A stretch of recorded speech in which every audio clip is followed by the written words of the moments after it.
Report for 2026-2031, Volume 2, Annexures of the 16th Finance Commission. Number 3, explanatory memorandum as to the action taken on the recommendations contained in the above report. Item number 2, माननीय वित्त मंत्री Nirmala Sitharaman ji.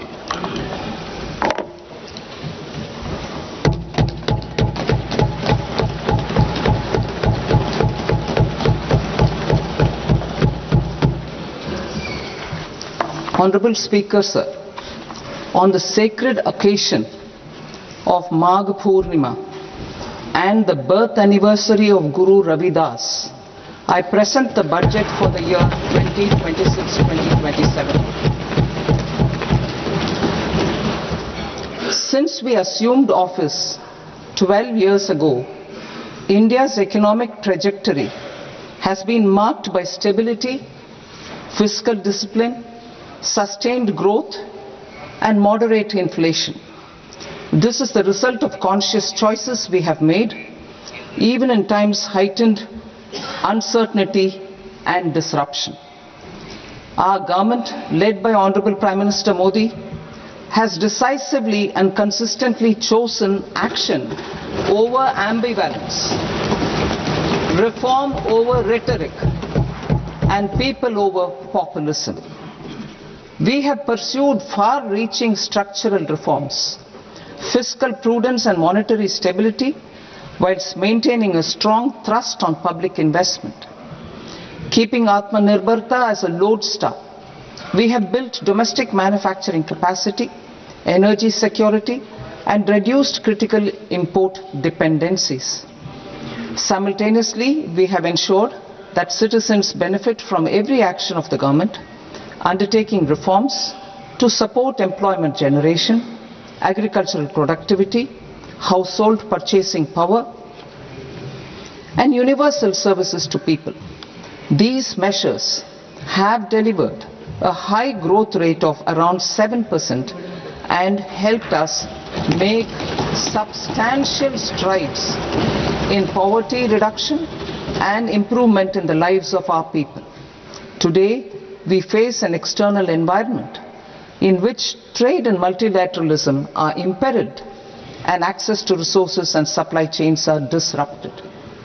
New technologies are transforming production systems while sharply increasing demands on water, energy, and critical minerals. India will continue to take confident steps towards Vikasit Bharat, balancing ambition with inclusion. As a growing economy with expanding trade and capital needs, India must also remain deeply integrated with global markets, exporting more and attracting stable long-term investment. As I begin Part A, I want to express my gratitude to the people for standing firmly with us as we forge our way together towards becoming one of the largest economies of the world.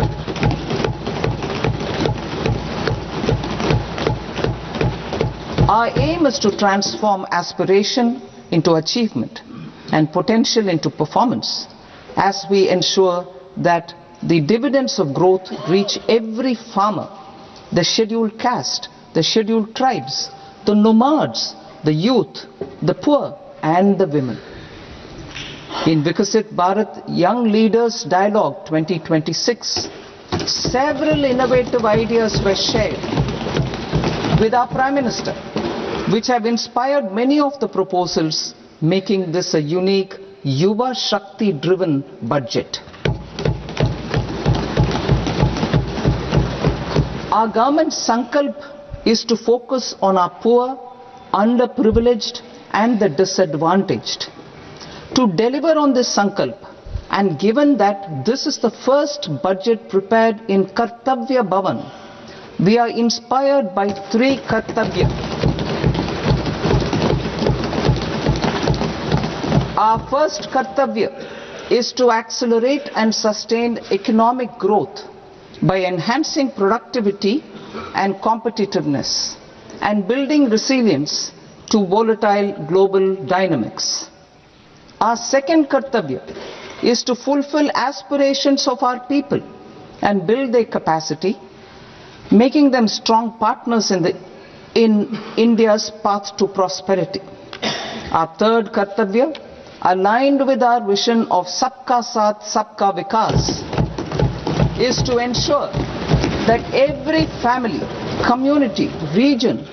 and sector has access to resources, amenities and opportunities for meaningful participation. This threefold approach requires a supportive ecosystem. The first requirement is to sustain the momentum of structural reforms, continuous, adaptive and forward-looking. Second, a robust and resilient financial sector is central to mobilizing savings, allocating capital efficiently and managing risks. Third, cutting-edge technologies, including AI applications, can serve us as force multipliers for better governance. Reform Express. Our government has undertaken comprehensive reforms towards creating employment, boosting productivity and accelerating growth. After the Prime Minister's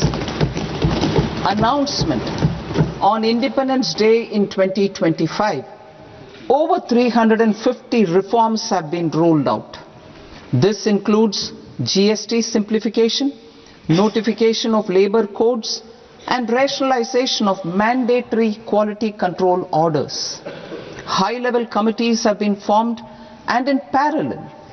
the central government is working with the state governments on deregulation and reducing compliance requirements.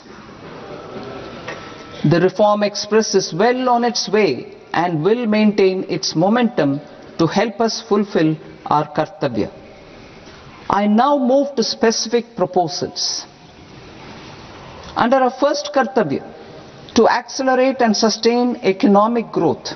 I propose interventions in 6 areas. 1. Scaling up manufacturing in 7 strategic and frontier sectors. 2. Rejuvenating legacy industrial sectors. 3. Creating champion MSMEs. 4. Delivering a powerful push for infrastructure. 5. Ensuring long-term security and stability. And 6. Developing city economic regions. Scaling up of manufacturing in 7 strategic and frontier sectors. Biopharma Shakti, meaning biopharma strategy for health advancement through knowledge, technology and innovation. India's disease burden is observed to be shifting towards non-communicable diseases like diabetes, cancer and autoimmune disorders. Biologic medicines are key to longevity and quality of life at affordable costs. To develop India as a global biopharma manufacturing hub,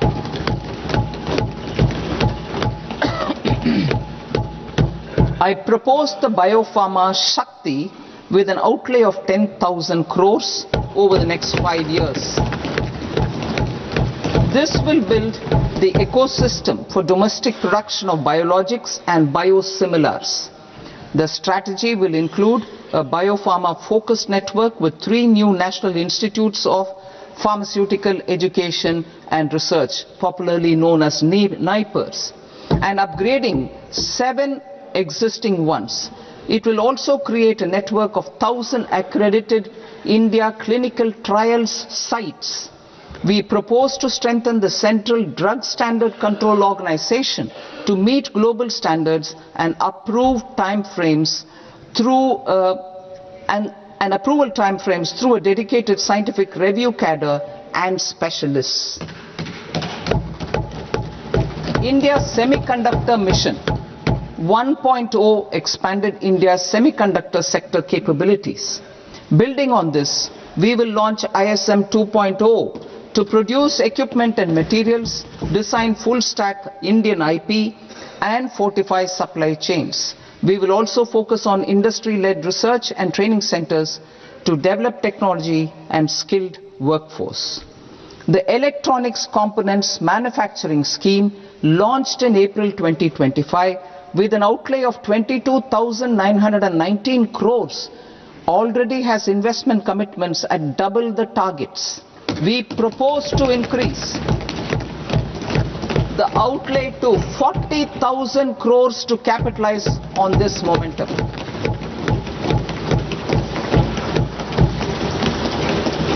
A scheme for rare earth permanent magnets was launched in 2025 November. We now propose to support the mineral-rich states of Odisha, Kerala, Andhra Pradesh and Tamil Nadu to establish dedicated rare earth corridors to promote mining, processing, research and manufacturing. To enhance domestic chemical production and reduction import dependency and reduce import dependency, we will launch a scheme to support states in establishing 3 dedicated chemical parks through challenge route on a cluster-based plug-and-play model. Strong capital goods.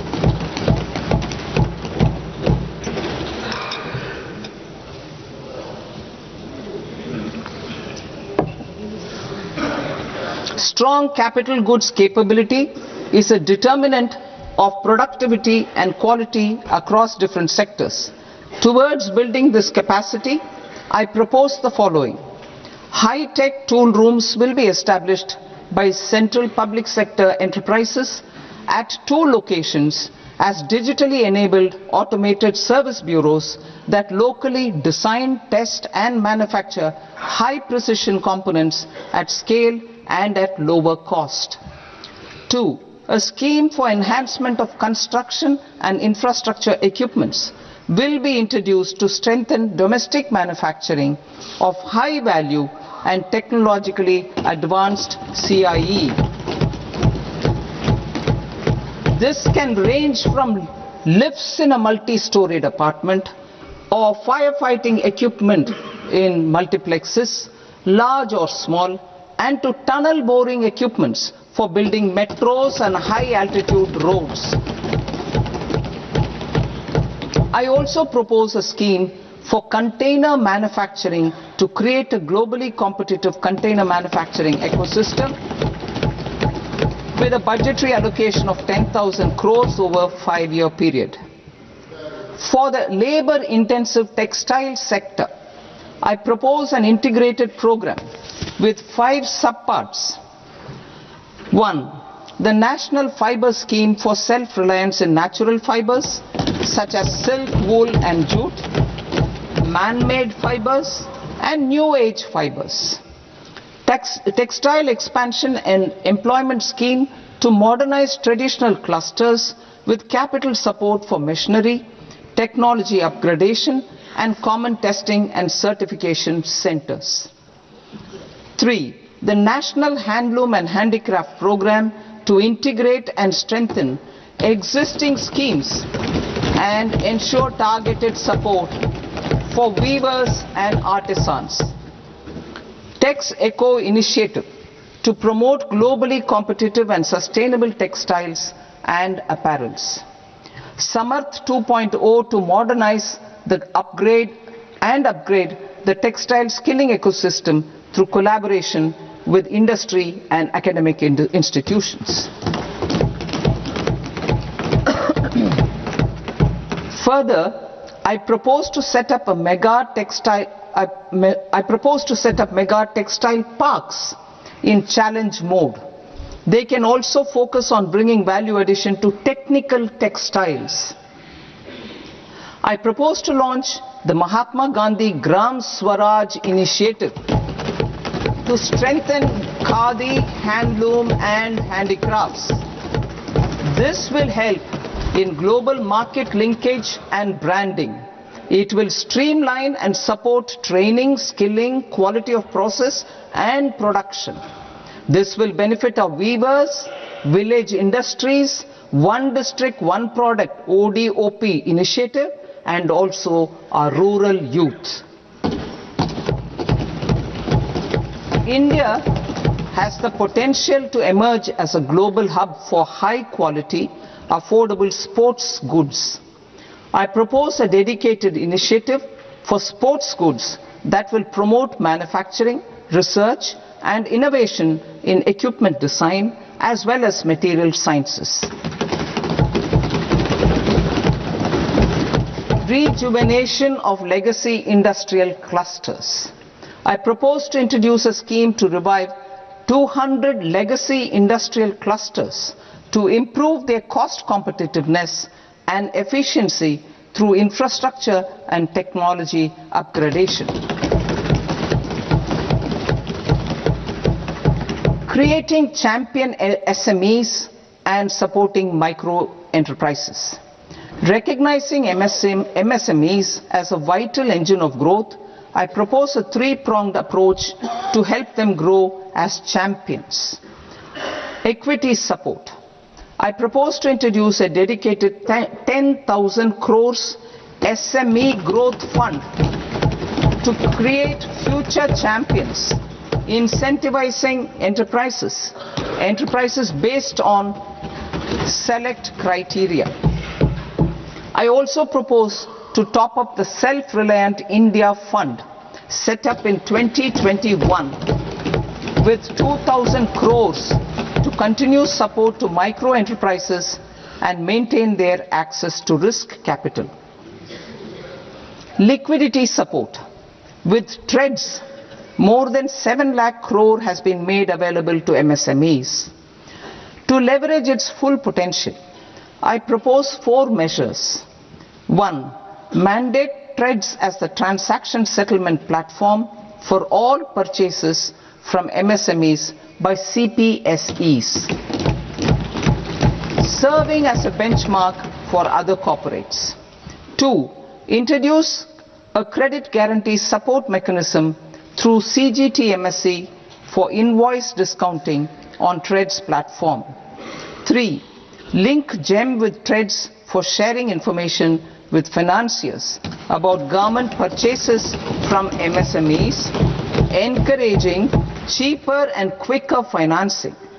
4. Introduce TREDS receivables as asset-backed securities, helping develop a secondary market,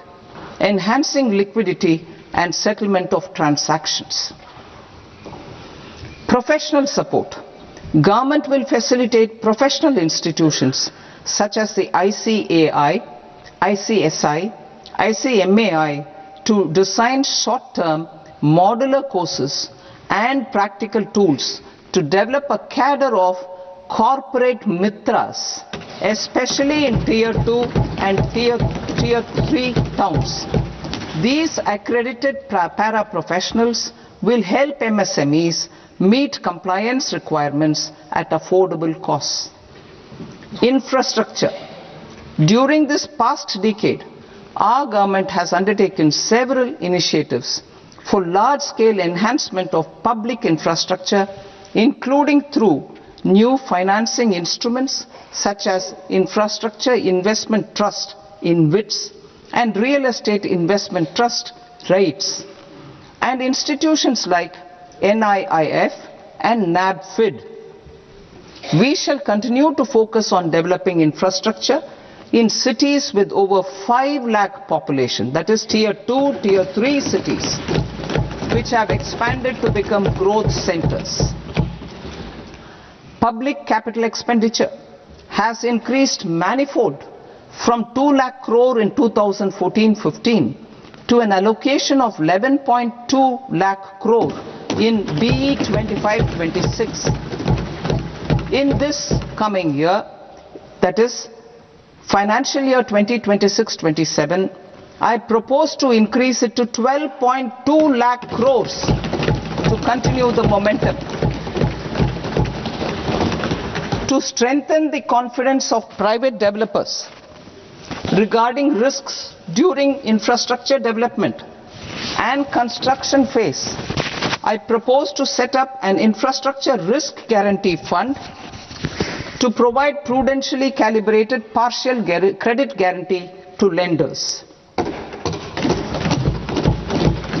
Over the years,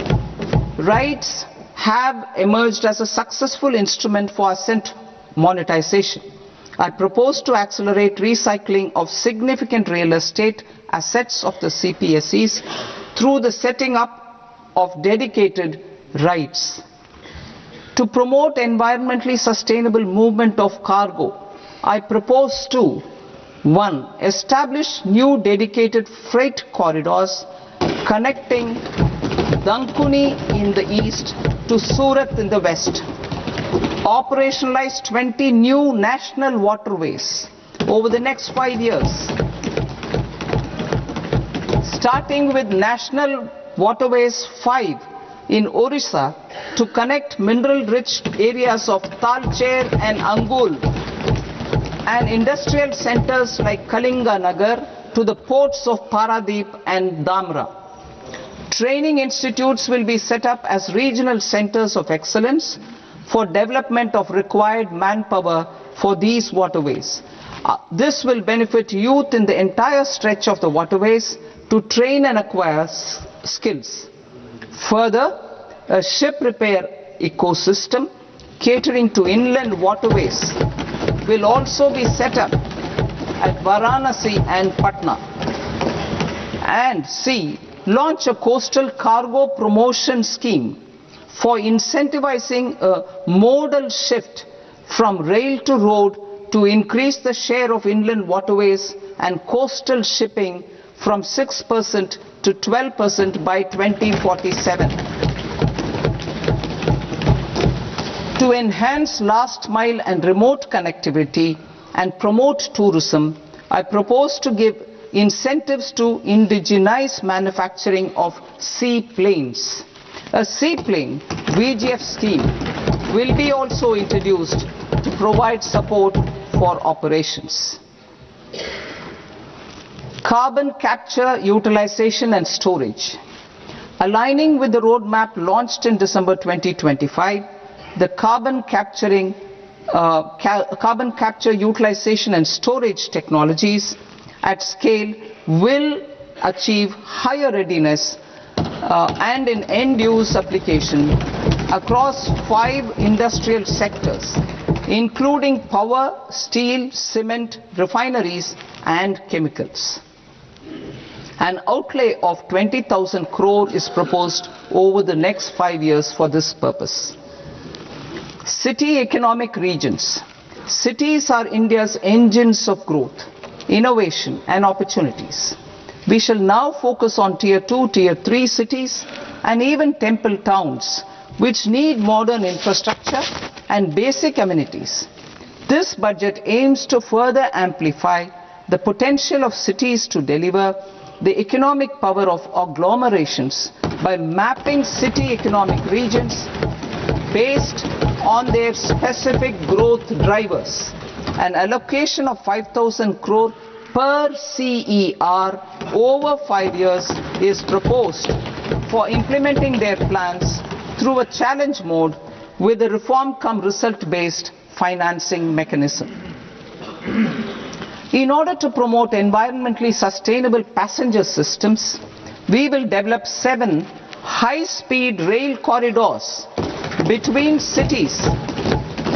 as growth connectors, namely Mumbai to Pune, Pune to Hyderabad, Hyderabad to Bengaluru, Hyderabad to Chennai, Chennai to Bengaluru, Delhi to Varanasi, Varanasi to Siliguri.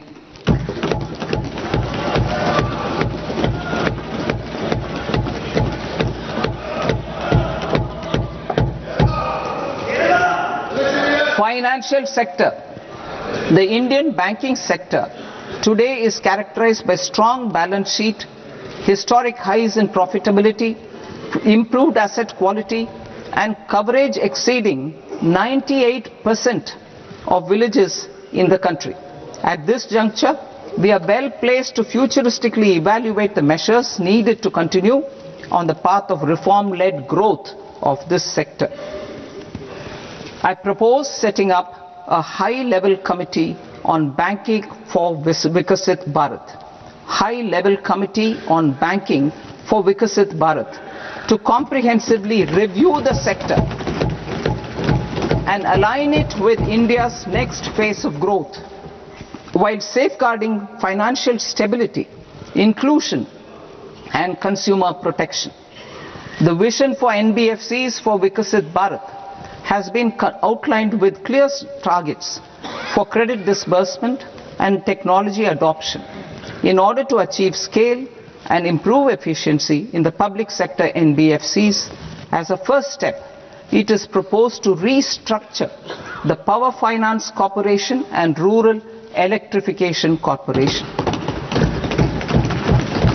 I propose a comprehensive review of the foreign exchange management non-debt instruments rules to create a more contemporary, user-friendly framework for foreign investments consistent with India's evolving economic priorities. Corporate bond market. I propose to introduce a market-making framework with suitable access to funds and derivatives on corporate bond indices. I also propose to introduce total return swaps on corporate bonds. Municipal bonds. To encourage the issuance of municipal bonds of higher value by larger cities, I propose an incentive of 100 crore rupees for a single bond issuance. 100 crore rupees for a single bond issuance of more than 1,000 crore. The current scheme under Amrit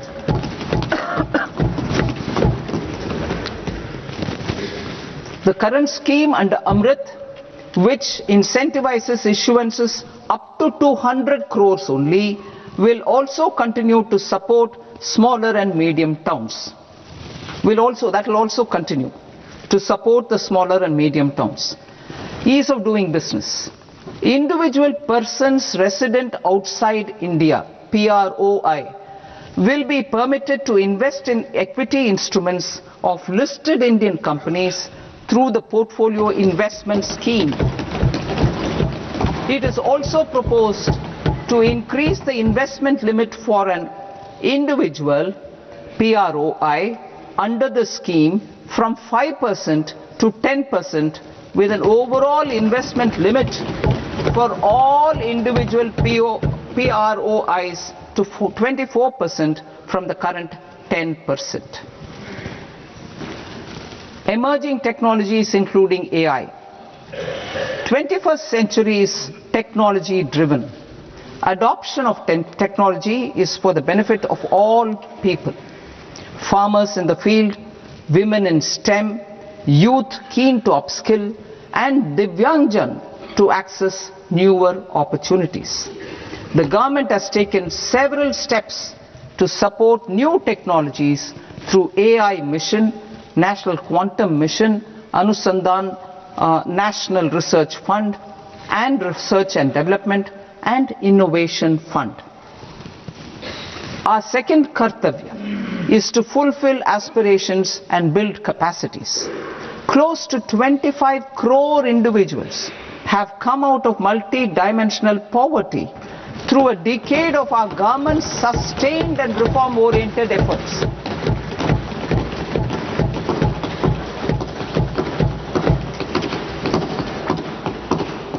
Our government has therefore decided to place a renewed emphasis on the service sector to provide a pathway to fulfilling aspirations of a youthful India with the following measures.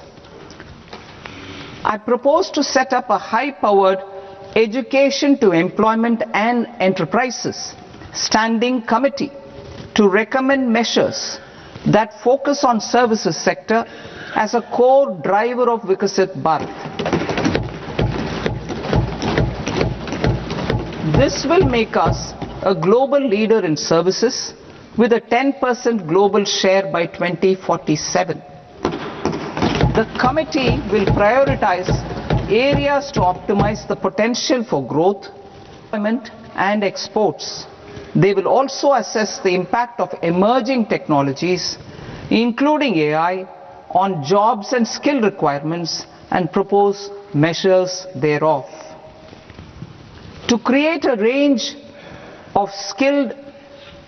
career pathways, a new range of skilled career pathways for our youth, I propose interventions in the following sectors. Health. Existing institutions for allied health professionals will be upgraded and new AHP institutions established in private and government sectors. This will cover 10 selected disciplines, including optometry, radiology, anesthesia, OT technology, applied psychology and behavioral health, and add 1 lakh AHPs over the next 5 years. A strong care system covering geriatric and allied care services will be built. A variety of NSQF aligned programs will be developed to train multi-skilled caregivers, combining core care and allied skills such as wellness, yoga and operation of medical assistive devices. In the coming year, 1.5 lakh caregivers will be trained.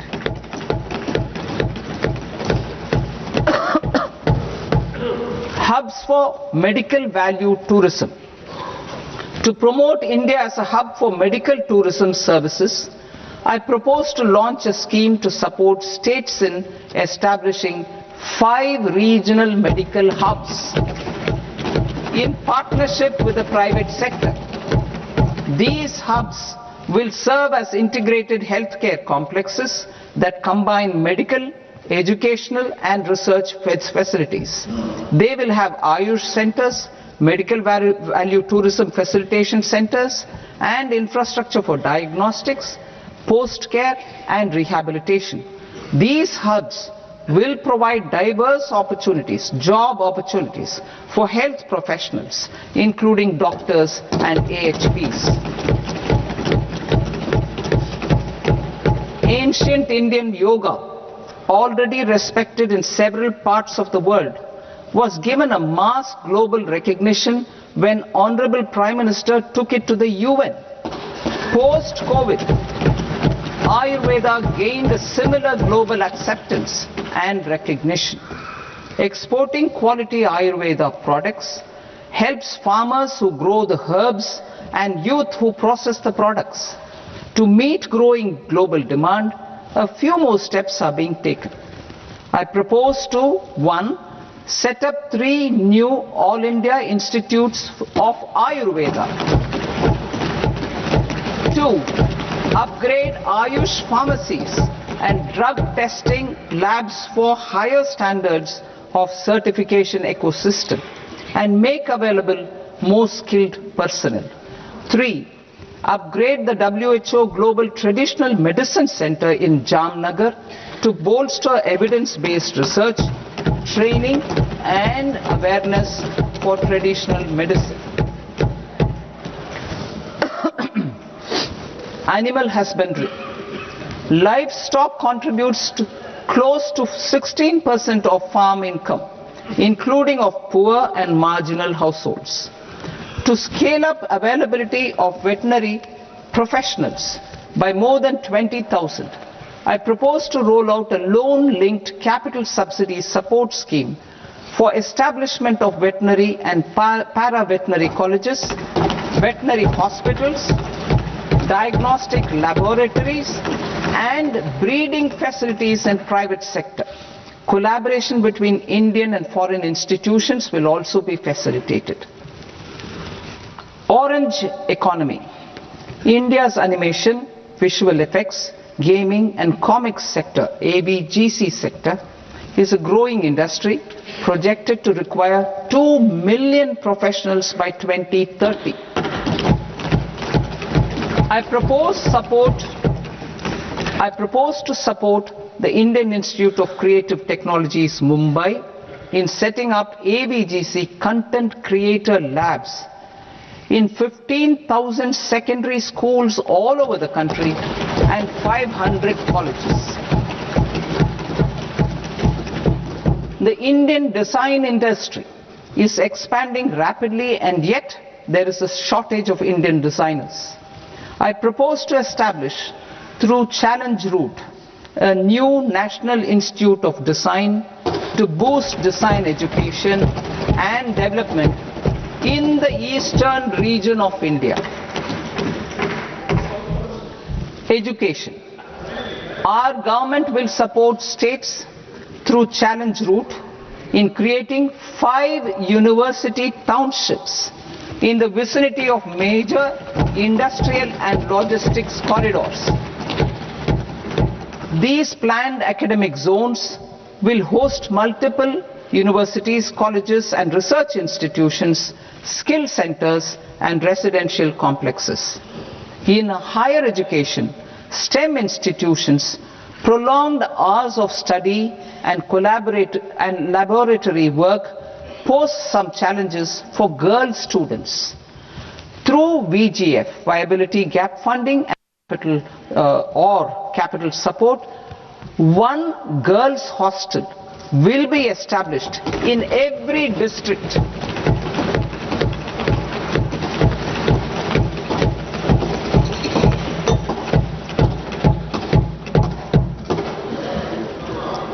To promote astrophysics and astronomy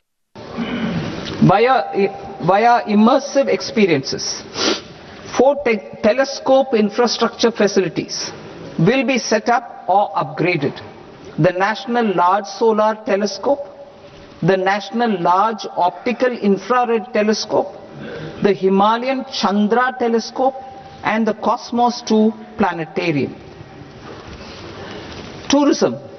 The tourism sector has the potential to play a large role in the employment generation, forex earnings, and expanding the local economy. I propose to set up a National Institute of Hospitality by upgrading the existing National Council for Hotel Management and Catering Technology.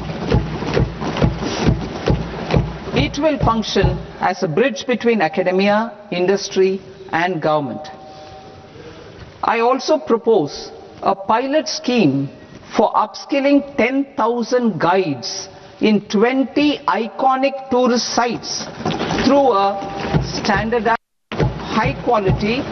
12-week training course in hybrid mode in collaboration with the Indian Institute of Management. A national destination digital knowledge grid will be established to digitally document all places of significance, cultural, spiritual and heritage. This initiative will create a new ecosystem of jobs for local researchers, historians, content creators and technology partners. India has the potential and opportunity to offer world-class trekking and hiking experience. We will develop ecologically sustainable mountain trails in Himachal Pradesh, Uttarakhand and Jammu Kashmir. Also in Araku Valley in the Eastern Ghats and Podigai Malai in the Western Ghats. Turtle trails along key nesting sites in the coastal areas of Odisha, Karnataka and Kerala. And 3 bird watching trails along the Pulikat Lake in Andhra Pradesh, Tamil Nadu. It's on the border. Under the visionary leadership of Honorable Prime Minister, we established the International Big Cat Alliance in 2024. This year, India is hosting the first ever Global Big Cat Summit, where heads of governments and ministers from 95 range countries will deliberate on collective strategies for conservation. Heritage and culture tourism. I propose to develop 15 archaeological sites, including Lothal, Dolavira, Rakhi Gadi, Adichanallur, Saranath, Hastinapur, and Leh Palace into vibrant experiential cultural destinations. Excavated landscapes will be open to the public through curated walkways. Immersive storytelling skills and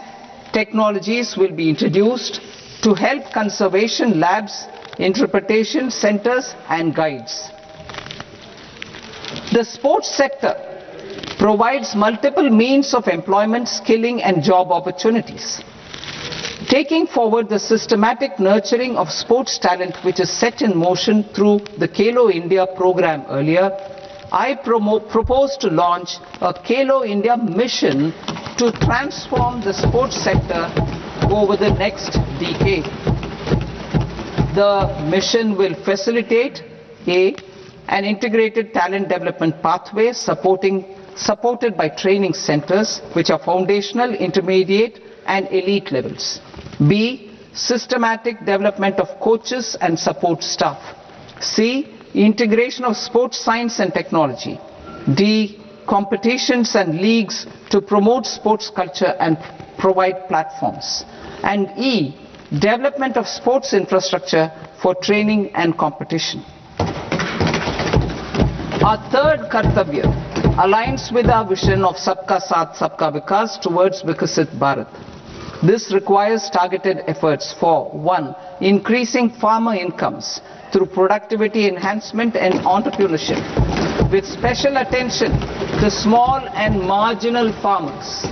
B. Empowering Divyangjan through access to livelihood opportunities, training, and high-quality assistive devices. C. Empowering the vulnerable to access mental health and trauma care. D. Focus on the Purvodaya states and the Northeast region to accelerate development and employment opportunities. Fisheries. We will undertake initiatives for integrated development of 500 reservoirs and Amrit Sarovars. 2. Strengthen the fisheries value chain in coastal areas and enable market linkages involving startups and women-led groups together with fish farmer producer organizations. Animal husbandry. To provide quality employment opportunities in rural and peri-urban areas, we will support the animal husbandry sector in entrepreneurship development through a credit-linked subsidy program, B. Scaling up and modernization of livestock enterprises, C. Enhanced creation of livestock, dairy, and poultry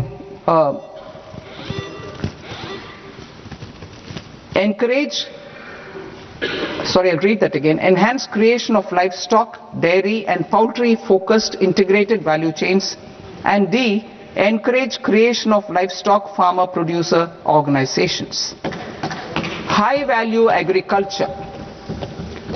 To diversify farm outputs, increase productivity, enhance farmers' incomes, and create new employment opportunities, we will support high-value crops such as coconut, sandalwood, cocoa, cashew in the coastal areas, agar trees in northeast, and nuts such as almonds, walnuts, and pine nuts in our hilly regions. These, all of them, will be supported. India is the world's largest producer of coconuts. About 30 million people, including nearly 10 million farmers, depend on coconuts for their livelihood. To further enhance competitiveness in coconut production, I propose a coconut promotion scheme to increase production and enhance productivity through various interventions, including replacing and non-productive trees with new saplings or plants or varieties in major coconut growing states.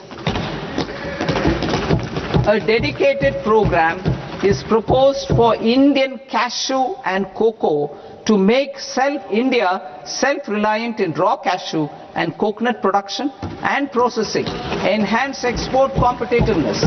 and transform Indian cashew and Indian cocoa into premium global brands by 2030. Sandalwood. Sandalwood is closely linked to India's social and cultural heritage. Our government will partner with state governments to promote focused cultivation and post-harvest processing to restore the glory of the Indian sandalwood ecosystem, to rejuvenate old, low-yielding orchards and expand high-density cultivation of walnuts, almonds and pine nuts. We will support a dedicated program to enhance farmer incomes and in bringing value addition by engaging youth. Bharat Vistar, that is virtually integrated system to access agricultural resources. I propose to launch Bharat Vistar, a multilingual AI tool that shall integrate the AgriStack portals and the ICAR package on agricultural practices with AI systems. This will enhance farm productivity, enable better decisions for farmers, and reduce risk by providing customized advisory support. She Marts for rural women-led enterprises. Building on the success of Lakpati Didi program, I propose to help women take the next step from credit-linked livelihoods to being owners of enterprises. Self-help entrepreneur, She Marts will be set up as community-owned retail outlets within the cluster-level federations through enhanced and innovative financing instruments. Empowering Divyangjan. Divyangjan Kaushal Yojana. Information technology, AVGC sectors, hospitality and food and beverages sectors often offer task-oriented and process-driven roles which are suitable for Divyangjan. We will ensure dignified livelihood opportunities through industry-relevant and customized training specific to each Divyangjan group. Divyang Sahara Yojana.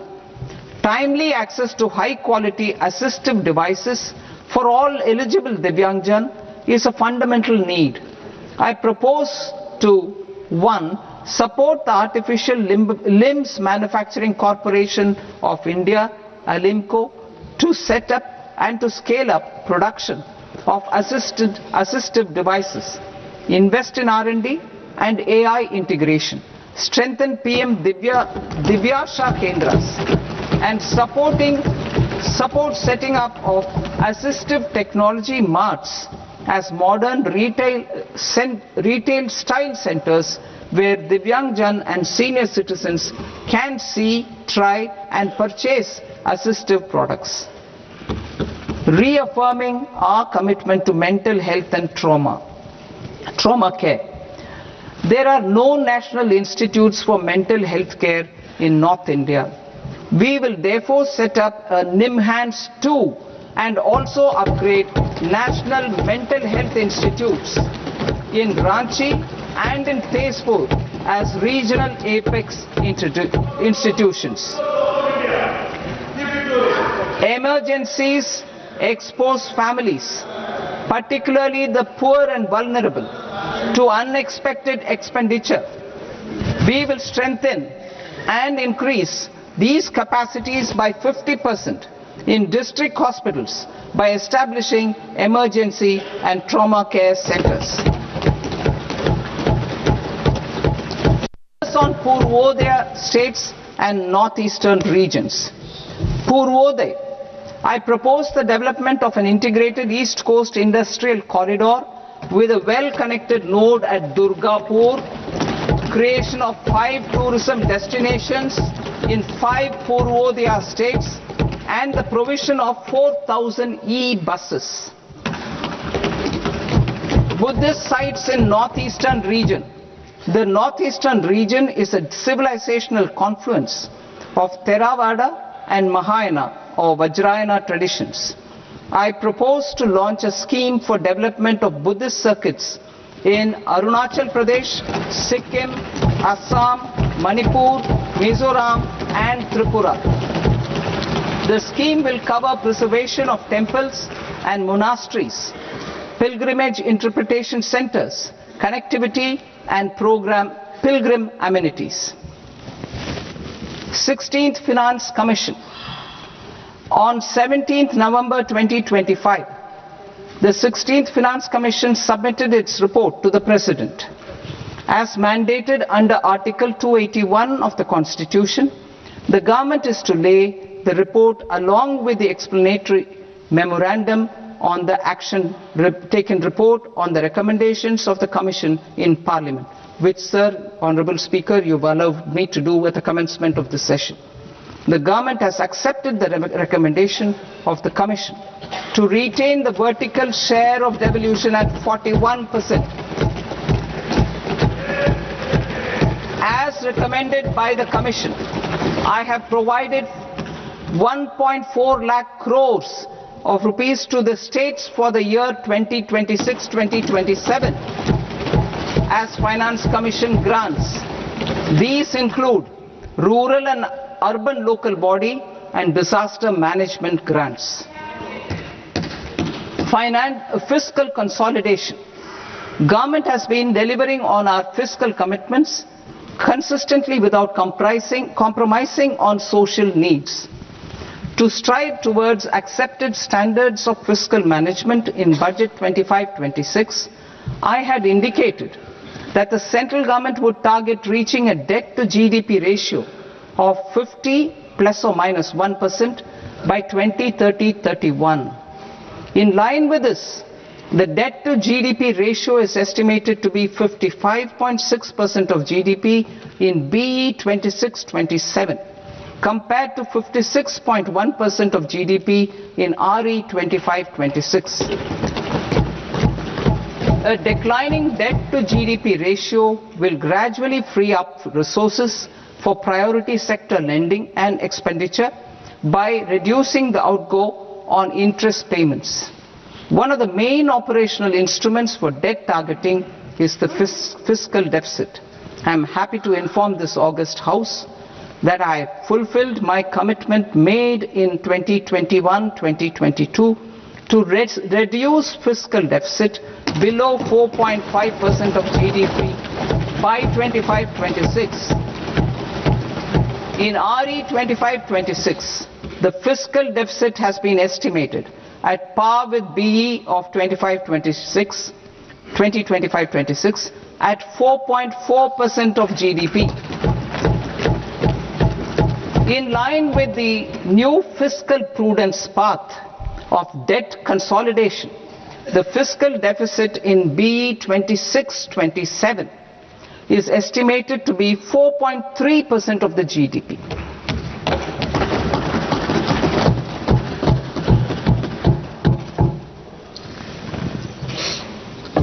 The revised estimates of the non-debt receipts are 34 lakh crore rupees, of which the centre's net tax receipts are 26.7 lakh crore. The revised estimate of the total expenditure is 49.6 lakh crore rupees, of which the capital expenditure is about 11 lakh crores. Budget estimates 2026 to 2027. Coming to 26-27, the non-debt receipts and the total expenditure are estimated as 36.5 lakh crore and 53.5 lakh crore respectively. The centre's net tax receipts are estimated at 28.7 lakh crore rupees. To finance the fiscal deficit, the net market borrowings from dated securities are estimated at 11.7 lakh crore rupees. The balance financing is expected to come from small savings and other sources. The gross market borrowings are estimated at 17.2 lakh crore rupees. I'll now move to Part B. Part B, direct taxes.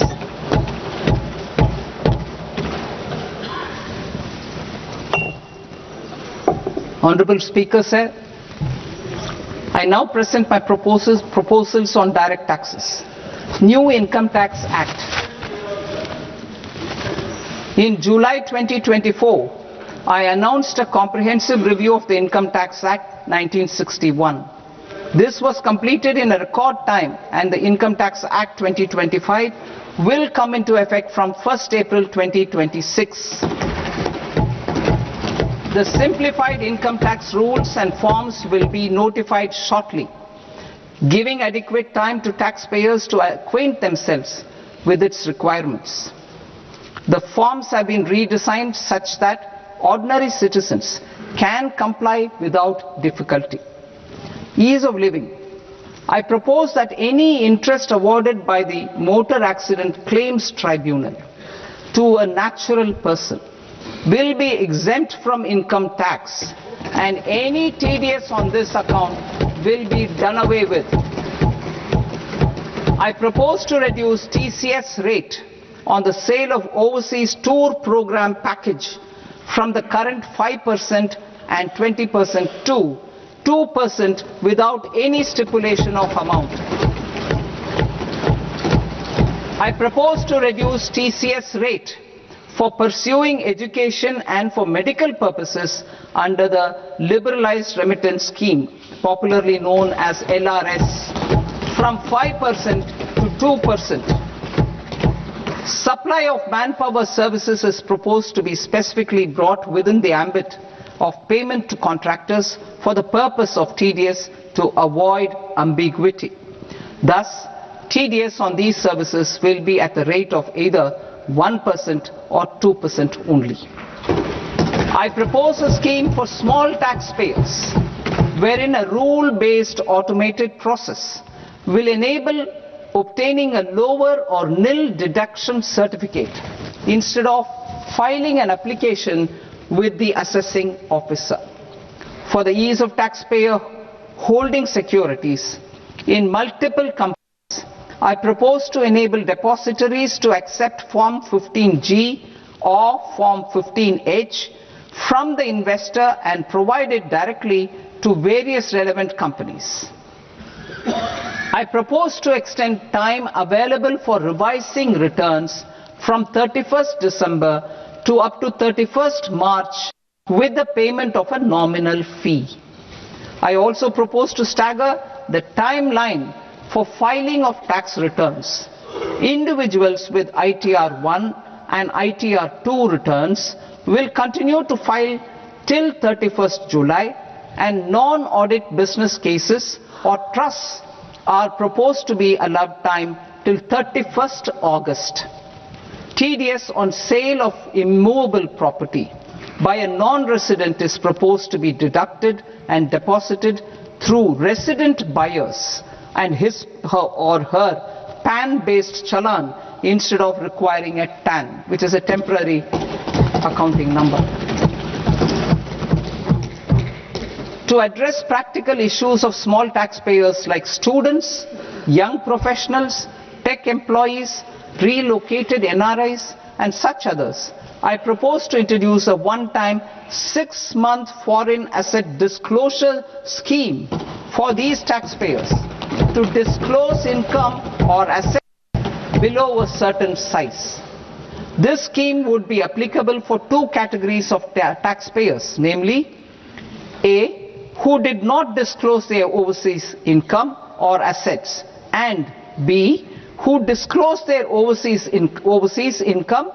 and or paid due tax but could not declare the asset acquired. For category A, the limit of undisclosed income or asset is proposed to be up to 1 crore rupees. They need to pay 30% of fair market value of asset or 30% of undisclosed income as tax and 30% as additional income tax in lieu of penalty, and would thereby get immunity from prosecution. For category B, asset value is proposed to be up to 5 crore rupees. Here, immunity from both penalty and prosecution will be available with a payment of fee of 1 lakh rupees. Rationalizing penalty and prosecution. Multiplicity of proceedings are hindrance to the ease of doing business. I propose to integrate assessment and penalty proceedings by way of a common order for both. There will be no interest liability on the taxpayer on the penalty amount for the period of appeal before the first appellate authority, irrespective of the outcome of appeal process. Further, quantum of prepayment is being reduced from 20% to 10% and will continue to be calculated only on core tax demand. As an additional measure for reducing litigation, I propose to allow taxpayers to update their returns even after reassessment proceedings have been initiated, and an additional 10% tax rate over and above the rate applicable for the relevant year. The assessing officer will then use only this updated return in his proceedings. There is already a framework for immunity from penalty and prosecution in the cases of underreporting. I propose to apply this framework for immunity to misreporting too. However, in such a case, the taxpayer will need to pay 100% of the tax amount as an additional income tax over and above the tax and interest due. Penalties for certain technical defaults, such as failure to get accounts audited, non-furnishing of transfer pricing audit report, and default in furnishing statement for financial transactions, are proposed to be converted into fee.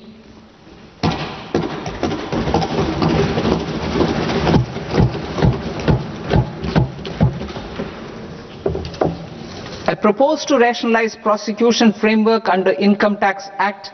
while maintaining a careful balance for deterrence in some serious offence. Non-production of books of account and documents and requirement of tedious payment where payment is made in kind are being decriminalized. Further, minor offences will attract fine only. The remaining prosecutions will be graded commensurate with the quantum of offence. They will entail only simple imprisonment with maximum imprisonment reduced to 2 years and power to courts to convert even those into fines. There is no penalty. There is no penalty presently for non-disclosure of non-immovable foreign assets with aggregate value less than 20 lakh rupees. I propose to also provide them with immunity from prosecution with retrospective effect from 1/10/2024.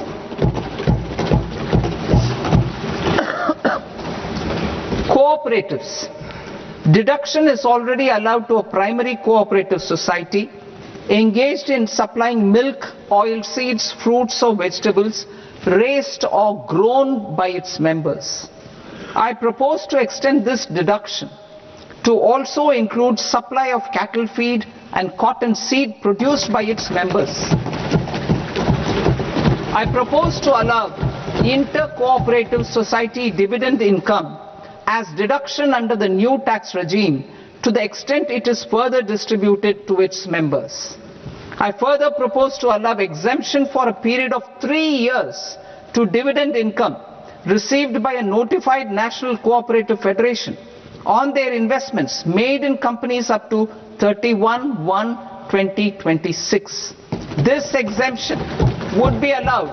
only for dividends further distributed to its member cooperatives. Supporting IT sector as India's growth engine. India is a global leader in software development services, IT-enabled services, knowledge process outsourcing services, and contract R&D services relating to software development. These businesses and their segments are quite interconnected with each other. All these services are proposed to be clubbed under a single category of information technology services with a common safe harbor margin of 15.5% applicable to all. The threshold for availing safe harbor for IT services is being enhanced substantially from 300 crore rupees to 2,000 crore rupees. Safe harbor for IT services shall be approved by an automated rule-driven process without any need for tax officer to examine and accept the application. Once applied by an IT services company, the same safe harbor can be continued for a period of 5 years at a stretch at its choice. For IT services companies who want to conclude advanced pricing agreement, APA, I propose to fast-track unilateral APA process for IT services and endeavor to conclude it within a period of 2 years. The period of 2 years can be extended by a further period of 6 months on taxpayers' request. I propose to extend the facility of modified returns available to the entity entering APA to its associated entities also. Attracting global business and investment. Recognizing the need to enable critical infrastructure and boost investment in data centers, I propose to provide tax holiday till 2047 to any foreign company that provides cloud services to customers globally by using data center services from India. It will, however, need to provide services to Indian customers through an Indian reseller entity. I also propose to provide a safe harbor of 15% on cost in case the company providing data center services from India is a related entity. To harness the efficiency of just-in-time logistics for electronic manufacturing, I propose to provide safe harbor to non-residents for component warehousing in a bonded warehouse at a profit margin of 2% of the invoice value. The resultant tax of about 0.7% will be much lower than in competing jurisdictions. To provide fillip to toll manufacturing in India, I propose to provide exemption from income tax for 5 years to any non-resident who provides capital goods, equipment or tooling to any toll manufacturer in a bonded zone. To encourage vast pool of global talent to work in India for a longer period of time, I propose to provide exemption to global, non-India sourced income of a non-resident expert for a stay period of 5 years under notified schemes. I propose to provide exemption from minimum alternate tax, the MAT, to all non-residents who pay tax on presumptive basis. Tax administration. I propose to constitute a joint committee of Ministry of Corporate Affairs and Central Board of Direct Taxes for incorporating the requirements of income computation and disclosure standards, the ICDS, in the Indian Accounting Standards Ind AS itself. Separate accounting requirement based on ICDS will be done away with from the tax year 27-28. To support Prime Minister Modi's vision of homegrown accounting and advisory firms to become global leaders, I propose to rationalize the definition of accountant for the purposes of safe harbor rules. Other tax proposals. Change in taxation of buyback was brought in to address the improper use of buyback route by promoters. In the interest of minority shareholders, I propose to tax buyback for all types of shareholders as capital gains. However, to disincentivize misuse of tax arbitrage, promoters will pay an additional buyback tax. This will make effective tax 22% for corporate promoters. For non-corporate promoters, the effective tax will be 30%. TCS rate for sellers of specific goods, namely alcoholic liquor, scrap and minerals, will be rationalized to 2%, and that on tendu leaves will be reduced from 5% to 2%. I propose to raise the STT on futures to 0.05% from the present 0.02%. STT on options premium and exercise of options are both proposed to be raised to 0.15% from the present rate of 0.1% and 0.125% respectively. We reformed the taxation landscape for corporates in 2019 by providing them a simplified regime with lower tax rate so that they could productively focus on business rather than on claim of deductions and exemptions. To encourage companies to shift to the new regime, set off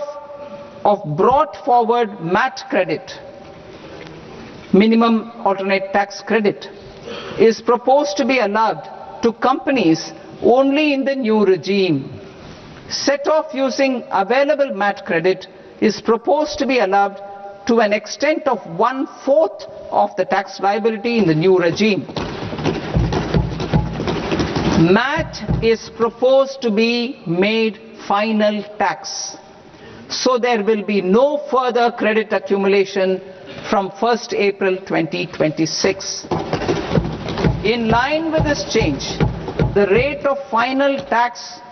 is being reduced to 14% from the current MAT rate of 15%. The brought forward MAT credit of taxpayers accumulated till 30th March 2026 will continue to be available to them for set off as above. Indirect taxes. I shall now take up proposals related to indirect taxes. My proposals for customs and central excise aim to further simplify the tariff structure, support domestic manufacturing, promote export competitiveness, and correct inversion in duty. To continue weeding out long continuing customs duty exemptions, I propose to remove certain exemptions on items which are being manufactured in India or where the imports are negligible. Similarly, to further simplify the process of ascertaining the rate of duty applicable on a particular item, I propose to incorporate certain effective rates in various customs notifications to the tariff schedule itself. I shall now take up sector-specific proposals. Promotion of exports of marine, leather and textile products. I propose to increase the limit for duty-free imports of specified inputs used for processing seafoods for export from the current 1% to 3% of FOB value of the previous year's export turnover.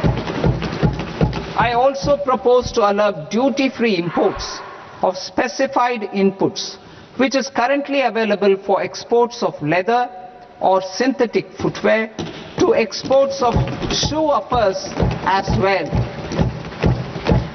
I propose to extend the time period for export of final product from the existing 6 months to 1 year for exporters of leather or textile garments, leather or synthetic footwear and other leather products. Energy transition and security. I propose to extend the basic customs duty exemption given to capital goods used for manufacturing lithium-ion cells for batteries to those used for manufacturing lithium-ion cells for battery energy storage systems also. I propose to exempt basic customs duty on import of sodium antimonate for use in manufacture of solar glass. Nuclear power. I propose to extend the existing basic customs duty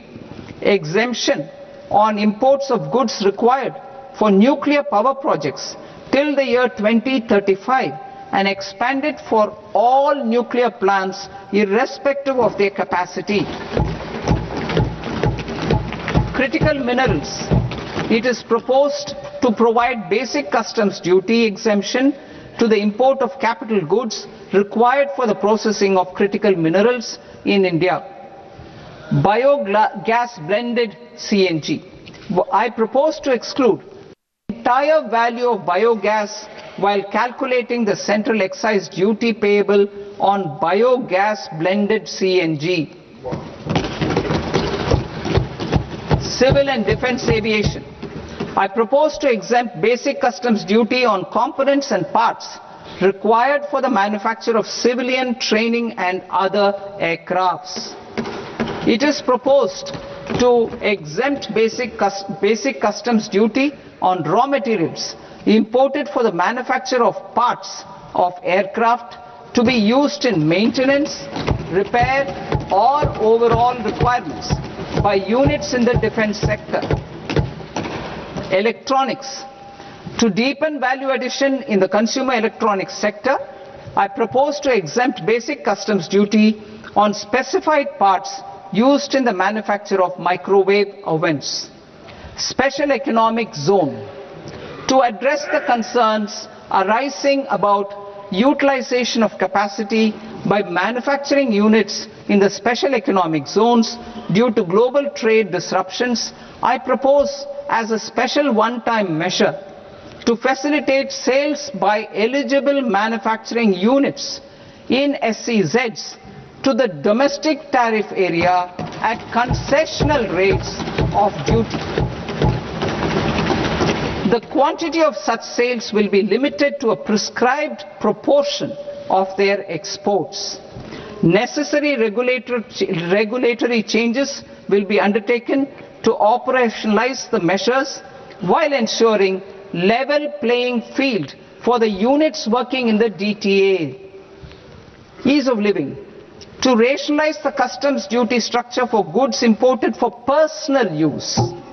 I propose to reduce the tariff rate on all dutiable goods imported for personal use from 20% to 10%. To provide relief to patients, particularly those suffering from cancer, I propose to exempt basic customs duty on 17 drugs or medicines. I propose also to add 7 more rare diseases for the purposes of exempting import duties on personal imports of drugs, medicines and food for special medical purposes used in their treatment. Customs process. India's role and share in the global trade is poised for a major leap in line with our ambition and journey towards Vikasit Bharat. In this regard, I propose many measures for custom processes to have minimal intervention for smoother and faster movement of goods and greater certainty to the trade. Trust-based systems. I propose to enhance duty deferral period for Tier 2 and Tier 3 authorized economic operators, known as AEOs, from 15 days to 30 days. I propose to provide eligible manufacturer importers the same duty deferral facility. This should encourage them to get themselves accredited as a full-fledged Tier 3 AEO in due course. To provide greater certainty and for better business planning, I propose to extend validity period of advance ruling binding on customs from the present 3 years to 5 years. In the spirit of the whole of government approach,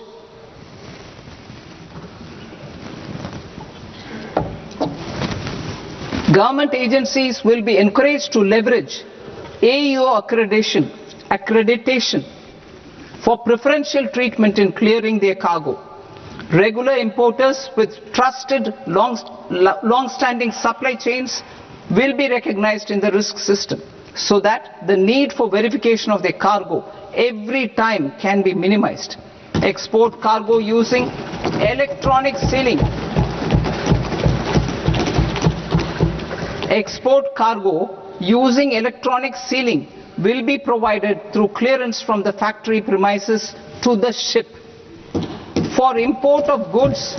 not needing any compliance, filing of bill of entry by a trusted importer and arrival of goods will automatically notify customs for completing their clearance formalities. This will enable goods to be released immediately on arrival.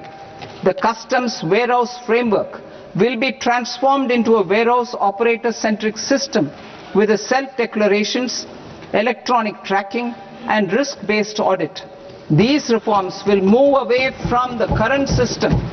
of officer-dependent approvals and reduce transaction delays and compliance costs. Ease of doing business. Approvals required for cargo clearance from various government agencies will be seamlessly processed through a single and interconnected digital window by the end of the financial year. Processes involved in clearance of food, drugs, plant and animal and wildlife products accounting for about 70% of interdicted cargo will be operationalized on this system by April 2026 itself. For goods not having any compliance requirement, clearance will be done by customs immediately after online registration is completed by the importer, subject to the payment of duty. Customs integrated system will be rolled out in 2 years as a single integrated and scalable platform for all customs processes. Utilization of non-intrusive scanning with advanced imaging and AI technology for risk assessment will be expanded in a phased manner with the objective to scan every container across all the major ports. New export opportunities to support Indian fishermen to fully harness the economic value of marine resources beyond our territorial waters. The following measures will be taken. A.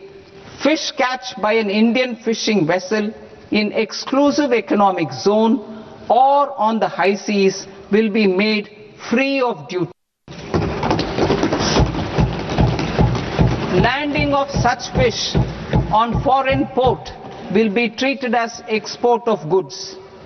Safeguards will be put in place to prevent misuse during fish catch, transit or transshipment. To support aspirations of India's small businesses, artisans and startups to access global markets through e-commerce, I am pleased to announce complete removal of the current value cap of 10 lakh rupees per consignment on courier exports. In addition, handling of rejected and returned consignments will be improved with effective use of technology for identifying such consignments. I propose to revise provisions governing baggage clearance during international travel to address genuine concerns of passengers. The revised rules will enhance duty-free allowances in line with the present-day travel realities and provide clarity in temporary carriage of goods brought in or taken out. There are honest taxpayers who are willing to settle disputes by paying all their dues, but they get deterred due to negative connotation associated with penalty. They will now be able to close cases by paying an additional amount in lieu of penalty. Honorable Speaker, sir, with this I commend the budget to this august House. Jai Hind.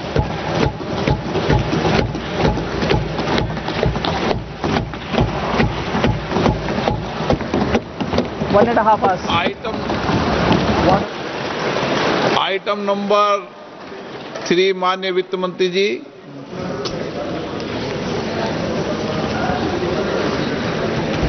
Item number 2, sir. 3. Sir, with your permission, I rise to lay on the table of the the following statements under Section 3, 1 of the Fiscal Responsibility and Budget Management Act of 2003. Medium-term fiscal policy cum fiscal policy strategy statement and macroeconomic framework statement. Item number 4, माननीय वित्त मंत्री जी. Sir, with your permission, I move for leave to introduce the Finance Bill 2026. प्रश्न ये कि विधेयक को पुनर्स्थापित करने की अनुमति प्रदान की जाए. जो सदस्य इस पक्ष में हाँ गए,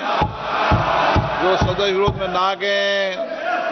मेरे विचार में निर्णय हाँ वालों के पक्ष में, हाँ वालों के पक्ष में अनुमति प्रदान की जाती है. माननीय मंत्री जी, अब विधेयक पुनर्स्थापित करें. Sir, I introduce the bill. माननीय सदस्यगण, आपको सूचित किया जाता है कि माननीय वित्त मंत्री जी के बजट भाषण की कॉपी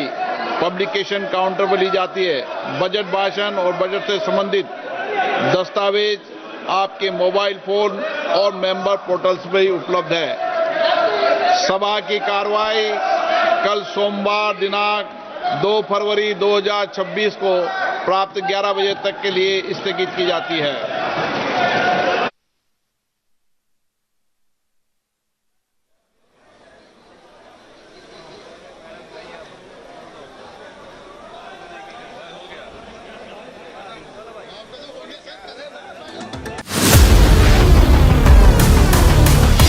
ভয়ঙ্কৰ যানজট মহানগৰীত বন্ধ পথ মহানগৰী যানজটত নতুনকৈ সংযোজন হ'ল চানমাৰী উৰণ সেতু চানমাৰী হৈ জুৰোডলৈ আপোনাৰ যদি যাবলগীয়া কাম আছে তেনেহলে কেইদিনমানৰ কাৰণে সেই পথটো পৰিহাৰ কৰক কিয়নো আপুনি গন্তব্যস্থল পোৱালৈকে ৰাস্তাত কিমান সময় ট্ৰেফিক জামত পৰিব তাৰ কোনো নিশ্চয়তা নাই দ্ৰুতগতিত কাম চলি আছে দীঘলী পুখুৰীৰ পৰা বামুণী মৈদামৰ এফচিআই হনুমান মন্দিৰলৈকে নিৰ্মাণ কৰা উৰণ সেতু সাময়িকভাৱে বন্ধ কৰা হৈছে কেইবাটাও পথ रोड क्लोज কৰি থোৱা হৈছে আপুনি চানমাৰী দিশৰ পৰা যদি জুৰোডৰ দিশে যাব বিচাৰে তেনেহলে এই পথটোৰে চানমাৰী উৰণ ক্ষেত্ৰৰ ওপৰেদি যাব নোৱাৰিব কেইবাদিনো ধৰি এই পথটো বন্ধ কৰা হ'ব আৰু বৃহস্পতিবাৰৰ পৰা এই পথটো বন্ধ আছে কিন্তু আপুনি এটা বিকল্প পথেৰে বামুণী মৈদামৰ দিশৰে যাব পাৰিব সেই পথটো হৈছে এমআৰডি পথ এই পথটোৰে আপুনি গৈ বামুণী মৈদামৰ যেটো গভৰ্ণমেণ্ট পেজ আছে গভৰ্ণমেণ্ট পেজৰ কাষেদি গলে বামুণী মৈদামৰ যেটো মূল পথ আছে সেই পথত উঠি সেই দিশেৰে আপুনি যাব পাৰিব আৰজি বৰুৱা ৰোডৰ মূল পথেৰে জুৰোডৰ দিশে আহিলে চানমাৰী উৰণ সেতুৰ ওপৰেৰে যাব নোৱাৰিব 2026 driven by the all new Seltos Badass forever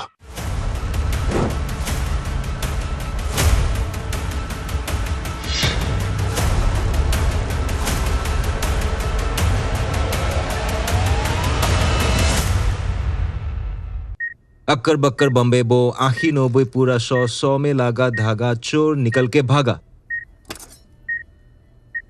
ঘৰত কোনটো টিএমটি লগাইছে माइटन स्टील আপোনাৰ ওপৰত ট্ৰাষ্ট কৰিব পাৰি ओके ষ্ট্ৰং মানে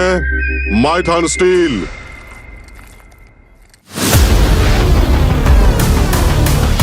ভয়ঙ্কৰ যানজট মহানগৰীত বন্ধ পথ মহানগৰী যানজটত নতুনকৈ সংযোজন হ'ল চানমাৰী উৰণ সেতু চানমাৰী হৈ জুৰোডলৈ আপোনাৰ যদি যাবলগীয়া কাম আছে তেনেহলে কেইদিনমানৰ কাৰণে সেই পথটো পৰিহাৰ কৰক কিয়নো আপুনি গন্তব্যস্থল পোৱালৈকে ৰাস্তাত কিমান সময় ট্ৰেফিক জামত পৰিব তাৰ কোনো নিশ্চয়তা নাই দ্ৰুতগতিত কাম চলি আছে দীঘলী পুখুৰীৰ পৰা budget 2026 driven by the all new Seltos Badass forever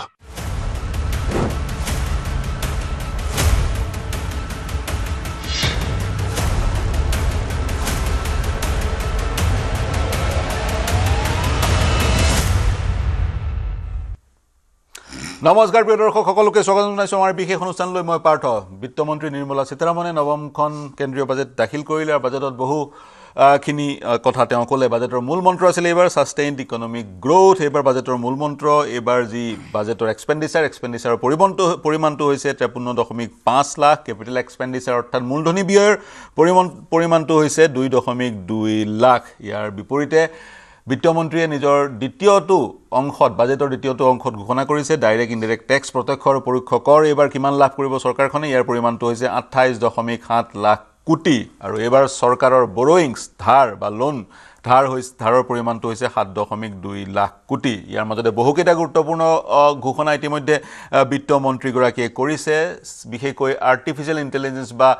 কৃত্ৰিম বুদ্ধিমত্তাৰ ক্ষেত্ৰত দেশৰ বিভিন্ন প্ৰান্তত গৱেষণা কৰা হ'ব আৰু সেই গৱেষণাৰ কাৰণে ধন নিৰ্ধাৰিত কৰা হৈছে সেমিকণ্ডাক্টৰৰ সন্দৰ্ভত সেমিকণ্ডাক্টৰ খণ্ডত 40,000 কোটি টকা ব্যয় কৰিব এবাৰ চৰকাৰে তাৰ লগতে আন এটা গুৰুত্বপূৰ্ণ বিন্দু আজিৰ বাজেটৰ এইবাৰ ফিস্কেল ডেফিচিট চৰকাৰৰ 4.3% জিডিপিৰ আৰু সেই ধৰণে হাই স্পীড ৰেল নেটৱৰ্কো গঠন কৰা হ'ব বহুকেইটা খণ্ডত তেনেধৰণৰ বহুকেইটা বিষয় এইবাৰ বাজেটত সামৰি লোৱা হৈছে বাজেটৰ সবিশেষ আলোচনা কৰিম আমাৰ সৈতে সংযুক্ত হৈ আছে বজাৰ বিশেষজ্ঞ বিতুপন মজুমদাৰ আমাৰ সৈতে ষ্টুডিঅ'ত উপস্থিত আছে বজাৰ বিশেষজ্ঞ ক্ষমা কৰিব বিজেপিৰ মুখপাত্ৰ প্ৰিয়ংকা তামুলী মই বিতুপন আপোনাৰ ওচৰলৈ গৈছো সীতাৰামনে বাজেটৰ ভাষণ সমাপ্ত কৰা বেছি সময় হোৱা নাই 2-3 মিনিট মান হৈছে গতিকে এই বাজেটখনক প্ৰথমতে ওয়ান লাইনাৰ বাজেটখনক লৈ আপোনাৰ কি তাৰ পিছত বিশ্লেষণ তাতে কোৱাৰ আগতে মই আজি আমাৰ এটা কথা কৈলো যে আজি দিনত আমাৰ ভাৰতৰ এখন ইম্পৰ্টেন্ট ডকুমেন্ট বাজেটখন প্ৰেজেন্ট কৰা হৈছে হয় আৰু লগতে আমাৰ আজি ৰাজ্যৰ মুখ্যমন্ত্ৰী আমাৰ বহুতে মামা বুলি কয় আমাৰ দাদা তেখেতৰ আজি জন্মদিন তাক আমি ইয়াত শুভেচ্ছা জনাব বিচাৰিছো এতিয়া আহো বাজেটৰ কথা বাজেটটো একচুৱেলি কি হয় এতিয়া যোনটো বাজেট হয় যোনটো ষ্টেণ্ডত গভৰ্ণমেণ্ট আছে হয় বহুত বেছি এক্সপানশনাৰী বাজেট কৰিবলৈ কাৰণে পসিবিলিটিজ নহয় কাৰণ ফিস্কেল ডিসিপ্লিনো মেইনটেইন কৰিব লগা হৈছে হয় বিকজ অফ গ্লোবেল এনভাইৰনমেন্টৰ কাৰণে ইফালে আপুনি কোবাত কন্ট্ৰোল মানে আপুনি ইনভেষ্টমেন্টৰ এক্সপেন্ডিচাৰ কৰিব লাগে তো মই কওঁ বহুত বেছি এগ্ৰেছিভ নহয় এখন ব্যালেন্স বাজেট এজ অফ নাও আগতে যোনখন বাজেট ছিলে 50.6 লাখ কৰোৰ তাৰ পৰা 3 লাখ কোটি বা আপুনি কৈলক 3 লাখ কোটি মান টকা বঢ়াব পাৰিছে আৰু মেবি 6.7% মান 6 to 7% ইনক্ৰিজ মেবি আপোনালোক বহুতে এখন বাজেটক বহুত বেছি ভাল নাপাব পাৰে কিছুমান কাৰণৰ ক্ষেত্ৰত কিন্তু পৰিস্থিতি এনেকুৱা ধৰণৰ আৰু এই পৰিস্থিতিৰ কাৰণে মই মেক্ৰো এনভাইৰনমেন্টৰ পৰা কৈ আছো মই মাইক্ৰো পাৰ্টৰ পৰা কোৱা নাই হয় কাৰণ যোনটো পৰিস্থিতি বৰ্তমান ভাৰত আছে আৰু ভাৰতে যিখিনি ক্ষেত্ৰত এতিয়া যোনটো ৰিসেন্টলি ট্ৰেড ডিল বাগু সাইন কৰিলে ইউৰোপৰ লগত সাইন কৰিছে ওমানৰ লগত কৰিছে নিউজিলেণ্ডৰ লগত কৰিছে যোনটো এক্সটাৰ্নাল এনভাইৰনমেন্টে আমাৰ অকল ডমেষ্টিক পলিসি মেকত অকমান ডিস্টাৰবেন্স ক্ৰিয়েট কৰিছে হয় আৰু এটো মত কি এক্সপানসৰি বাজেট কৰিব কাৰণে গভৰ্ণমেন্টৰ কি হয় গভৰ্ণমেন্টে বড়ো বেছি কৰিব লাগিব আৰু বড়ো কৰিলে কি হয় গভৰ্ণমেন্টৰ যোনটো গভৰ্ণমেন্ট সিকিউৰিটি যোনটো হয় যোনটো গভৰ্ণমেন্টৰ পেপাৰ হয় তাৰ ৰেটিং বেয়া হৈ যাব পাৰে আৰু তাৰ কি বুলি কয় ৰেটিং কৰিলে আপোনাৰ হেনেকুৱা ধৰণৰ যদি অৱস্থাত হয় তেতিয়া আমাৰ অলপ ফাইনান্সিছৰ কাৰণে ডিস্টাৰবেন্স হ'ব ইল বাঢ়িলে আমাৰ ওভাৰঅল ফাইনান্সৰ ক্ষেত্ৰত ডিস্টাৰ্ব হ'ব পাৰে তো মই কওঁ এতিয়া বৰ্তমান বেলেন্স বাজেট এজ অফ নাও আৰু বহুত বেছি আপনি বেয়া বুলি ক'ব নোৱাৰে বহুত বেছি ভাল বুলিও ক'ব নোৱাৰে but it's a very balance budget যেহেতু এই মুহূৰ্তত চৰকাৰখন নিৰ্বাচনমুখী হৈ থকা নাই যদিও বা বহুত ৰাজ্যত নিৰ্বাচন আছে তেনে ক্ষেত্ৰত বিশেষকৈ বেলেন্স বাজেট বুলি আপুনি অভিহিত কৰিছে বহুকেইটা খণ্ডত অগ্ৰাধিকাৰ দিয়া হৈছে বহুকেইটা খণ্ডত যিবোৰ খণ্ডত অগ্ৰাধিকাৰ দিয়া হৈছে বাজেটক লৈ যিবোৰ গুৰুত্বপূৰ্ণ ঘোষণা কৰা হৈছে আমাৰ গ্ৰাফিক্সত সেই ঘোষণাবোৰ ইতিমধ্যে দেখা পাব তেজপুৰত নিমহঞ্চ স্থাপন কৰা হ'ব তেজপুৰৰ যিখন বৰ্তমানৰ মানসিক চিকিৎসালয় সেইখনক নিমহঞ্চলৈ উন্নীতকৰণৰ পৰিকল্পনা আৰু খুৰাৰ বিক্ৰীৰ ক্ষেত্ৰতো বা খুৰাৰ উৎপাদনৰ ক্ষেত্ৰতো বিশেষ ঘোষণা বিত্তমন্ত্ৰীগৰাকীয়ে কৰিছে আৰু যিবোৰ বিশেষকৈ ভাৰতবৰ্ষ যেহেতু আজিৰ তাৰিখত এখন গুৰুত্বপূৰ্ণ দেশ গ্লোবেল ইকনমিত ভাৰতবৰ্ষৰ পৰা যিবোৰ সামগ্ৰী ৰপ্তানি হ'ব সেই ৰপ্তানি হোৱা সামগ্ৰীবোৰৰ ক্ষেত্ৰতো বা আমদানি যিবোৰ সামগ্ৰী ভাৰতলৈ আহিব যিবোৰ সামগ্ৰী সেই সামগ্ৰীবোৰৰ ক্ষেত্ৰতো যি কাষ্টম ডিউটি সেই কাষ্টম ডিউটিকো সহজ কৰাৰ এক পৰিকল্পনা কৰা হৈছে মই পুনৰ বিতুপন আপোনাৰ ওচৰলৈ আহিম বিশেষ বিতংভাৱে বাজেটখনৰ বিষয়ে জানিব বিচাৰিম কিন্তু এই মুহূৰ্তত প্ৰিয়ংকা আপোনাৰ ওচৰলৈ যাব বিচাৰিছো আপুনি কি মন্তব্য কৰিব অসমৰ ৰাইজে আশা কৰি আছিল যেহেতু অসমৰ নিৰ্বাচন বাজেটখনৰ যোগেদি অসমৰ সন্দৰ্ভত কিছু ঘোষণা হ'ব বা অসমত ওয়েলফেয়াৰ স্কিম আহিব স্পেসিফিক্যালি অসমলৈ তেনেকুৱা ঘোষণা বিত্তমন্ত্ৰীগৰাকী অসমক লৈ নকৰিলে কি ক'ব চাওক আজি যোনখন বিত্তমন্ত্ৰীগৰাকীয়ে যোনখন বাজেট প্ৰস্তুত কৰিলে সেই বাজেটখনত বিভিন্ন ক্ষেত্ৰত গোটেই ভাৰতবৰ্ষখনক সামৰিক লৈ বহুখিনি উন্নয়নৰ কথা উল্লেখ কৰা আছে তাত বিভিন্ন ক্ষেত্ৰত বিভিন্ন বাজেট ধৰা হৈছে যেনেকৈ আমাৰ নৰ্থ ইষ্টৰ কাৰণে আমাৰ নৰ্থ ইষ্টৰ টুৰিজম ডেভেলপমেণ্টৰ কাৰণে বুদ্ধিষ্ট সাৰ্কিটসমূহ ডেভেলপ কৰাৰ কাৰণে যাতে আমাৰ টুৰিজমটো ডেভেলপ হয় কানেক্টিভিটি ডেভেলপ হয় 4000 নতুন বাছেছ লঞ্চ কৰাৰ কথা কৈছে এই সমূহেৰে আমাৰ নৰ্থ ইষ্টখন বহু ক্ষেত্ৰতে লাভান্বিত হ'ব আৰু লগতে প্ৰতিখন জিলাতে এখন গাৰ্লছ হোষ্টেল এষ্টাব্লিছ কৰাৰ কথা কৈছে লগতে নৰ্থ ইষ্টৰ ক্ষেত্ৰত আমাৰ নাৰ্ছিং কলেজো ডেভেলপ কৰাৰ কথা কৈছে কাৰণ গ্লোবেলি আমাৰ নৰ্থ ইষ্টাৰ্ণ নাৰ্ছেছৰ গ্লোবেলি এটা ৰিকগনিশ্যন আছে বা দৰকাৰ আছে ৰিকুৱাৰমেণ্ট আছে আৰু লগতে আপুনি দেখিছে আমাৰ তেজপুৰৰ আমাৰ যোনখন মেণ্টেল হস্পিটেল আছে সেইখনক উন্নয়ন কৰি national health institute of mental হেল্থলৈ কনভাৰ্ট কৰাৰ কথাও কৈছে বাজেটখনত ডিক্লেয়াৰ কৰিছে আৰু তেনেধৰণে আপোনাৰ আমাৰ পূৰ্বদয়া স্কিমৰ আণ্ডাৰত পূৰ্বদয়া প্লেনৰ আণ্ডাৰত আমাৰ নৰ্থ ইষ্টৰ টুৰিজম ডেভেলপমেণ্টৰ ক্ষেত্ৰত বহুখিনি ইম্পৰ্টেঞ্চ দিছে কাৰণ টুৰিজম ডেভেলপ হোৱাৰ লগে লগে ইয়াতে আমাৰ এমপ্লয়মেণ্টটো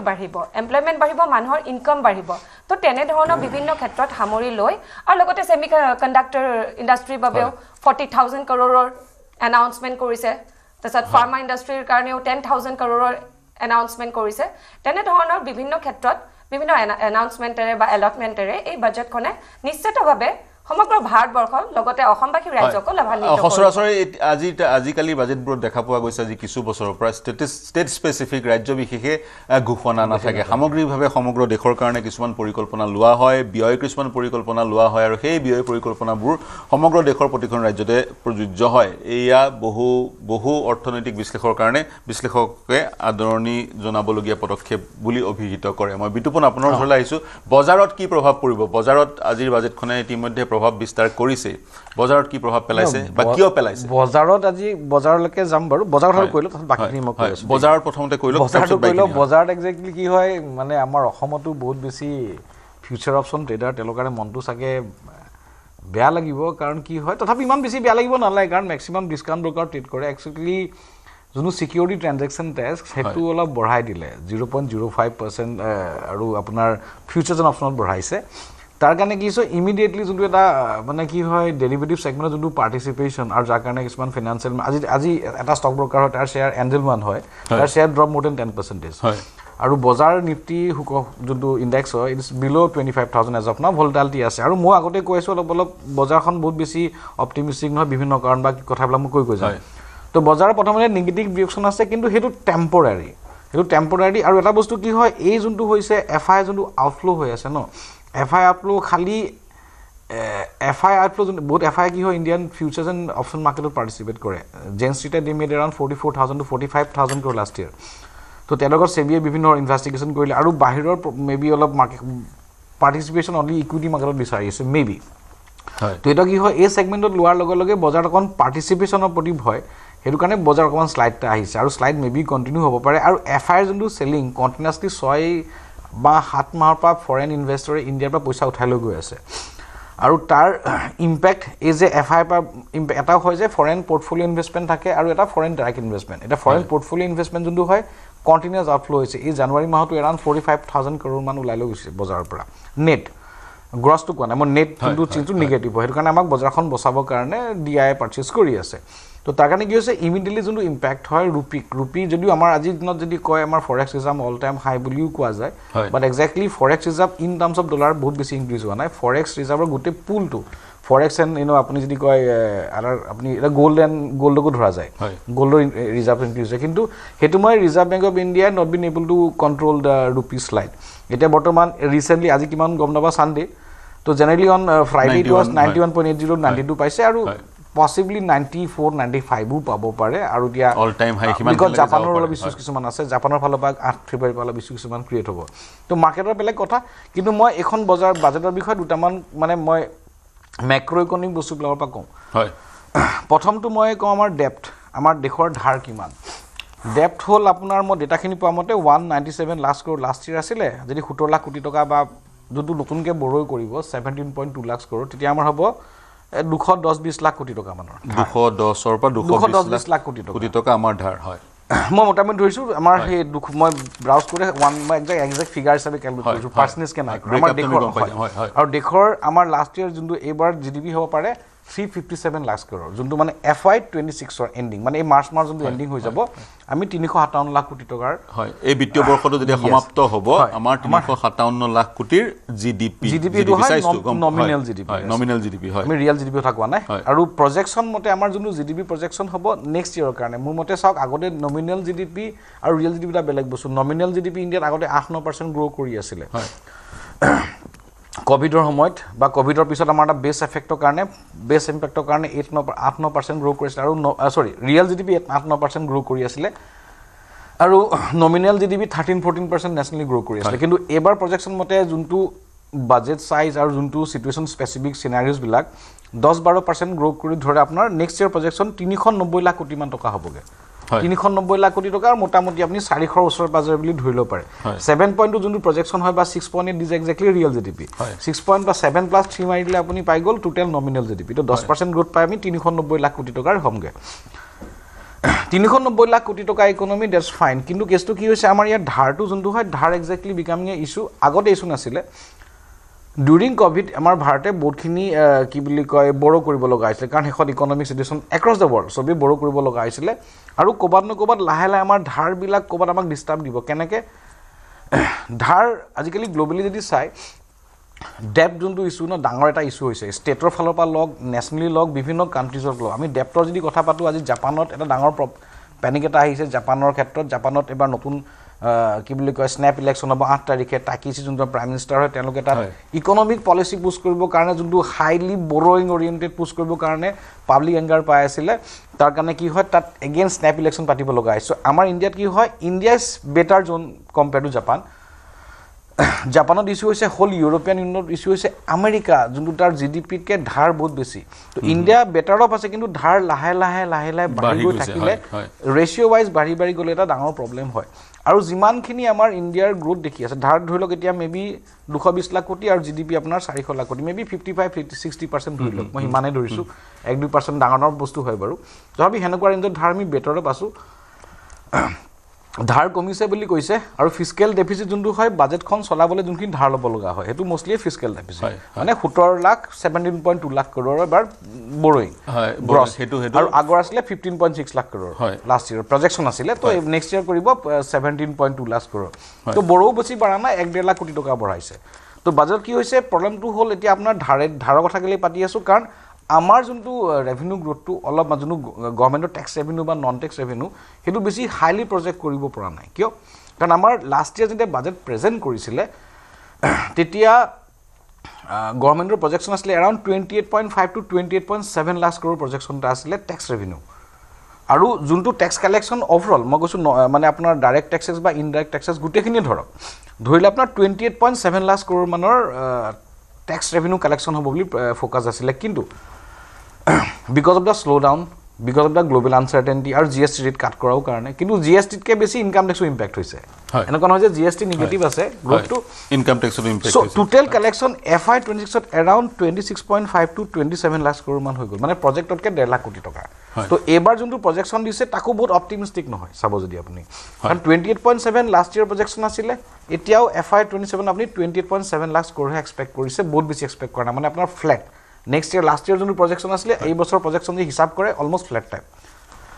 মানে গ্ৰো কৰা নাই হয় ডাইৰেক্ট ৰেভিনিউ এক্সপেক্টেশন বহুত বেছি আপোনাৰ চেঞ্জ হোৱা নাই কিন্তু যদি এক্সাক্ট কালেকশ্যন বা হিসাব কৰোঁ তেতিয়া মেবি 7 to 8% বা 9% মান হ'ব পাৰে হয় বুজি পাইছনে তো কথাটো কি হয় ট্যাক্স কালেকশ্যনটো কমিছে কি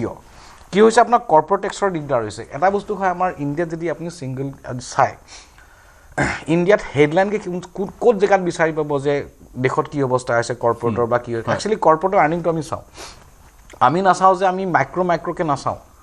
যে কোনোবা প্ৰজেক্ট পালে কোনোবা হেয়া পালে দ্যাট এক্স্যাক্টলি হ্যাপেন আজি নটো কোবা 10000 কোনোবা 20000 কোটি টকা প্ৰজেক্ট পাই আছে কাম চলি আছে but the problem is that overall Indian companies overall যদি আমাৰ ইণ্ডিয়ান কোম্পানিৰ যদি আৰ্নিং গ্ৰোথ চাও ইট ইজ अराउंड 7% আৰু ইটো আৰ্নিং টু ৰিয়েল আৰ্নিং নহয় নমিনেল আৰ্নিং আমাৰ ৰিয়েল জিডিপি কিমান নমিনেল জিডিপি কিমান 11% চলি আছে আৰু আমাৰ কৰ্পোৰেট আৰ্নিংস লাষ্ট ইয়াৰ আপোনাৰ হল 7% আৰু এই ভয়ত কি হৈছে বাকি আদাৰ কান্ট্ৰিজ আমাৰ দেখোন সদায় ভাল দে মই বাকি কথা কৈছো ফৰেন প্লেয়াৰ কেনেকৈ চাই আছে বাকি দে কোৰিয়াত এক্স্যাক্টলি হল 40% expected earning growth America 12 to 13% European কান্ট্ৰিজৰো 12 to 13% earning growth companies are making money তো হেতু কাৰণে হয় বাহিৰৰ কাৰণে পইচা গুছি গৈ আছে তো এক্স্যাক্টলি হয় বাজেট কি হয় মোষ্টলি প্ৰবলেমটো হৈ গলগে যে বাজেটখনে গভৰ্নমেন্টে অকল নিজৰ ৰেসপন্সিবিলিটি লৈ আছে মানে কি হয় গভৰ্নমেন্ট আপুনি কৰবাত প্ৰতিটো খণ্ডত বিনিয়োগৰ কথা উল্লেখ কৰি আছে প্ৰতিটো কথা বিনিয়োগ প্ৰাইভেট বিনিয়োগ প্ৰাইভেট ইনভেষ্টমেন্ট ইয়েস কি হল মানে 7% ৰেভিনিউ গ্ৰোথ হোৱাৰ কাৰণে তে গভৰ্নমেন্টে কি কৰিব গভৰ্নমেন্টৰ ফালৰ পৰা এক্সপেন্সাৰ কৰিব লাগিব কাৰণ নিৰ্মলা সীতাৰামন লাষ্ট ইয়াৰ ছমাহমান আগতে কৈছে যে প্ৰাইভেট ইনভেষ্টমেণ্ট আপোনালোকে পিকআপ কৰক বহুত ৰিকুৱেষ্টটো কৈছেও কাৰণ companies are cheating with lot of case কিন্তু কিয় ইনভেষ্টমেণ্ট কৰা নাই এতিয়া সেইটো নকৰাৰ কাৰণে কি হৈছেগৈ আমাৰ কেপিটেল এক্সপেণ্ডিচাৰ কি হয়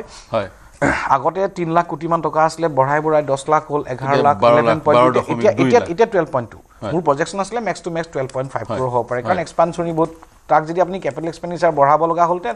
আৰু অলপ ধাৰ লগা হ'লতেন কিয় কাৰণ আপুনি টেক্স ৰেভিনিউ বঢ়াব পৰা নাই প্ৰজেকশ্যন ফ্লেট হৈ আছে তো এতিয়া কেছটো কি হ'বগৈ যে 12.2% আপোনাৰ কেপেক্স এক্সপেণ্ডিচাৰ দি মানে ইনক্ৰিজ কিমান 9%?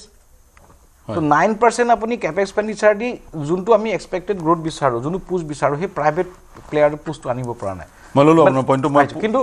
কেছটো কি হয় যে এই যোনটো পাৰ্টিকুলাৰ ইছ্যুটো হৈ আছে প্ৰাইভেট ইনভেষ্টমেণ্ট এইটো আপুনি গভৰ্ণমেণ্টে ব্লেম কৰিব নোৱাৰে কিন্তু এটা ফেক্ট হয় লাষ্ট 12 বছৰৰ পৰা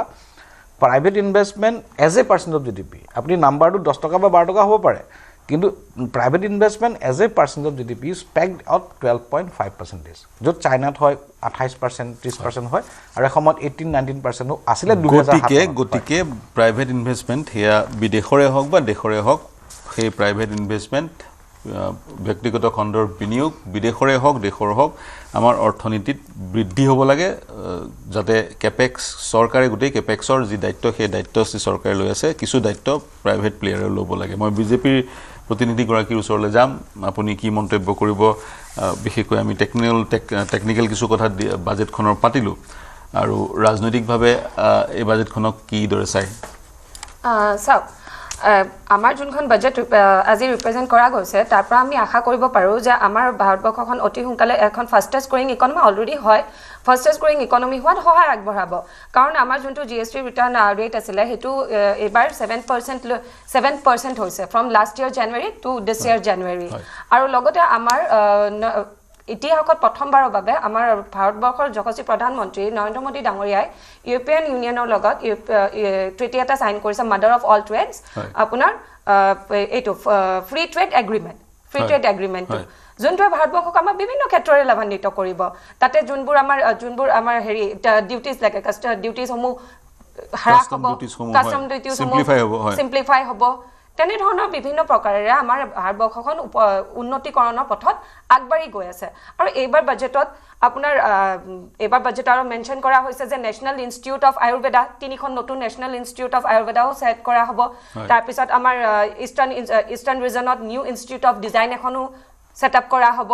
আৰু লগতে আপোনাৰ খেলো ইণ্ডিয়া মিছনৰ সন্দৰ্ভতো বহুখিনি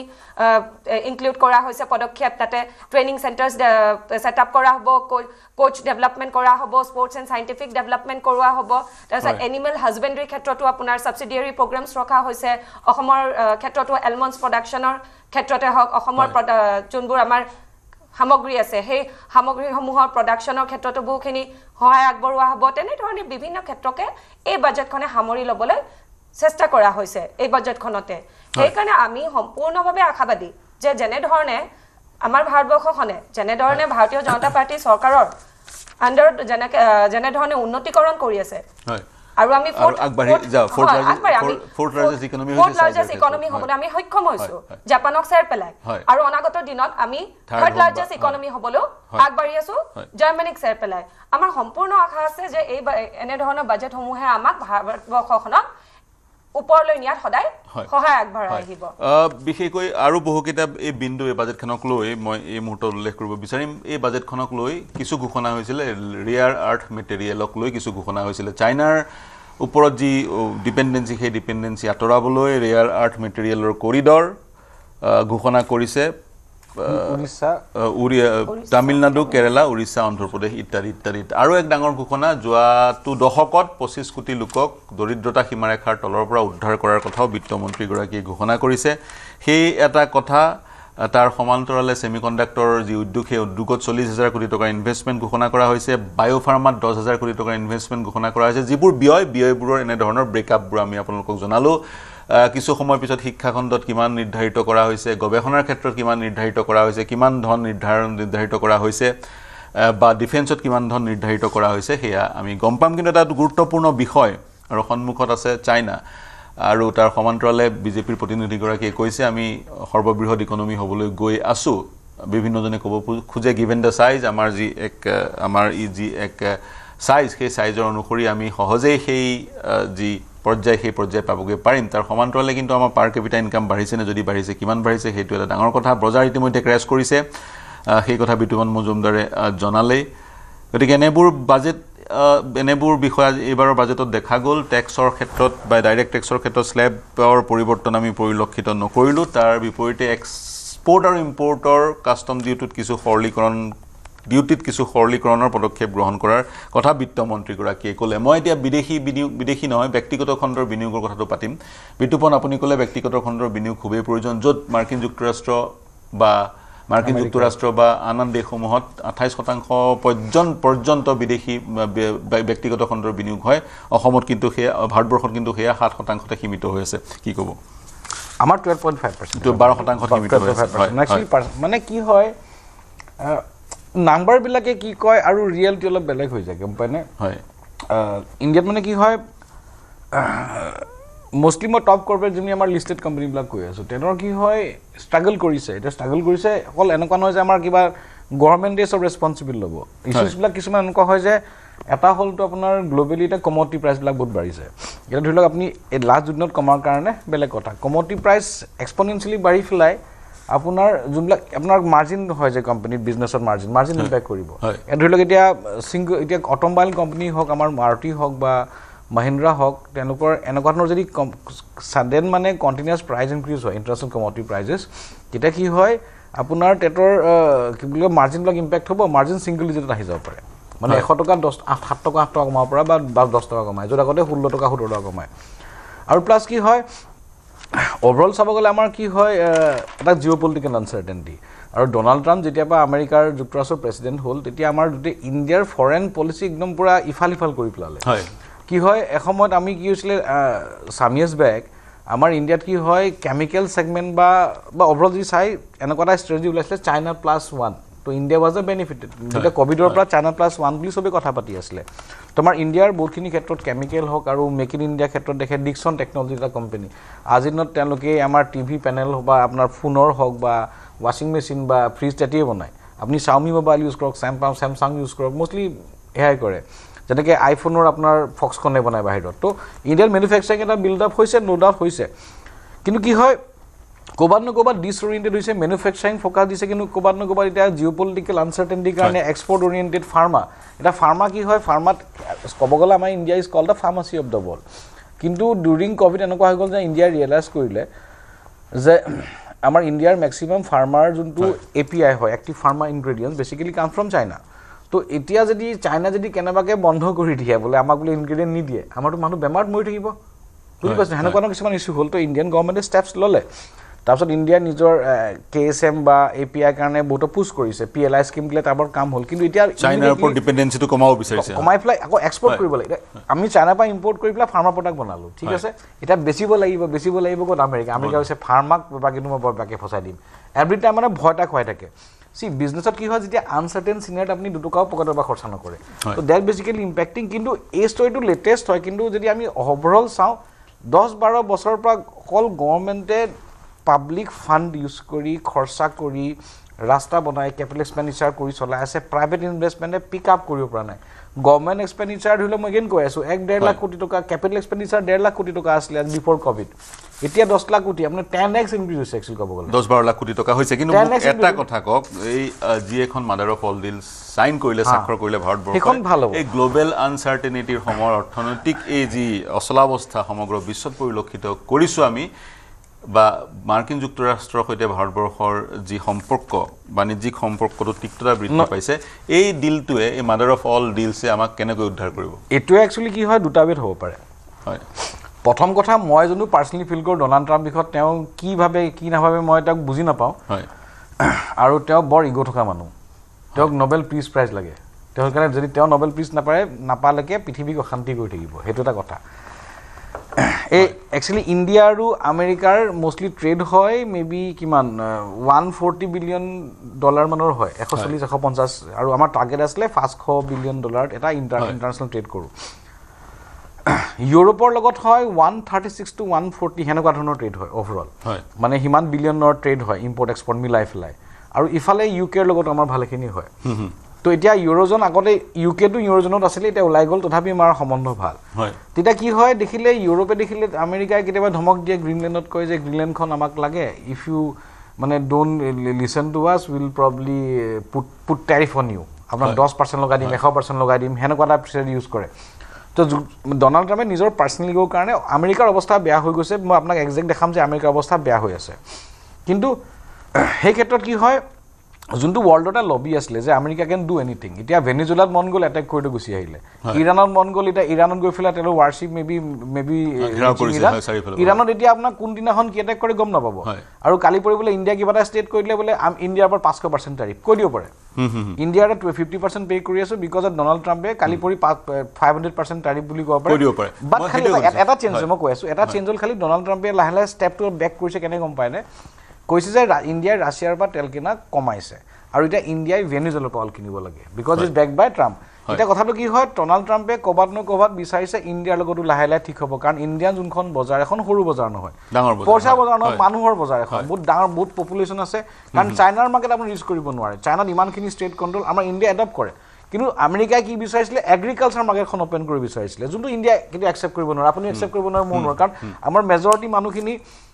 বা গভৰ্ণমেণ্টটো একচেপ্ট কৰা নাই তো সেই বস্তুত আপোনাৰ কি হয়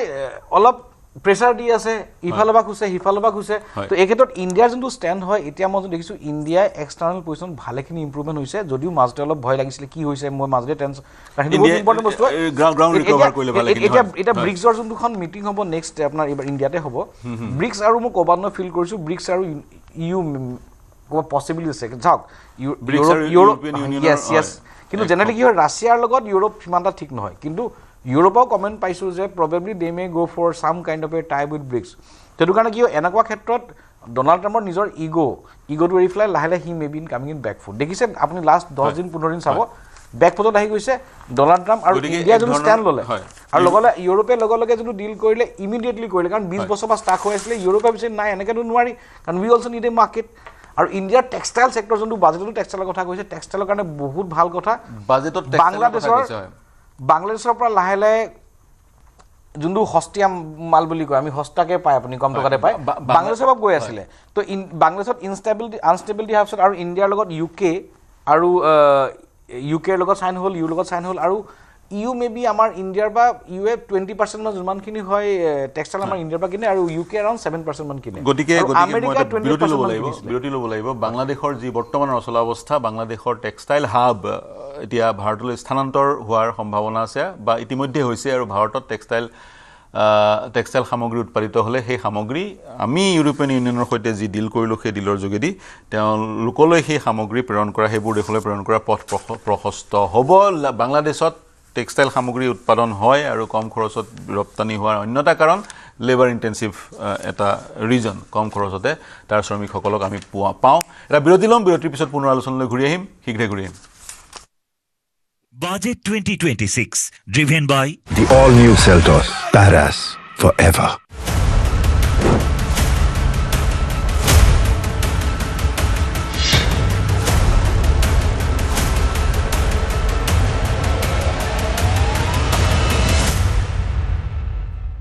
अक्कर बक्कर बम्बे बो आखी 90 पूरा 100 में लागा धागा चोर निकल के भागा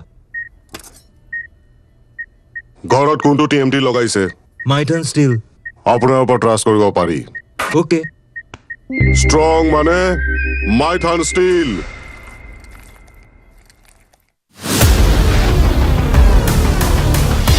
ভয়ংকৰ যান-জঁট মহানগৰীত বন্ধ পথ মহানগৰী যান-জঁটত নতুনকৈ সংযোজন হ'ল চানমাৰী উৰণ সেতু চানমাৰী হৈ জুৰোডলৈ আপোনাৰ যদি যাবলগীয়া কাম আছে তেনেহ'লে কেইদিনমানৰ কাৰণে সেই পথটো পৰিহাৰ কৰক কিয়নো আপুনি গন্তব্যস্থল পোৱালৈকে ৰাস্তাত কিমান সময় ট্ৰেফিক জামত পৰিব তাৰ কোনো নিশ্চয়তা নাই দ্ৰুতগতিত কাম চলি আছে দীঘলী পুখুৰীৰ পৰা বামুণী মৈদামৰ FCI হনুমান মন্দিৰলৈকে নিৰ্মাণ কৰা উৰণ সেতু সাময়িকভাৱে বন্ধ কৰা হৈছে কেইবাটাও পথ ৰোড ক্লজ কৰি থোৱা হৈছে আপুনি Budget 2026 driven by the all-new Seltos Paras forever.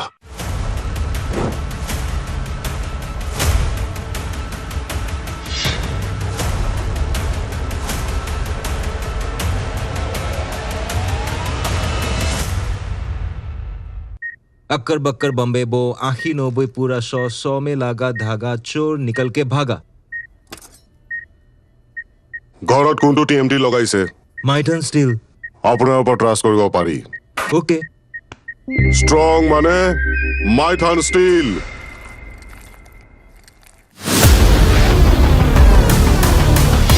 ভয়ংকৰ যান-জঁট মহানগৰীত বন্ধ পথ মহানগৰী যান-জঁটত নতুনকৈ সংযোজন হ'ল চানমাৰী উৰণ সেতু চানমাৰী হৈ জুৰোডলৈ আপোনাৰ যদি যাবলগীয়া কাম আছে তেনেহ'লে কেইদিনমানৰ কাৰণে সেই পথটো পৰিহাৰ কৰক কিয়নো আপুনি গন্তব্যস্থল পোৱালৈকে ৰাস্তাত কিমান সময় ট্ৰেফিক জামত পৰিব তাৰ কোনো নিশ্চয়তা নাই দ্ৰুতগতিত কাম চলি আছে দীঘলী পুখুৰীৰ পৰা বামুণী মৈদামৰ এফচিআৰ হনুমান মন্দিৰলৈকে নিৰ্মাণ কৰা উৰণ সেতু সাময়িকভাৱে বন্ধ কৰা হৈছে কেইবাটাও পথ ৰোড ক্ল'জ কৰি থোৱা হৈছে আপুনি চানমাৰী দিশৰ পৰা যদি জোৰদৰ দিশে যাব বিচাৰে তেনেহ'লে এই পথটোৰে চানমাৰী উৰণ সেতুৰ ওপৰেদি যাব নোৱাৰিব কেইবাদিনো ধৰি এই পথটো বন্ধ কৰা হ'ব আৰু বৃহস্পতিবাৰৰ পৰা এই পথটো বন্ধ আছে কিন্তু আপুনি এটা বিকল্প পথেৰে বামুণী মৈদামৰ দিশৰে যাব পাৰিব সেই পথটো হৈছে MRD পথ এই পথটোৰে আপুনি গৈ বামুণী মৈদামৰ যিটো গভৰ্ণমেণ্ট পেজ আছে গভৰ্ণমেণ্ট পেজৰ কাষেদি গ'লে বামুণী মৈদামৰ যিটো মূল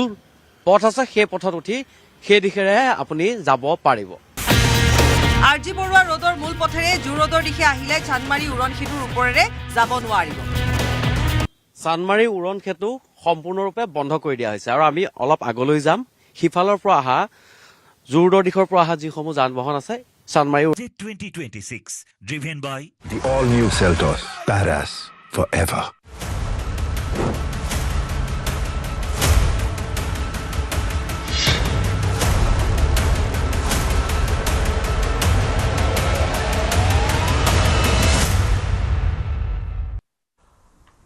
নমস্কাৰ প্ৰিয় দৰ্শক সকলোকে বিৰতিৰ পিছত স্বাগতম জনাইছো নিৰ্মলা সীতাৰমণে নৱমবাৰৰ কাৰণে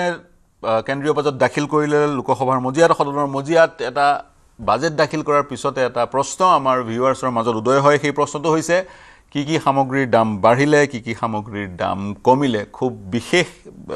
বিশেষ ঘোষণা সামগ্ৰীৰ দাম বৃদ্ধি হোৱাৰ বা সামগ্ৰীৰ দাম কমাৰ বিত্তমন্ত্ৰীগৰাকীয়ে নকৰিলেও কাষ্টম ডিউটি আৰু টাৰিফত সাল সলনিৰ বহুকেইটা ঘোষণা ইতিমধ্যে কৰা হৈছে খুৰাৰ দাম আৰু লাক্সাৰী ঘড়ীৰ দাম বৃদ্ধি হোৱাৰ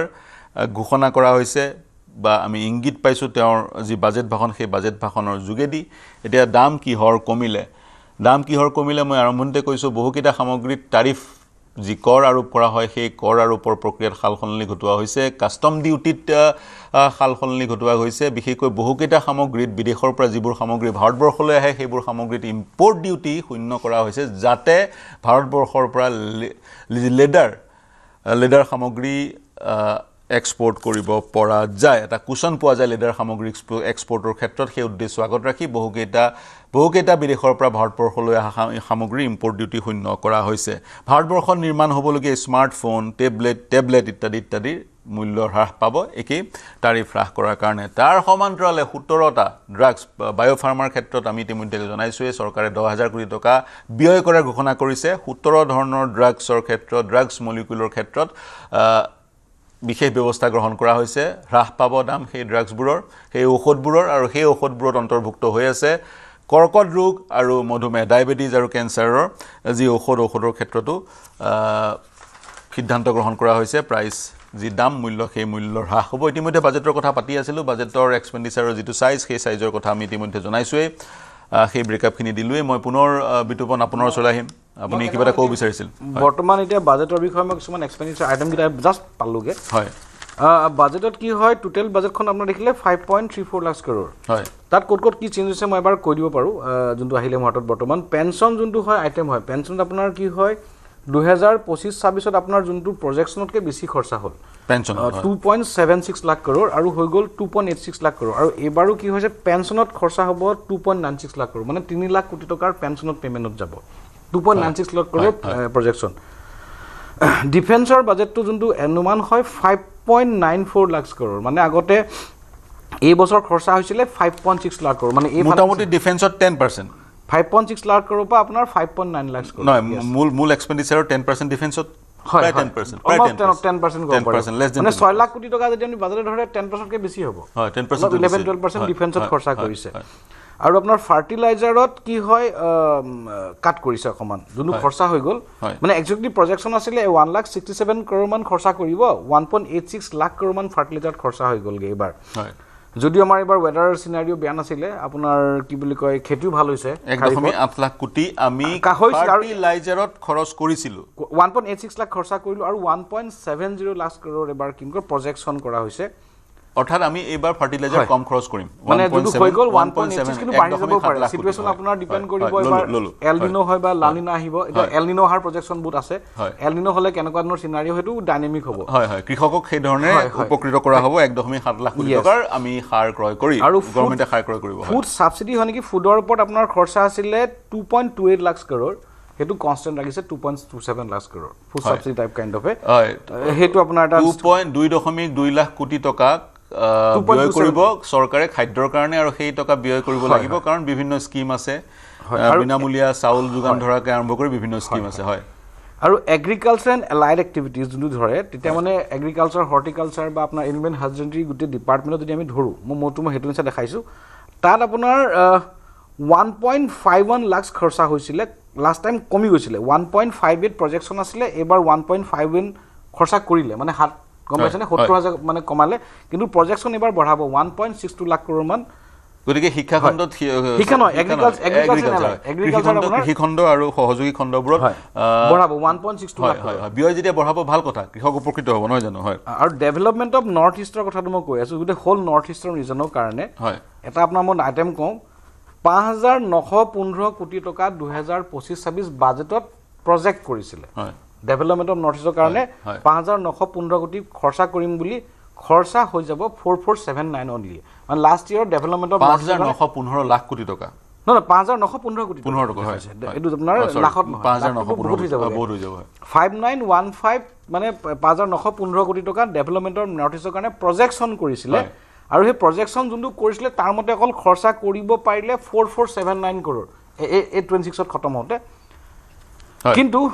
maybe ahead of the election এবাৰ প্ৰজেকশ্যন দিছে 2027ত 6,812 লাখ কোটি 6,812 কোটি টকা উত্তৰ পূৰ্বাঞ্চলৰ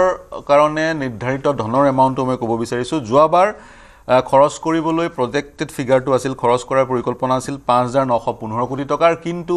খৰচ কৰিব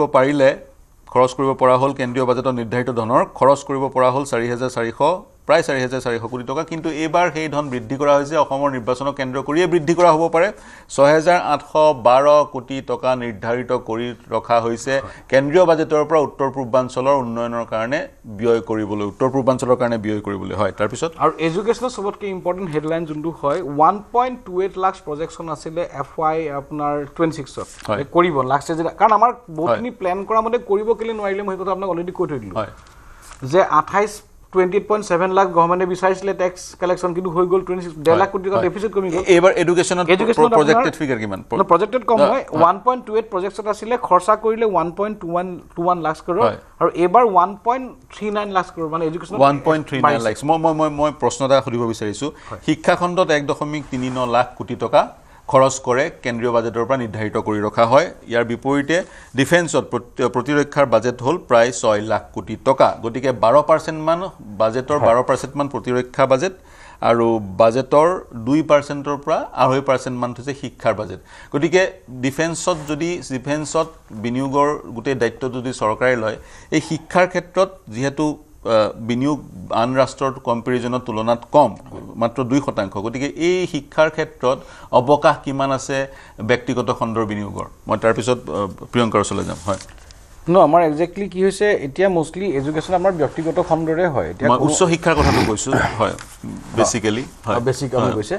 আমাৰ কি প্ৰাইভেট সেক্টৰটো অবভিয়াছলি এটা প্লে ইম্পৰ্টেণ্টে হয় আৰু আমেৰিকাটো বা বিদেশত এতিয়া আমাৰ কি হয় কিছুমান ৰাজ্যত দিল্লীত বা মাজতে কি হয় যেতিয়া তাত অলপ কি বুলি কয় গভৰ্ণমেণ্টৰ ফালৰ পৰা আছিলে ভাল অবভিয়াছলি ইউনিভাৰ্চিটি কিন্তু আমাৰ অসমতো আছে কিন্তু মই এটা পাৰ্টিকুলাৰ বেলেগ এটা কথা ক'ব বিচাৰিছোঁ মানে গম পাইনে অসমত ব্যক্তিগত স্কুল আছে নেশ্যনেল ইকনমিক প্লেনিঙৰ কথা পাতিলে ইনক্লুজিভ এডুকেশ্যনৰ কথা আমি পাতিছিলোঁ ইনক্লুজিভ এডুকেশ্যন লাগে কাৰণ যেতিয়া কোভিড আহিছিলে কোভিডৰ সময়ত যেতিয়া ৰঘুৰাম ৰাজন আছিলে তেখেত আমাৰ RBI গভৰ্ণৰ বা তেখেতত তেতিয়া চাগে তেওঁ আছিল আগত তেওঁ কৈছিলে যে 2014 তেওঁৰ এৰা আৰু 2000 যেতিয়া কোভিডত আহোঁতে কৈছিলে যোনটো যে ইনক্লুচিভ এডুকেশ্যন বা ল'ৰা ছোৱালীৰ যোনটো ভৱিষ্যত বিকজ অফ কোভিড মেক্সিমাম আজি ল'ৰা ছোৱালী দেখিব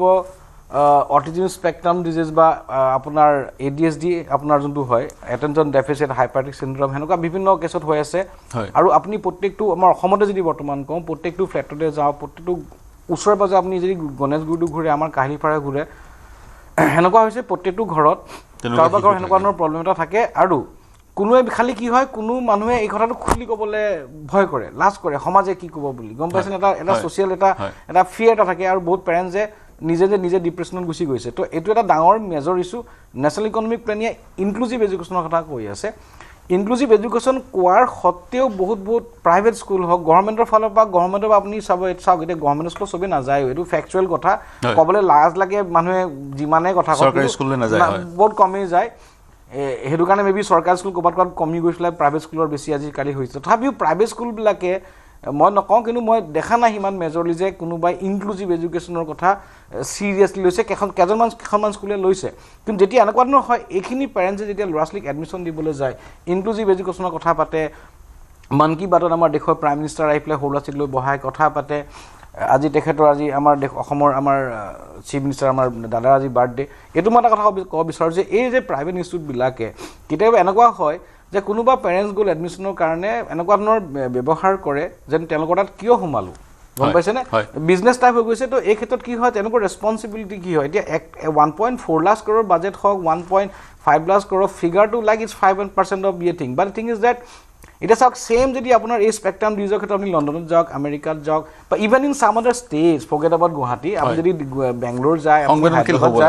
তাত কি হয় তাত ইমান ধুনীয়া কেয়াৰ কৰে মৰম কৰে ল'ৰা ছোৱালীখিনি এডপ্ট কৰে লণ্ডনত বা সেইখিনি বাহিৰ নাযাওঁৱে কিন্তু আমাৰ অসমত কি হয় এইটো মই গভৰ্ণমেণ্টৰ ৰেছপনচিবিলিটি নকওঁ এইখিনি আমাৰ সামূহিক ৰেছপনচিবিলিটি তো এই ৰেছপনচিবিলিটি ক্ষেত্ৰত গভৰ্ণমেণ্টৰ মই বিচাৰোঁ যে এটা ক'ৰবাত এটা ষ্টেপ এটা দৰকাৰ যে এটা কমিউনিকেশ্যন দৰকাৰ কাৰণ 1.4 লাখ কৰক বা 2 লাখ কৰক কিন্তু এডুকেশ্যনত ব্যয় দি অকল নহয় ব্যয় অলছ' ৰিকুৱাৰ্ড যে আপুনি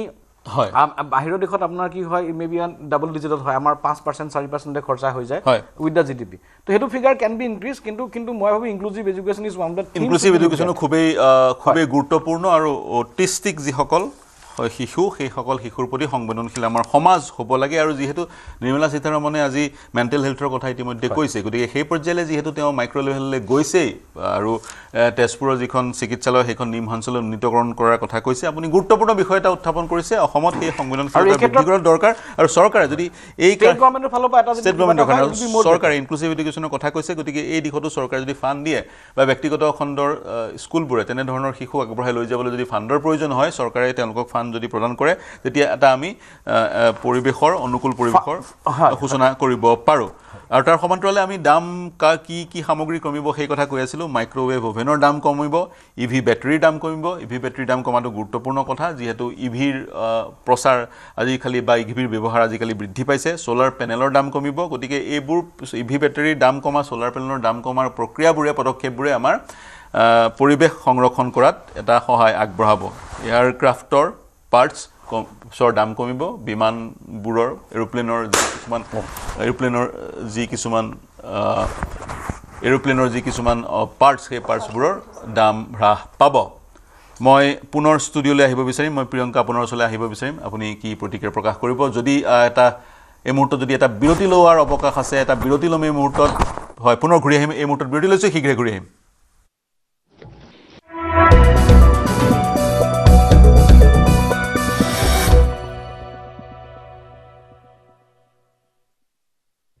अक्कर बक्कर बम्बे बो आखी नोबे पूरा 100 में लागा धागा चोर निकल के भागा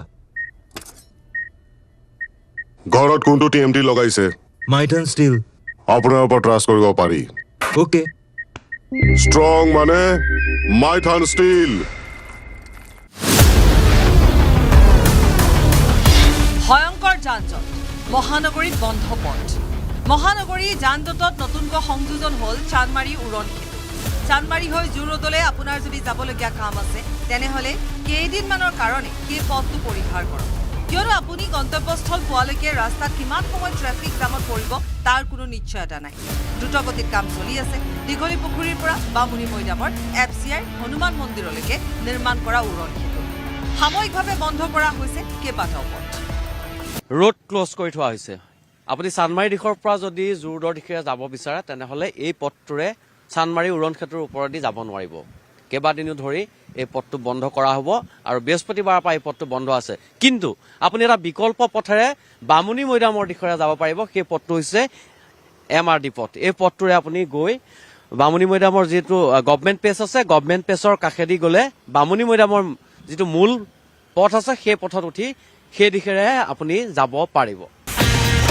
RG বৰুৱা ৰোডৰ মূল পথেৰে জোৰদৰ দিশে আহিলে চানমাৰী উৰণ সেতুৰ ওপৰেৰে যাব নোৱাৰিব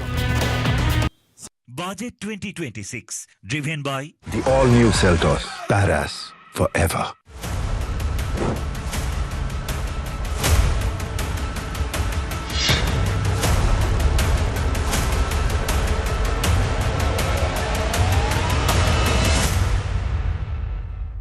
अक्कर बक्कर बम्बे बो आखी नोबे पूरा 100 में लागा धागा चोर निकल के भागा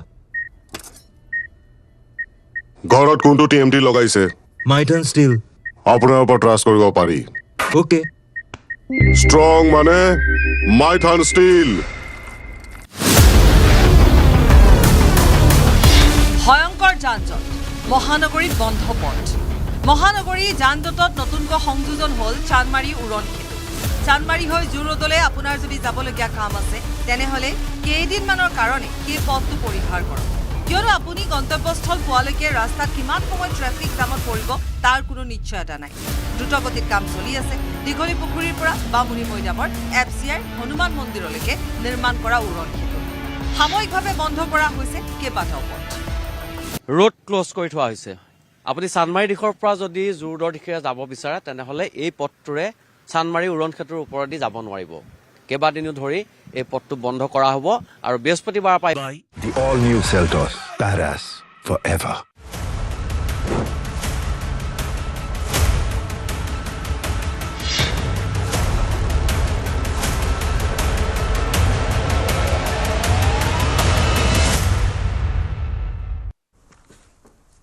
নমস্কাৰ প্ৰিয় দৰ্শক বিৰতিৰ পিছত সকলোকে স্বাগতম জনাইছো 17 বিধ ড্ৰাগছৰ মূল্য হ্ৰাস কৰাৰ সিদ্ধান্ত গ্ৰহণ কৰা হৈছে এবাৰ বাজেটত আৰু সমান্তৰালকৈ ইম্পৰ্ট ডিউটি এক্সেম কৰা হৈছে বহুকেইটা এক্সটেণ্ডেড ড্ৰাগছত লগতে মেডিচিন স্পেচিয়েলাইজ মেডিকেল ফুড ইত্যাদি ইত্যাদি যিবোৰ বাহিৰৰ পৰা আহিব বিদেশৰ পৰা আহিব সেইবোৰৰ যি মূল্য হ্ৰাস হ'ব কাৰণ ইম্পৰ্ট ডিউটি কমোৱা হৈছে আৰু চিকিৎসাৰ ক্ষেত্ৰত 7টা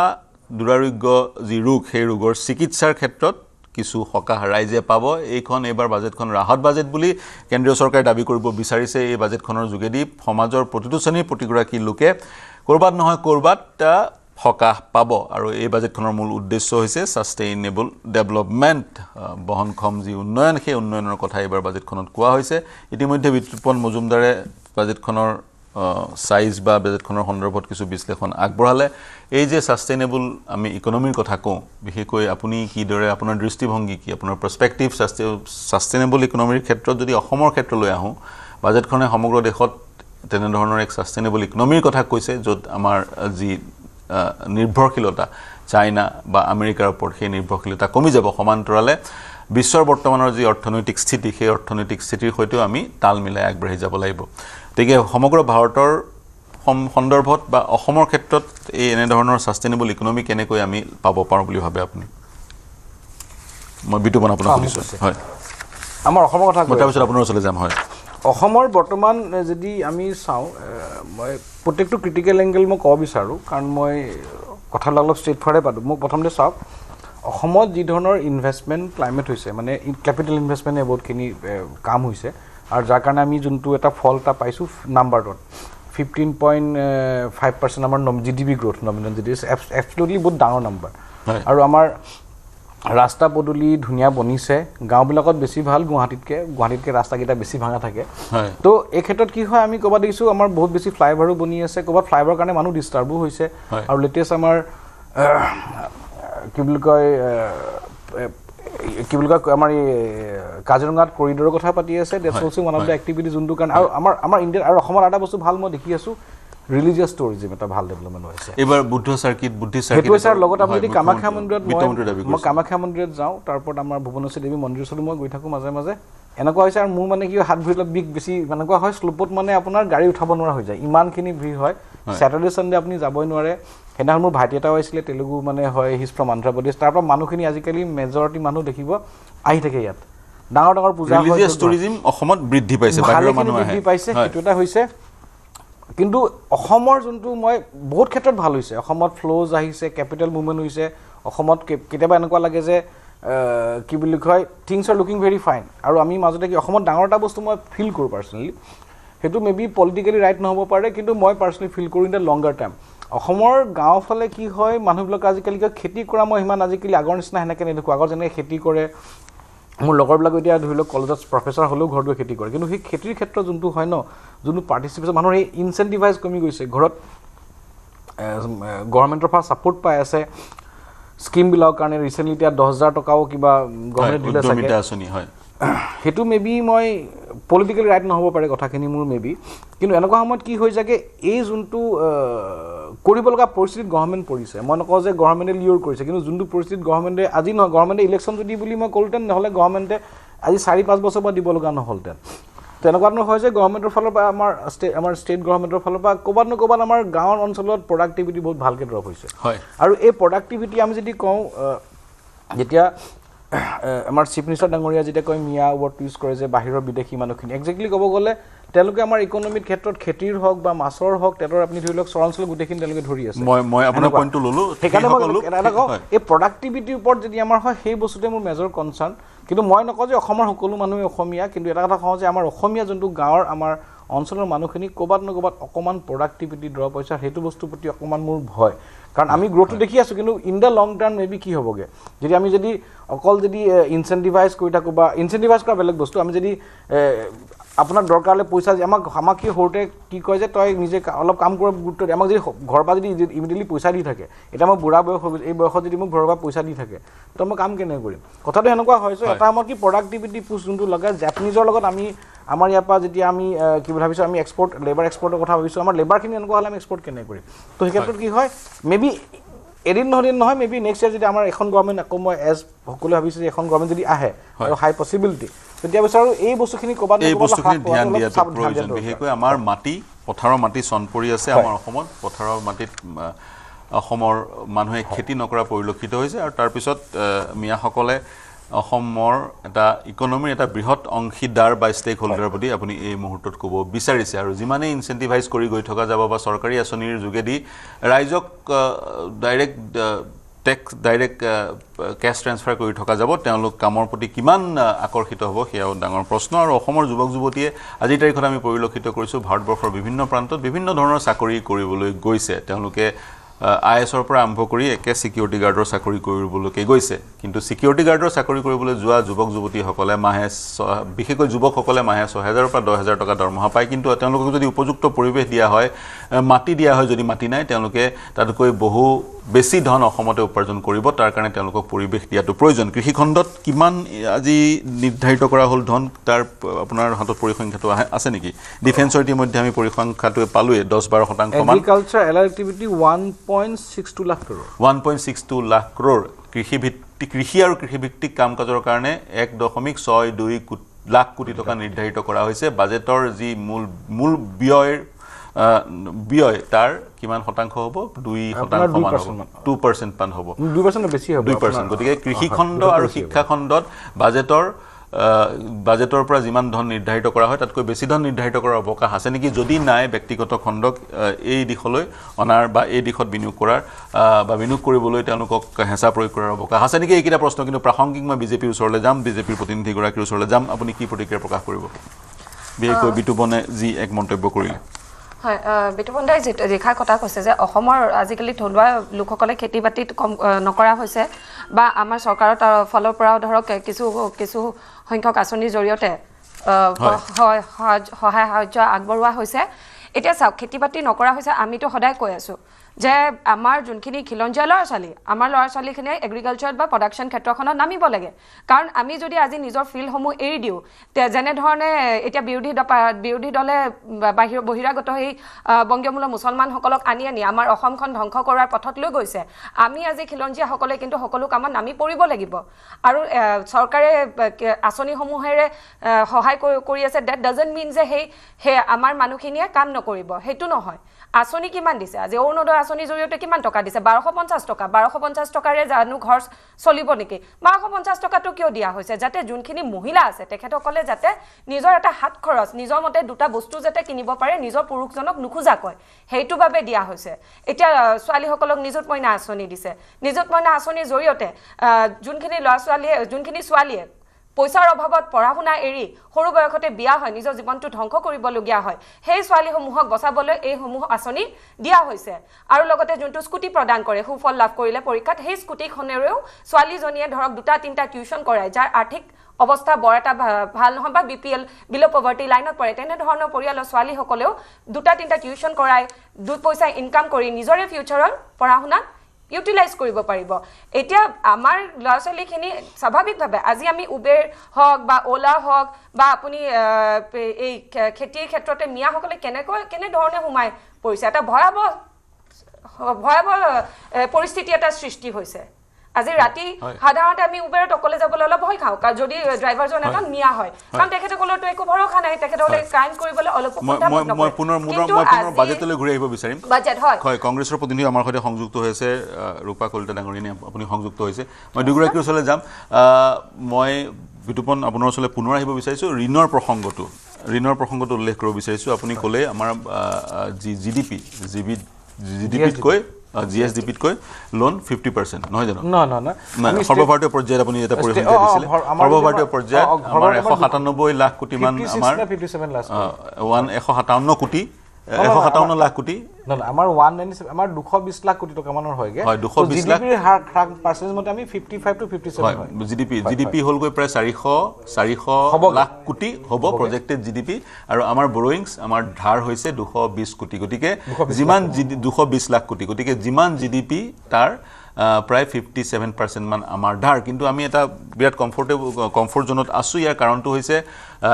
মাৰ্কিন যুক্তৰাষ্ট্ৰ ইত্যাদি দেশত জিডিপিৰ যিটো সাইজ তাতকৈ অধিক তেওঁলোকে বৰো কৰে তেওঁলোকে লোন লয় তেওঁলোকে ঋণ লয় তেনে ক্ষেত্ৰত ঋণৰ যি ঋণ অসমৰ ওপৰত আছে অসম চৰকাৰে যিমান পৰিমাণৰ ঋণ লৈছে বা ভাৰতবৰ্ষই যিমান পৰিমাণৰ ঋণ লয় এই ঋণ লোৱাৰ ব্যৱস্থাটোক আপুনি কিদৰে বিশ্লেষণ কৰে তাৰ পিছত মই কংগ্ৰেছৰ প্ৰতিনিধিগৰাকীৰ ওচৰলৈ যাম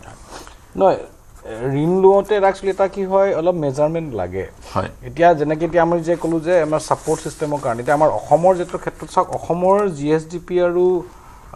আৰু যোনটো বৰোয়িংছৰ যোনটো সংখ্যা আছিলে এৰাউণ্ড 21% মান আছিলে আছাম 2-3 years back কেইবছৰমান আগতে এতিয়া 29% মান হ'লে গেপটো কিমান থাকিব লাগে GSDP FRBM একমতে আপোনাৰ ঠিকই আছে FRBMৰ আণ্ডাৰত থাকে ফিস্কেল ৰেছপন্সিবল মেনেজমেণ্টৰ যোনটো বিল হয় তাক ক্ৰছ কৰিব নোৱাৰে তো এই খৰচাটো কি হয় হিটানটো কি হয় বাঢ়ি গৈছে as a percentage of state GDP আমাৰ হ'ব ষ্টেটৰ 7.43 লাখ কৰোৰ মান 7,43,000 কোটি টকা আমাৰ ষ্টেটৰ জিডিপি তো তাৰ 30% মান আমাৰ ইয়ালে হৈ গৈছে টোটেল ডেটটো আৰু এটা বস্তু কি হৈছেগে সেকেন্ড যোনটো হৈছে আমাৰ আউটষ্টেণ্ডিং লায়াবিলিটি আমাৰ অসমৰ টোটেল এৰাউণ্ড 2 লাখ কোটি টকা হৈছে এতিয়া দিবলৈ কাৰণে তো সাবষ্টেন্সিয়েল ইনক্ৰিজ হোৱাৰ কাৰণে ৰিজাৰ্ভ বেংক অফ ইণ্ডিয়া অকল অসম নহয় আৰু বাকী সতৰ্ক কৰি দিছে বিহাৰকো কৈছে আৰু যে এনেকে ধৰণৰ যদি আপুনি ওয়েলফেয়াৰ স্কিমক কিন্তু ডাইৰেক্টলি লিখিছে ৰিজাৰ্ভ বেংক অফ ইণ্ডিয়া এই যোনটো মই ক'লোঁ যোনটো মই কথাটো কৰোঁ মানে ইনডাইৰেক্টলি প্ৰতিখন ষ্টেটক কৈছে আপোনাৰ ওয়েলফেয়াৰ স্কিমৰ নামত পাব্লিকৰ ধন যদি দিয়ে প্ৰডাক্টিভিটি যদি নাহে এক্স্যাক্টলি লংগাৰ টাইমত দেশৰ কাৰণে ক্ষতি হয় এতিয়া ওয়েলফেয়াৰ স্কিমবোৰ আমাৰ জনকল্যাণমুখী আঁচনিবোৰ চলি থাকিব সেইবোৰ বন্ধ কৰিব পৰা নাযায় আজি প্ৰেক্ষাপটত তেনে ক্ষেত্ৰত আমি কি কৰিব লাগিব আমাৰ ইনকামবোৰ হ'ব লাগিব ইনকাম কেনেকৈ বঢ়াম আমি ইনকাম বঢ়াবৰ কাৰণে চাওক এতিয়া এনি টেক্স কালেকশ্যন ভাল আজিকালি আমাৰ ৰাজকোষত পৰ্যাপ্ত ধন আছে বুলি চবেই বিশেষকৈ শাসক দলে কৈ থাকে চাওক আজিৰ দিনত কি হয় এণ্টাৰপ্ৰিনাৰশ্বিপ কৰিবৰ কাৰণে বৰ ইজি ক'ব গ'লে আজি আপোনাৰ গাঁৱত এখন বহি পেলাই যদি মানুহ ছোৱালী যদি ভালকৈ পঢ়া শুনাও কৰে ল'ৰা ছোৱালীয়ে আজি যদি আপুনি UK যদি মই চিম্পল এটা কৈছোঁ UK ল'ৰা ছোৱালীক পঢ়াব বিচাৰে চামবডি ইজ গুড ইন চায়েন্সৰ বস্তু ডিমাণ্ড বেছি পঢ়াই পেলাইও ভালকৈ ইনকাম কৰিব পাৰে প্লাছ আমাৰ ইয়াত অসমত ক'ব গ'লে কঁঠাল হওক বা আপোনাৰ কি বুলি কয় বহুত সামগ্ৰী এনেকুৱা ধৰণৰ হয় ৱেষ্টেজ হৈ যায়গৈ হয়নে নহয় আমাৰ বহুতখিনি ফ্ৰুটছবিলাক সেইখিনি বৰবাদ হৈ যায়গৈ সেইখিনিৰ কাৰণে ফুড প্ৰচেছিঙৰ ওপৰত অলপ ফ'কাছ হৈ পেলাই যদি কাম কৰিব পাৰে প্লাছ চেল্ফ ছাষ্টেইনেবল যোনটো এটা আজিৰ দিনত কি হয় what exactly personally believe self sustainable যোনটো village economy should be the concept যোনটো গান্ধীয়ান থট অফ প্ৰিন্সিপল হয় যোনটো এক্সটাৰ্নেল চকৰ পৰা বচাব পাৰে আমাৰ অসমতো প্ৰতিষ্ঠান কিয় নাই অসমত আছে মানুহখিনি ক'ৰবাত নক'ৰবাত এলেহুৱা হৈ যোৱা যেন লাগে আপুনি চাওক মাখানা বোৰ্ড বনাই দিলে মাখানা এতিয়া এক্সপৰ্টৰ কাৰণে নীতিন কামতে পোষ্ট কৰিছিলে মাজতে মেবি নীতিন কামতো ইনভেষ্ট কৰিব পাৰে জিৰ'টাৰ ফাউণ্ডাৰ তো তাত সেনেকুৱা ধৰণৰ কথা পাতি আছে আৰু আমি অসমলৈকে আৰামছে কিবা এটা পাই আছোঁ ৰেডি হৈ আছোঁ চাওক প্ৰডাক্টিভ আপুনি যদি হয় নহয় ইউ কেন ডু এনিথিং অপৰচুনিটিৰ একো মানে অভাৱ নাই খেতিৰ অভাৱ নাই আমাৰ চাউল যোনটো হয়তো কেনেকুৱা ধৰণৰ ডিমাণ্ড ব্লেক ৰাইচটো কেনেকুৱা ধৰণৰ ডিমাণ্ড ইণ্টাৰনেশ্যনেল ডিমাণ্ড আমাৰ বাঁহধনৰ কেনেকুৱা ধৰণৰ ডিমাণ্ড বাহিৰত আমাৰ জহা চাউল এৰমেটিক ৰাইচ আপুনি চাওক কেনেকুৱা ডিমাণ্ড এতিয়া চাওক ইফালে যদি ইউ গো টু ছিংগাপুৰ আপুনি যদি বাহিৰত আমি চাউলৰ পিঠাৰ আমি চাওঁ তেতিয়া উই গেট বাছমতি ৰাইচ আৰু নহ'লে আপোনাৰ সোণা মচুৰি ৰাইচ মষ্টিকেলি আপোনাৰ ক'ৰ হয় আন্ধ্ৰাৰ ফালৰ পৰা হয় তো সেইখিনি বস্তু আমাৰ অসমৰ সেই ৰাইচৰ ক্ষেত্ৰত এক্সপৰ্ট অৰিয়েণ্টেড হয় নেমু আছে গোটেইখন হয় খালি এফালে কি হয় এই যেতিয়া লেটেষ্ট যোনখন মাৰ্কেট খুলিছে ইউৰোপিয়ান ইউনিয়নৰ কাৰণে সেইখন এক্সপ্ল'ৰটো কেলৈ কৰিব নোৱাৰে কাৰণ খালি এটা বস্তু হয় অসমত এই যিমানখিনি সাৰ চাৰ ইউজ কৰি যে বস্তুখিনি খেতি কৰে সেইটোহে বাদ দিব লাগিব আৰু অসমীয়া মানুহখিনি একচুৱেলি ইমান সাৰ চাৰ ইউজ নকৰে হয় তো সেইটো কেন বি ইউনিট আৰু বাকী অসমৰ আৰু এটা বস্তু হয় অসমৰ something need to be address অসমত মানে কি হয় মেজৰিটি অসমীয়া আজিকালি বাহিৰত IT চেক্টৰত কাম কৰে নলেজ ট্ৰেন্সফাৰ এটা আমাৰ এতিয়া মেক্সিমাম যোনটো হাব বিল্ড আপ হৈছে মষ্টলি মেনুফেকচাৰিং হাব যোনটো আমাৰ মষ্টলি এটা লোৱাৰ মিডিল ক্লাছ বা পভাৰ্টি এলিভেশ্যনৰ ক্ষেত্ৰত বহুতখিনি কাম কৰিব পাৰে কিন্তু তাতকৈ যোনটো মিডিল ক্লাছখিনি যোনখিনি ল'ৰা ছোৱালী পঢ়ি গৈছে তেওঁলোক ঘূৰি অহাৰ এটা পৰিৱেশৰ সূচনা কৰিব লাগে এতিয়া ছেমিকণ্ডাক্টৰ প্ৰকল্প অসমত নিৰ্মাণ হৈ আছে আৰু চৰকাৰে এবাৰ ছেমিকণ্ডাক্টৰ প্ৰকল্পত 40,000 কোটি টকা ইনভেষ্টমেণ্টৰ বিনিয়োগৰ কথা ইতিমধ্যে ঘোষণা কৰিছে বাজেটৰ পৰা নিৰ্ধাৰণ কৰা হৈছে গতিকে সেই ধৰণৰ বিষয়বোৰে অসমৰ পৰা যিবোৰ ব্ৰেইন বাহিৰলৈ ওলাই গৈছে মেধা বাহিৰলৈ ওলাই গৈছে তেওঁলোক ঘূৰি অহাত একে পৰিৱেশৰ সূচনা কৰিব তাৰ সমান্তৰালে বাজেটৰ আলোচনা কৰি আছিলোঁ প্ৰিয় দৰ্শক বাজেটত সচৰাচৰ দুটা বিষয় থাকে মধ্যবিত্ত দৰমহাভোগী লোকসকলৰ কাৰণে কিমান ইনকাম টেক্সৰ স্লেব কমিলে ইনকাম টেক্সৰ স্লেব এবাৰ কমা নাই কিন্তু যিখন নতুন ইনকাম টেক্স আইন 2025 সেই আইনখন 1 এপ্ৰিলৰ পৰা কাৰ্যকৰী হ'ব পুৰণি যিখন আইন ইনকাম টেক্স এক্ট 1961 সেইখন ইতিহাস হ'বলৈ গৈ আছে তাৰপিছত কষ্ট অফ লিভিঙৰ ক্ষেত্ৰত কিছু বিষয় এড্ৰেছ কৰা হৈছে কিন্তু food price school fee health care health insurance ইত্যাদিত কিছু ঘোষণা বিত্তমন্ত্ৰীজনৰ ফালৰ পৰা আহিছে মই এতিয়া কংগ্ৰেছৰ প্ৰতিনিধিগৰাকীৰ ওচৰলৈ যাম কি মন্তব্য আগবঢ়াব বাজেটখনক লৈ প্ৰাথমিক প্ৰতিক্ৰিয়া কি আপোনাৰ বাজেটৰ পিছত কংগ্ৰেছৰ মই আপোনাকে প্ৰথম পাইছোঁ গতিকে সেইকাৰণে প্ৰাথমিক প্ৰতিক্ৰিয়া হয় ধন্যবাদ পাৰ্থদা বাজেটৰ ওপৰত ক'বলৈ যাওঁতে আমি যিখিনি কথা বতৰা চাই আহিছোঁ আমি দেখিছোঁ যে বৰ্তমান আমাৰ ভাৰতবৰ্ষৰ যি অৰ্থনীতি সেই অৰ্থনীতিত একজন অবিশ্বাসৰ বাতাবৰণ মানে আহিবলৈ লৈছে সেই তেনেকুৱা ধৰণৰ দেখা পোৱা গৈছে কাৰণ বৰ্তমান আমাৰ যিসকল বিদেশী ইনভেষ্টৰ আছিলে তেওঁলোক আমাৰ আগতে যি 20% আছিলে বৰ্তমান 15%লৈ হ্ৰাস হৈছে আৰু আমাৰ ভাৰতীয় যিসকল বিনিয়োগকাৰী আছিলে আমাৰ দেশৰ তেওঁলোকৰো কিন্তু এতিয়া তেওঁলোকে লং টাৰ্মৰ বাবে তেওঁলোকে ইনভেষ্ট কৰিব খোজা নাই আমি এই কথাবোৰ দেখি আহিছোঁ আৰু তাৰ বিপৰীতে আমাৰ নিজৰ দেশত এনেকুৱা এটা সুস্থিৰ বাতাবৰণ অৰ্থনৈতিক বাতাবৰণ নোহোৱাৰ বাবে প্ৰতি মাহত প্ৰায় 5,000 ধনী ব্যক্তি লোকে কিন্তু পাছপোৰ্ট সাৰেণ্ডাৰ কৰিছে আৰু বিদেশলৈ তেওঁলোক গতি কৰিছে আমি যদি চাওঁ আমাৰ ভাৰতীয় অৰ্থনীতি বুলি ক'বলৈ গ'লে টেক্স এক্সপোৰ্ট আৰু ৰুপি এই তিনিটা বস্তুৰ ওপৰত বেছ কৰি আমি গোটেই ধাৰণা এটা আমি আচলতে ল'ব পাৰোঁ কিন্তু আজিৰ তাৰিখত আমি যদি টেক্স চলৈ চাওঁ তেতিয়াহ'লে তাৰ অৱস্থাও বেয়া এক্সপোৰ্ট যি আমাৰ ব্যৱস্থা সেই এক্সপোৰ্টতো আমাৰ বহুত আমি নিম্নগামী হৈছোঁ আৰু ৰুপি আপোনালোকে গম পাইছে $1 সমান 92.16 পইচা হৈছে গতিকে এই যোনকেইটা আমাৰ অৰ্থনীতিৰ মূল মানে আমাৰ এই ভেটিকেইটা 92.16 টকা হয় 16 পইচা 16 টকা তো গতিকে আমি যেতিয়া আমাৰ এই গোটেই বেছটোৱে যেতিয়া আমাৰ বেয়া থাকিব তেতিয়াহ'লে আমি ভাৰতীয় অৰ্থনীতি আমি কেনেকৈ ভাল বুলি আমি ক'ব পাৰোঁ বৰ্তমান আমি দেখিছোঁ যে আমাক এটা আভাস দিয়া হৈছে যে আমি মানে পঞ্চম অৰ্থনীতিৰ দেশ হয় শক্তিশালী অৰ্থনৈতিক দেশ হয় আমি মানে চতুৰ্থলৈ গতি কৰিম কিন্তু আচলতে কথাটো তেনেকুৱা নহয় আমি বহু বছৰৰ পৰা একাধাৰে আমি পঞ্চম শক্তিশালী অৰ্থনৈতিক দেশ হিচাপে আমি ভাৰতবৰ্ষ আছোঁ কিন্তু জাপানক আমি অতিক্ৰম কৰি আমি মানে চতুৰ্থলৈ যোৱাৰ কথা যি কৈ আছে সেয়া কথা আচলতে শুদ্ধ নহয় আমাৰ বিদেশীভাৱে যি IMF আছে IMFে যি আমি যেতিয়া আমি ডলাৰত গোটেই আমাৰ অৰ্থনীতি থাকিব আমি পৃথিৱীক আমি যেতিয়া গ্লোবেলি আমাৰ বস্তুটো চোৱা যাব মানে তুলনা কৰা হ'ব তেতিয়া হলে সেইটো কোনে নিৰূপণ কৰিব IMFে কৰিব আৰু IMFে কোৰ্টে কৈছে যে আমি এতিয়াও সি ক্যাটেগৰীতে আছো আমি উন্নত আসলতে আমি হ'ব পৰা নাই আমি চতুৰ্থলৈ যাবলৈ আমাৰ বহু সময় লাগিব আৰু আমাৰ তুলনাত জাপানে কিন্তু বহুত ভাল ধৰণে তেওঁলোকে আগুৱাই গৈছে যোৱা সময়কেইটাত গতিকে আমি সেই কথাবোৰ চাব লাগিব আমাৰ টকাৰ যোনটো টকাৰে আমি যোনটো আমাৰ GDP আমি মানে আমি চাও হেতুত আমাক ঠিকই আগবঢ়োৱা দেখাইছে কিন্তু আমি ডলাৰত যদি আমাৰ চাও তুলনামূলকভাৱে তেতিয়া কিন্তু আমাৰ অৱস্থা একদম ভাল নহয় আমাৰ যোৱা বছৰতকৈ এবাৰ আমি 6.5% আমাৰ একদম কমি গৈছে টকাৰ ভ্যালুটো আমাৰ কমি গৈছে এটো আপোনালোকে দেখিছে কেনেকে ধৰণে এটা বছৰত আমাৰ ভ্যালুটো কমি গৈছে গতিকে এই কথা বতৰাবিলাকে নিৰ্ণয় কৰিছে যে আমাৰ ভাৰতবৰ্ষৰ অৰ্থনৈতিক অৱস্থাটো ইমান ভাল নহয় আমাৰ পাৰ কেপিটা ইনকাম আছিল 2850 কিন্তু আজিৰ তাৰিখত আমাৰ পাৰ কেপিটা ইনকাম কিন্তু 2700 টকালৈ নামি গল আমাৰ যি এক্সপোৰ্ট আছিল 330 বিলিয়ন কিন্তু বৰ্তমান আমাৰ এক্সপোৰ্ট আমাৰ কি হল নামি আহি 430 বিলিয়নলৈ আমি নামি আহিলো গতিকে এই কথাবোৰ আমি চাব লাগিব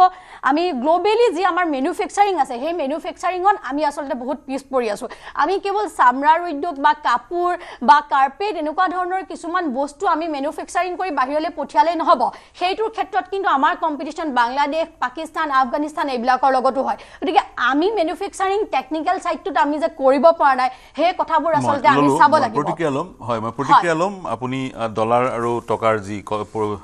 যি তুলনা সেই তুলনাটো কৰিছে অতি সম্প্ৰতি ভাৰতে টকা ব্যৱহাৰ কৰি পৃথিৱীৰ বহুকেইখন দেশৰ পৰা সামগ্ৰী সেৱা ক্ৰয় কৰাৰ সিদ্ধান্ত গ্ৰহণ কৰিছে কিন্তু তৎসত্ত্বেও কিন্তু আজিৰ তাৰিখত $1 সমান টকা হৈছেগৈ 92.16 টকা মই বিজেপিৰ প্ৰতিনিধিগৰাকীৰ ওচৰলৈ যাওঁ কি প্ৰতিক্ৰিয়া প্ৰকাশ কৰিব আপুনি চাওক আমাৰ ভাৰতবৰ্ষখনে এতিয়া লাহে লাহে ডি-ডলাৰাইজেশ্যনৰ ফালে আগবাঢ়ি আছে আজি ডি-ডলাৰাইজেশ্যনৰ ফালে আমাৰ ভাৰতবৰ্ষখনে আগবাঢ়ি আছে এতিয়া আপোনালোকে জানে যে ডোনাল্ড ট্ৰাম্প ডাঙৰীয়া 50% ট্যাৰিফ যে আমাৰ ওপৰত ইম্পোজ কৰিছিলে কিয় ইম্পোজ কৰিছিলে আজি মোদী ডাঙৰীয়াই যদি ডোনাল্ড ট্ৰাম্প ডাঙৰীয়াৰ কথা মানি তেখেতে যোনখিনি এগ্ৰিমেন্ট আমাৰ ভাৰতবৰ্ষৰ লগত কৰিব বিচাৰিছিলে সেই এগ্ৰিমেন্টত যদি সহি কৰি দিলে হয় তেতিয়া হলে কি হল হয় আমাৰ ভাৰতবৰ্ষৰ সমগ্ৰ খেতিয়কসকল মৰি গল হয় কাৰণ তেখেতসকলৰ আমেৰিকান যোনখিনি এগ্ৰিকালচাৰাল প্ৰডাক্টছ হে এগ্ৰিকালচাৰাল প্ৰডাক্টসমূহ আমাৰ ভাৰতবৰ্ষত বহুত কম দামত পোৱা গল হয় তেতিয়া হলে আমাৰ ভাৰতবৰ্ষৰ যোনখিনি খেতি উৎপাদন হে এগ্ৰিকালচাৰাল প্ৰডাক্টসমূহৰ দামটো অলপ বেছি হোৱাৰ কাৰণে আমাৰ লোকাল ফাৰ্মাৰ্স খিনি মৰি গল হয় তেনে ধৰণৰ বিভিন্ন কথা থাকে অকল অভিযোগ উত্থাপন কৰি থাকিলেই নহব আজি চাওক আমাৰ যোনটো আমাৰ ইউৰোপিয়ান ইউনিয়নৰ লগত ইউৰ লগত চুক্তি স্বাক্ষৰ কৰিছে মোদী ডাঙৰীয়া হেতু এটা কিমান ডাঙৰ পদক্ষেপ হেতু জানো কোনো এখন চৰকাৰৰ দিনত হৈছিল আগতীয়াকৈ কোনো এখন চৰকাৰৰ দিনতো হোৱা নাই আজি আমাৰ অসমতে কিমানখিনি ইন্ডাষ্ট্ৰিয়েলাইজেশ্যন আহিছে আগৰ চৰকাৰৰ দিনতো আমাৰ অসম তথা নৰ্থ ইষ্টখন সদায় আইজোলেটেড হৈ থাকিবলগীয়া হৈছিলে ইয়াতে কোনটো ইন্ডাষ্ট্ৰি সেটআপ হোৱা আমি দেখা পালো কংগ্ৰেছৰ ইমান বছৰীয়া শাসনকালত এটাওটো ইন্ডাষ্ট্ৰি দেখা নাপালো আজি ভাৰতবৰ্ষত আপোনাৰ কিমানখিনি নতুন এন্টাৰপ্ৰেনাৰ্ছ আছে হেতু চাব লাগিব ভাৰতবৰ্ষত আপোনাৰ এন্টাৰপ্ৰেনাৰ্ছৰ বৃদ্ধি হৈছে লগতে আপোনাৰ IIT 7খন নতুন IIT হৈছে 16খন নতুন ট্ৰিপল IIT হৈছে multiple AIIMS and central universities হৈছে এইবোৰ কি ডেভেলপমেন্টৰ চিন নহয় নেকি আজি অসমখনত আগতে দেখোন নতুনকৈ এইমছ এখনো আহিলে IIMও আহিলে সেমিকন্ডাক্টৰ ইন্ডাষ্ট্ৰি আহিলে কাজিৰঙা ইলেভেটেড কৰিডৰ আহিলে আমাৰ ভাস্কৰ বৰ্মা হেতুখনো উদ্ঘাটন হ'ব আপুনি ডেভেলপমেন্ট চাৰিওফালে চাওক অকল অভিযোগ উত্থাপন কৰি থাকিলেই নহব আমাৰ মানুহৰ পাৰ কেপিটা ইনকাম বাঢ়িছে আমাৰ নীতি আয়োগৰ মতে আমাৰ অসমখন এতিয়া ফ্ৰন্ট ৰানাৰ কেটেগৰীত কনভাৰ্ট হৈছে এছপিএন্টৰ পৰা ফ্ৰন্ট ৰানাৰ কেটেগৰীত কনভাৰ্ট হ'ল আমাৰ অসমখন আৰু যোনটো লোনৰ কথা কৈ থাকে লোনৰ কথাত আমাৰ GSDP 32% লোন আমাৰ ৰাজ্যখনে ক্ৰয় কৰিব পাৰে ল'ব পাৰে তাৰে কিন্তু অনলি 24.3% লোন হে আমাৰ ৰাজ্যখনে এতিয়ালৈকে লৈছে কিন্তু বিৰোধীয়ে সদায় ৰাইজৰ আগত এটা ভুল কথা প্ৰচাৰ কৰিবলৈ চেষ্টা কৰি থাকে যে আমাৰ অসমৰ ওপৰত ঋণ বহুত আছে যোনটো একেবাৰে ভুল কথা আৰু ঋণ লৈছে ৰেভিনিউ জেনাৰেট কৰাৰ কাৰণে আৰু ঋণৰ সীমাও পাৰ হোৱা নাই সীমা পাৰ হলেও বেলেগ কথা আছিল বহুত দূৰ আছে সীমা পাবগে সেই কাৰণে আমি অসমখনৰ ডেভেলপমেন্ট নিজৰ চকুৰ আগত দেখি আছো আমাৰ ডক্টৰ হিমন্ত বিশ্ব শৰ্মা ডাঙৰীয়াৰ নেতৃত্বত আমাৰ অসমখনে নেশ্যনেল গ্লোবেলি স্বীকৃতি পাইছে আপোনাৰ ডাভছত কোনজন অসমৰ মুখ্যমন্ত্ৰীয়েনো এনেকুৱা এটা সুযোগ পাইছিলে যে ৱৰ্ল্ড ইকনমিক ফৰাম ডাভছত গৈ পাৰ্টিচিপেট কৰা মই ললো মই ৰখাব লাগিব আপুনি ব্যাখ্যা আগবঢ়ালে পুনৰ মই বাজেটৰ ব্যাখ্যা কৰিম মই বিতুপন আপোনাৰ ওচৰলৈ আহিব বিচাৰিছোঁ বিশেষকৈ আমি যেটো ক্যাপিটাল এক্সপেন্ডিচাৰৰ কথা কৈ আছিলোঁ 12.2 লাখ সেই ক্যাপিটাল এক্সপেন্ডিচাৰ মূলতঃ biopharma semiconductor electronics equipment textile chemical এইকেইটা খণ্ডক বাছি লোৱা হৈছে গতিকে আপুনি কি ক'ব এইকেইটা খণ্ড সঠিককৈ বাছি লোৱা হৈছে একচুয়ালি আপোনাৰ যোনটো ক্যাপিটাল এক্সপেন্ডিচাৰ হয় তাত ৰেলৱে আছে ইনক্লুড ৰেলৱেৰো ইনক্লুড থাকিব তাৰ ৰেলৱেৰ আপোনাৰ আগতে 2 লাখ কোটি মান তাৰ আছিল এটা মেবি তাত অলপ স্লাইড এডিশন হ'ব পাৰে আপোনাৰ আৰু হাই স্পীড কৰিডৰ তেওঁলোকে নিৰ্মাণ কৰে আৰু আপোনাৰ ডিফেন্সৰ যোনটো বাজেটৰ তাৰ এটা পৰিমাণ ক্যাপিটাল এক্সপেন্ডিচাৰ যাব ডিফেন্সৰ ক্ষেত্ৰত যাব তো ক্যাপিটাল এক্সপেন্ডিচাৰ ৰোডটো যাব ডিফেন্সৰ ইকুইপমেন্ট মডাৰ্নাইজেশ্যন ক্ষেত্ৰতো যাব পাৰে তো গোটেইখিনি বাজেট মিলি আপোনাৰ বহুত বেছি বঢ়া নাই 11.2 লাখ কৰোৰ পৰা আপুনি 1 লাখ কোটি টকা বঢ়াইছে তো সাবস্টেন্সিয়েল ইনক্ৰিজ নহয় সো এটো আপোনাৰ জিডিপিত মেবি যদি আপোনাৰ মাল্টিপ্লায়াৰ কে আমি ধৰো 1.8 বা 2 মান ধৰো তো এই ক্যাপিটাল এক্সপেন্ডিচাৰ আপোনাৰ अराउंड 25 লাখ কোটি মান টকাৰ জিডিপি এডিশন কৰিব মানে 357 টু 25 হ'ব 370 সামথিং মান হ'বগে তো আপোনাৰ ক্যাপিটাল এক্সপেন্ডিচাৰ যোনটো বুষ্ট হয় হেতু এগেইন কন্টিনিউ কৰি আছে আৰু ক্যাপিটাল এক্সপেন্ডিচাৰ অবভিয়াসলি গুড থিং কিন্তু মই এগেইন কওঁ যে মই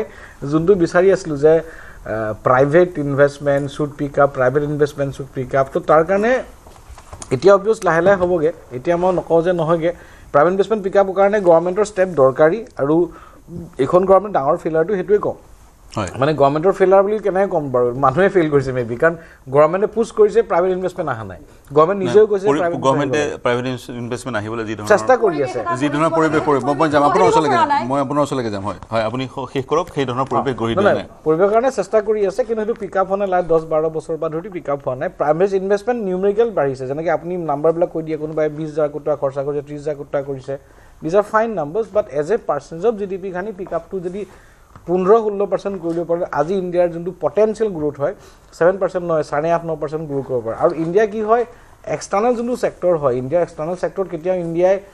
ট্ৰেড সাৰপ্লাছ নাথাকে সদায় ট্ৰেড ডেফিচিটত থাকে ইণ্ডিয়াই কেতিয়াও সাৰপ্লাছ নহয় ইণ্ডিয়াই এক্সপোৰ্ট সদায় কম ইম্পোৰ্টতকে এক্সপোৰ্ট সদায় কম ইম্পোৰ্ট বেছি হয় আৰু লেটেষ্ট কি হয় ইণ্ডিয়াই গোল্ডৰ দামৰ কাৰণে এক্সপেন্সিভ এবাৰ ইম্পোৰ্ট মেবি আৰু বাঢ়িব পাৰে তো এক্ষেত্ৰত কি আমি কেতিয়া আমি এক্সটাৰ্নালি ড্ৰিভেন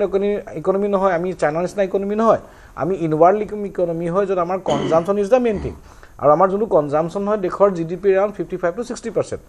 তো কথাটো কি হয় ক'বাত নক'বাত ইনভেষ্টমেণ্ট কেলে পিক আপ হোৱা নাই because of consumption is not picking up if consumption pick up growth is faster তেতিয়া ইনভেষ্টমেণ্ট পিক আপ হ'ব ইনভেষ্টমেণ্ট পিক আপ হ'লে আপোনাৰ কি হয় গোটেই যোনটো প্ৰাইভেট ইকনমি যোনটো এক্সক্লুডিং দ্য গভৰ্ণমেণ্ট পুছ সেই ইকনমি চলিব যোনটো ক'বাত নক'বাত তাত এটা বটলিং হৈ আছে আৰু যোনটো আৰ্বান কনজাম্পশ্যন ডেট হেজ বেচিকেলি গ্ৰোথটো কমৰ কাৰণে কাট ডাউন দেখিছে লাষ্ট বাজেটৰ পৰা গভৰ্ণমেণ্টে পুছ কৰিছে ৰুৰেলটো গ্ৰ' কৰিছে আৰু ৰুৰেল আৰ্বানৰ যোনটো গেপ হয় সেইটো ফুলফিল কৰা গেপটো কম চেষ্টা কৰিছে কিন্তু কথাটো কি হয় ওভাৰঅল যোনটো কনজাম্পশ্যন লেভেল কাৰণে গভৰ্ণমেণ্টে জিএছটি কাট কৰিলে ইনকাম টেক্স স্লেব কৰিলে কিন্তু প্ৰব্লেম ইজ ডেট যে ইনকাম গ্ৰোথটো মানুহৰ একজেক্টলি হৈ আছে নাই ইমান লে অফ প্ৰাইভেট সেক্টৰত হৈ আছে আৰু গভৰ্ণমেণ্টে নিজে কিমান জবছ ক্ৰিয়েট কৰিব ইকনমিক সাৰ্ভে ৰিপৰ্ট কি কৈছে মই চোৱা নাই হয় মই ললো ওভাৰঅল যদি মই কওঁ সেই পাৰ্টটো যদি কৰিলে হৈ গ'ল ডেট এই যোনটো প্ৰব্লেমটো দেখি আছে সেই প্ৰব্লেমবিলাক ফিক্স হ'ব মই নতুনকৈ সংযুক্ত হৈছে কিশোৰ ভট্টাচাৰ্য ডাঙৰীয়া বিজেপিৰ মুখপাত্ৰ হিচাপে আপুনি সংযুক্ত হৈছে বাজেটখনক লৈ আপোনাৰ প্ৰতিক্ৰিয়া জানিম আমি আৰু প্ৰায় 16 মিনিটমান কথা পাতিম আপোনাৰ প্ৰতিক্ৰিয়া তাৰপিছত মই কংগ্ৰেছৰ ওচৰলৈ যাম বাজেটখনৰ যিখিনি আমি প্ৰাৰম্ভিক এতিয়াতো পটককৈ তাৰ ডিটেইলছবিলাক অহা নাই কিন্তু বাজেটখনত দুটা বস্তু হৈছে এটা হ'ল কি আপোনাৰ ৰুৰেল ইকনমিটোক মানে সবল কৰিবলৈ চেষ্টা কৰা হৈছে সেইটো এটা ডাঙৰ কথা আৰু সেমি কণ্ডাক্টৰৰ যেটো আমাৰ মানে সেই ইলেক্ট্ৰনিক 40000 কোটি টকাৰ বিনিয়োগ 40000 কোটি টকাৰ বিনিয়োগ ইয়াৰ যোগেদি তাৰমানে আমাৰ সেই দিশত অকমান মনোনিৱেশ কৰা হৈছে যাতে সেইখিনি আমি বাহিৰলৈ এক্সপোৰ্ট কৰিব পাৰোঁ কাৰণ সেমি কণ্ডাক্টৰৰ প্ৰয়োজনীয়তা সকলো দেশৰে আছে গতিকে আৰু শেহতীয়াকৈ এটা নতুন এইটো আলোচনা হৈছে ইতিমধ্যে যে এটা নতুন ট্ৰেণ্ড ইণ্ডিয়া গভৰ্ণমেণ্টে আৰম্ভ কৰিছে কাৰণ চাওক যোৱা সময়ছোৱাত আমেৰিকাৰ যি ধৰণৰ আমেৰিকাৰ প্ৰশাসন ব্যৱস্থা বিশেষকৈ ৰাষ্ট্ৰপতিগৰাকী যেতিয়াই মন যায় যিকোনো দেশক অকল ভাৰতবৰ্ষ বুলি নহয় এনেকুৱা উন্নয়নশীল অৰ্থনীতিৰ ওপৰত আমেৰিকাৰ যিবিলাক সিদ্ধান্ত সেইবিলাকে আমাৰ অৰ্থনীতিত যথেষ্ট নেতিবাচক প্ৰভাৱ পেলাইছে গতিকে তাৰ পৰা উদ্ধাৰৰ কাৰণে দেশখনে এটা নিজস্ব এক দৃষ্টিভংগীৰে অকল ভাৰতবৰ্ষই নহয় এটা ইউৰোপিয়ান ইউনিয়নৰ লগত যেটো হয় তাতটো এটা আমেৰিকাৰ ওপৰত যে নিৰ্ভৰশীলতা সেয়া হ্ৰাস কৰিব বিচাৰিছে আৰু সেই মানে ডলাৰৰ পৰিৱৰ্তে মানে এতিয়া বাকি ট্ৰেডসমূহে ইউৰোপিয়ান ইউনিয়নেটো ইউৰোৰে নিজৰ ট্ৰানজেকশন কৰি আছে মানে গোটেই অৰ্থনীতিৰ আমাৰ প্যাৰামিটাৰবিলাক আমাৰ সদায় কনভাৰ্ট হয় ডলাৰৰ ডলাৰৰ অসম কেন্দ্ৰিক বৰ বিশেষ ঘোষণা আমি পৰিলক্ষিত অসম কেন্দ্ৰিক বৰ বিশেষ ঘোষণা নাই হেতু এটা স্পেসিফিক কিন্তু এই ধৰক যিবিলাক স্কুল কলেজ বা আমাৰ খাদী গ্ৰাম উদ্যোগৰ যেটো কথা কৈছে বা বাছৰ ভেৰিটো বঢ়োৱাৰ কাৰণে যেটো যিবিলাক ঘোষণা হৈছে তাত নিশ্চয় অসম অংশীদাৰ হ'ব কাৰণ দেশ বুলি ঘোষণা কৰিলে তাৰ এটা শেয়াৰ ডেফিনেটলি অসমলৈ আহিব গতিকে সেই কাৰণে মই এই বাজেটখনত মানে আৰু এটা বাজেটখনত এটা কথা প্ৰতিফলন হৈছে এটো স্পিচত নিৰ্মলা সীতাৰমণৰ স্পিচত এটো প্ৰকাশ হৈছে ইতিমধ্যে 22 কোটি মানুহ বিপিএলৰ পৰা আপগ্ৰেড হোৱা বুলি তেখেতে 25 কোটি কলে না 22 কোটি কলে নেকি আচ্ছা গতিকে আমি এইবিলাক জাস্ট স্পিচটো শুনা কথা হে অলপ ফিগাৰ বিলাক ইফালে ভাল হ'ব পাৰে গতিকে সেই কাৰণে আৰু বাকি যে 15000 নতুন হায়াৰ সেকেন্ডাৰী স্কুল আৰু 500 কলেজ হ'ব গভৰ্নমেন্ট এৰি সেইখিনিত নিশ্চয় নৰ্থ ইষ্টৰ এটা ভাল শেয়াৰ থাকিব যি সমগ্ৰ ভাৰতৰ কাৰণে যি আঁচনি গ্ৰহণ কৰা হৈছে সেই আঁচনিবোৰেদি উত্তৰ পূৰ্বাঞ্চল উপকৃত হ'ব আৰু এটা কেৱল নৰ্থ তেজপুৰৰ ৰাচিত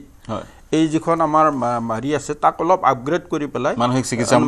চিকিৎসা আৰু নিউৰো সায়েন্সৰ মানে এৰি কৰিব হয় হেনিম সংস্থাত গঠন হ'ব এইখিনি কথা আমি কৈছো এই বুদ্ধি সাৰ্কিট এটা মুকলি হ'ব যি বুদ্ধি সাৰ্কিটে অসম মণিপুৰ উত্তৰ পূৰ্বাঞ্চলৰ বহুকেইখন ৰাজ্য হাঙৰি ল'ব এটা বিষয় গুৰুত্বপূৰ্ণ বিষয়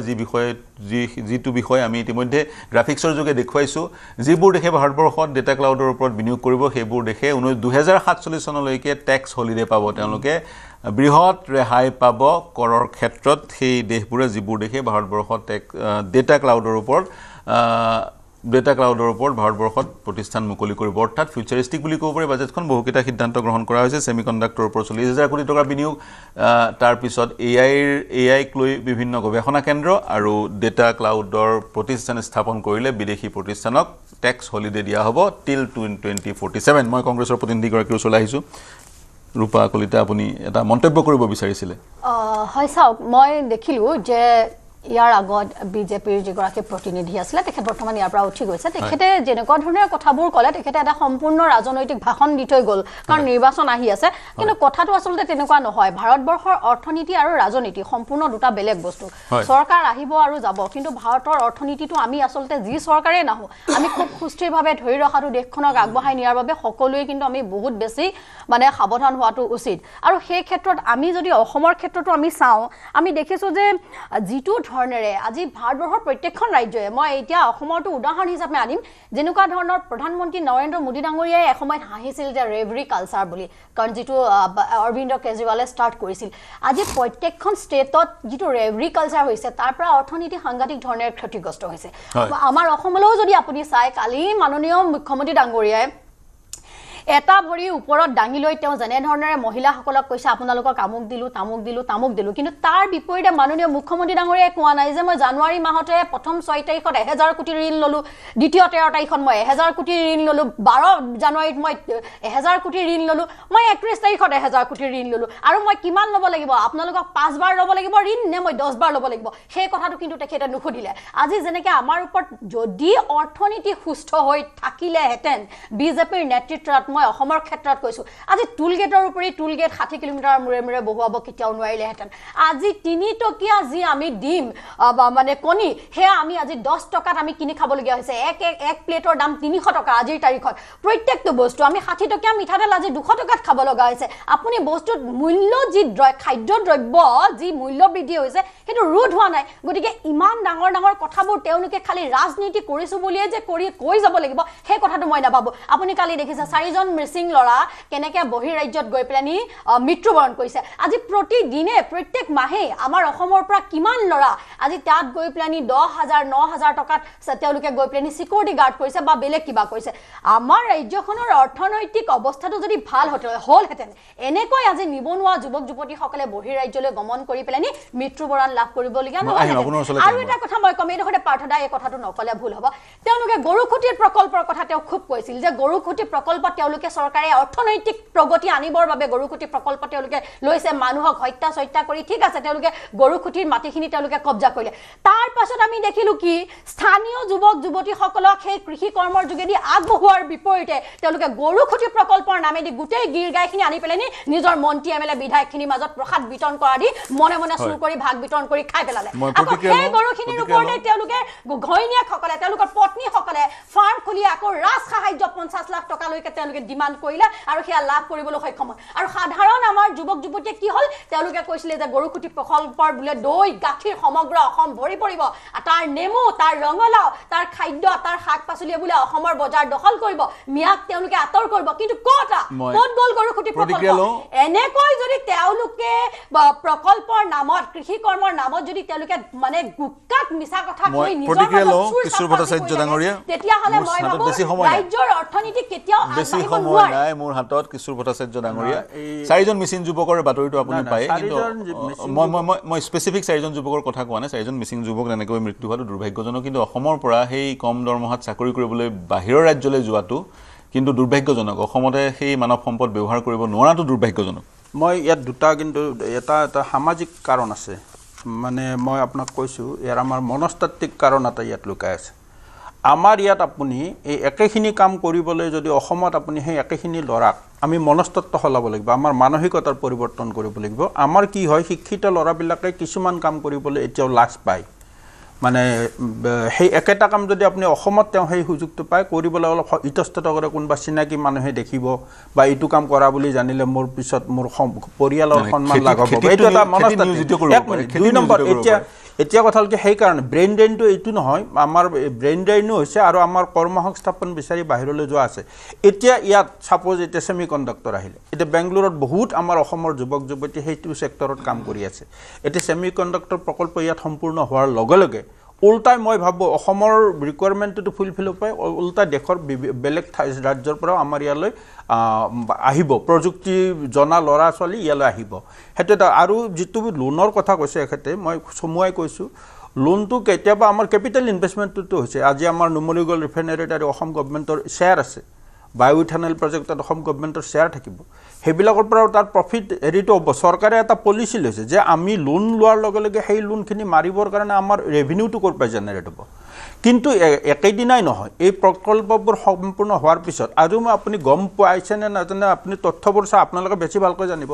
তথ্যবোৰ চাইছে ধীৰে ধীৰে কিন্তু অসমত টুৰিজিম ছেক্টৰটোৱে চকুত লগা ধৰণে উন্নতি কৰিছে হয় গতিকে টুৰিজিম ছেক্টৰটো এইটো কিন্তু আচলতে এইটো বহুত বছৰ আগতে কেতিয়াবাই কৰিবলগীয়া আছিল যে অসমত এগ্ৰিকালচাৰ আৰু টুৰিজিমক যদি আমি প্ৰায়ৰিটি হিচাপে আজিৰ পৰা 50 বছৰ আগতে আমি প্ৰায়ৰিটি ছেক্টৰ হিচাপে লৈ কাম কৰিলোহেঁতেন যিকোনো গভৰ্ণমেণ্টে নহওক চৰকাৰ যোনে নচলক কিন্তু সেই ছেক্টৰ দুটা যদি আমি আইডেণ্টিফাই কৰি পেলাই তেতিয়াৰ পৰা কাম কৰিলোহেঁতেন তেনেহ'লে হয়তো এতিয়ালৈকে অসমত টুৰিজিম ছেক্টৰত বহুতখিনি গ'লে কিন্তু হেতেনত বহুত কাম হয় হেতেনত মই এটা কথা ক'ব বিচাৰিছোঁ মই হেতেনৰ দিশলৈ যাব বিচৰা নাই আপুনি কৈছে ছেমি কণ্ডাক্টৰ যদি এতিয়া হৈ আছে ছেমি কণ্ডাক্টৰটো জাগিৰোডত যদিহে হৈ যায় কিছুদিনৰ পিছত হৈ যাব অসমৰ যুৱক যুৱতী মেধাসম্পন্ন যুৱক যুৱতী সংস্থাপিত হ'ব তাৰ কাৰণে এটা প্ৰক্ৰিয়া লাগিব বেংগলোৰ TCS আছে সমগ্ৰ বিশ্বৰ ডাঙৰ ডাঙৰ কোম্পানীবোৰৰ আছে হেড অফিচ আছে বা ভাৰতৰ অফিচ আছে বা সেই কাৰ্যালয়বোৰত তেনেধৰণৰ কোনো ব্যৱস্থা নাথাকে যে কানাড়াসকলৰ কাৰণে বিশেষ ব্যৱস্থা সেই কাৰ্যালয়বোৰে সৰ্বভাৰতীয় পৰ্যায়ত এডভাৰটাইজ মুকলি কৰে আৰু সৰ্বভাৰতীয় পৰ্যায়ত মেধাসম্পন্ন লোকসকল তাত নিয়োজিত হয় গতিকে অসমত ছেমি কণ্ডাক্টৰ হৈছে অসম চৰকাৰে হস্তক্ষেপ কৰি তাৰ সৈতে কথা বতৰা পাতি এনে এক প্ৰক্ৰিয়া আৰম্ভ কৰিব লাগিব যিসকল অসমৰ যুৱক যুৱতী বেংগলোৰ হায়দৰাবাদ মুম্বাই ইত্যাদিত IT ছেক্টৰত তেওঁলোক নিয়োজিত হৈ আছে তেওঁলোক আহক নিশ্চয়কৈ যদি আপোনালোকে যি ধৰণে কৈছে সেই ধৰণে নহ'ব নহয় নিশ্চয়কৈ ইয়াত এটা গভৰ্ণমেণ্টে পলিচি খুলিলে বাহিৰত নহয় সেইটো কাম কৰা অসমৰ ল'ৰা ছোৱালীবোৰ ঘূৰি আহিলে ইয়াত নিযুক্তিৰ এটা প্ৰক্ৰিয়া চৰকাৰে এইটো এইটো হয় এইটো আপুনি এই দিশত চৰকাৰে চিন্তা চৰ্চা কৰিছে যে অসমৰ ল'ৰা ছোৱালীয়ে যাতে তাতে প্ৰাধান্য পায় ডেফিনেটলি সেইবিলাক কোম্পানীহে গতিকে তেওঁলোকে নিশ্চয় সেই ধৰণৰ স্কিল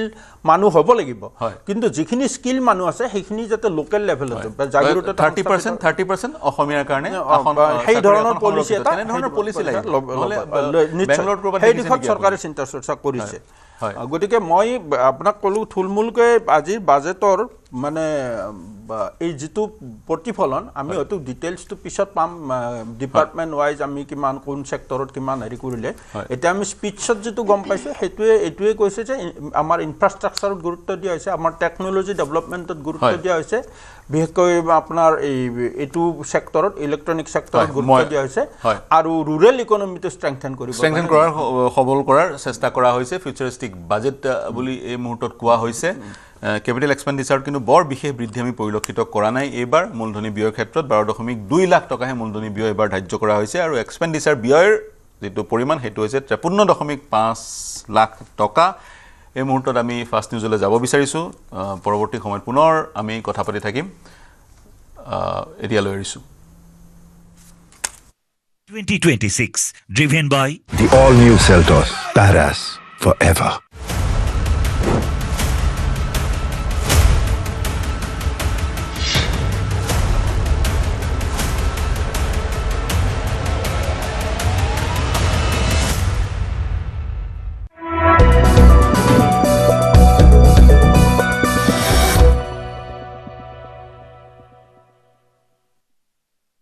अक्कर बक्कर बम्बे बो आखी 90 पूरा 100 में लागा धागा चोर निकल के भागा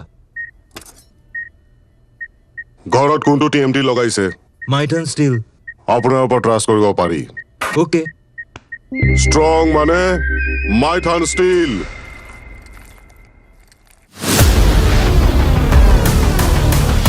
ভয়ংকৰ যান-জঁট মহানগৰীত বন্ধ পথ মহানগৰী যান-জঁটত নতুনকৈ সংযোজন হ'ল চানমাৰী উৰণ চানমাৰী হৈ জুৰোডলৈ আপোনাৰ যদি যাবলগীয়া কাম আছে তেনেহ'লে কেইদিনমানৰ কাৰণে সেই পথটো পৰিহাৰ কৰক কিয়নো আপুনি গন্তব্যস্থল পোৱালৈকে ৰাস্তাত কিমান সময় ট্ৰেফিক জামত পৰিব তাৰ কোনো নিশ্চয়তা নাই দ্ৰুতগতিত কাম চলি আছে দীঘলী পুখুৰীৰ পৰা Budget 2026 driven by the all new Seltos Paras forever.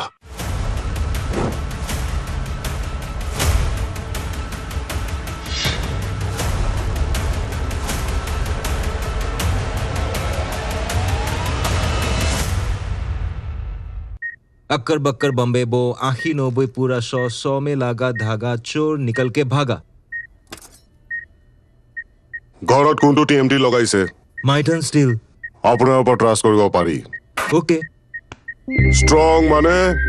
Maithan still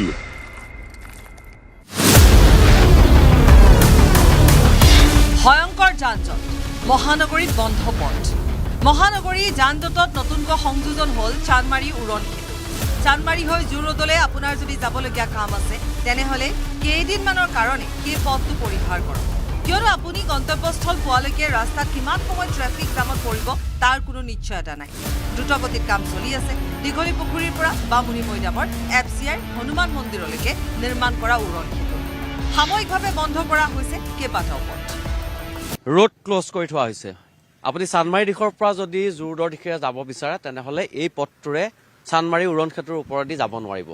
কেইবাদিনো ধৰি এই পথটো বন্ধ কৰা হ'ব আৰু বৃহস্পতিবাৰৰ পৰা এই পথটো বন্ধ আছে কিন্তু আপুনি এটা বিকল্প পথেৰে বামুণী মৈদামৰ দিশৰে যাব পাৰিব সেই পথটো হৈছে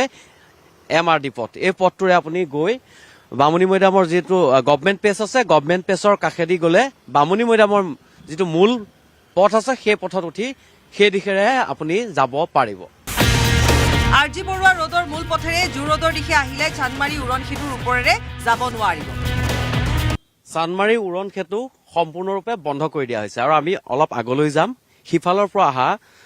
জুৰোডৰ দিশৰ পৰা অহা যিসমূহ যান বাহন আছে চানমাৰী উৰণ সেতুৰ ওপৰেদি আহিব নোৱাৰিব আৰু এইফালৰ পৰা চানমাৰী দিশৰ পৰা যিসমূহ যান বাহন আছে এইসমূহ যাব নোৱাৰিব আৰু এই উৰণ সেতুখন সম্পূৰ্ণৰূপে বন্ধ কৰি দিয়া হৈছে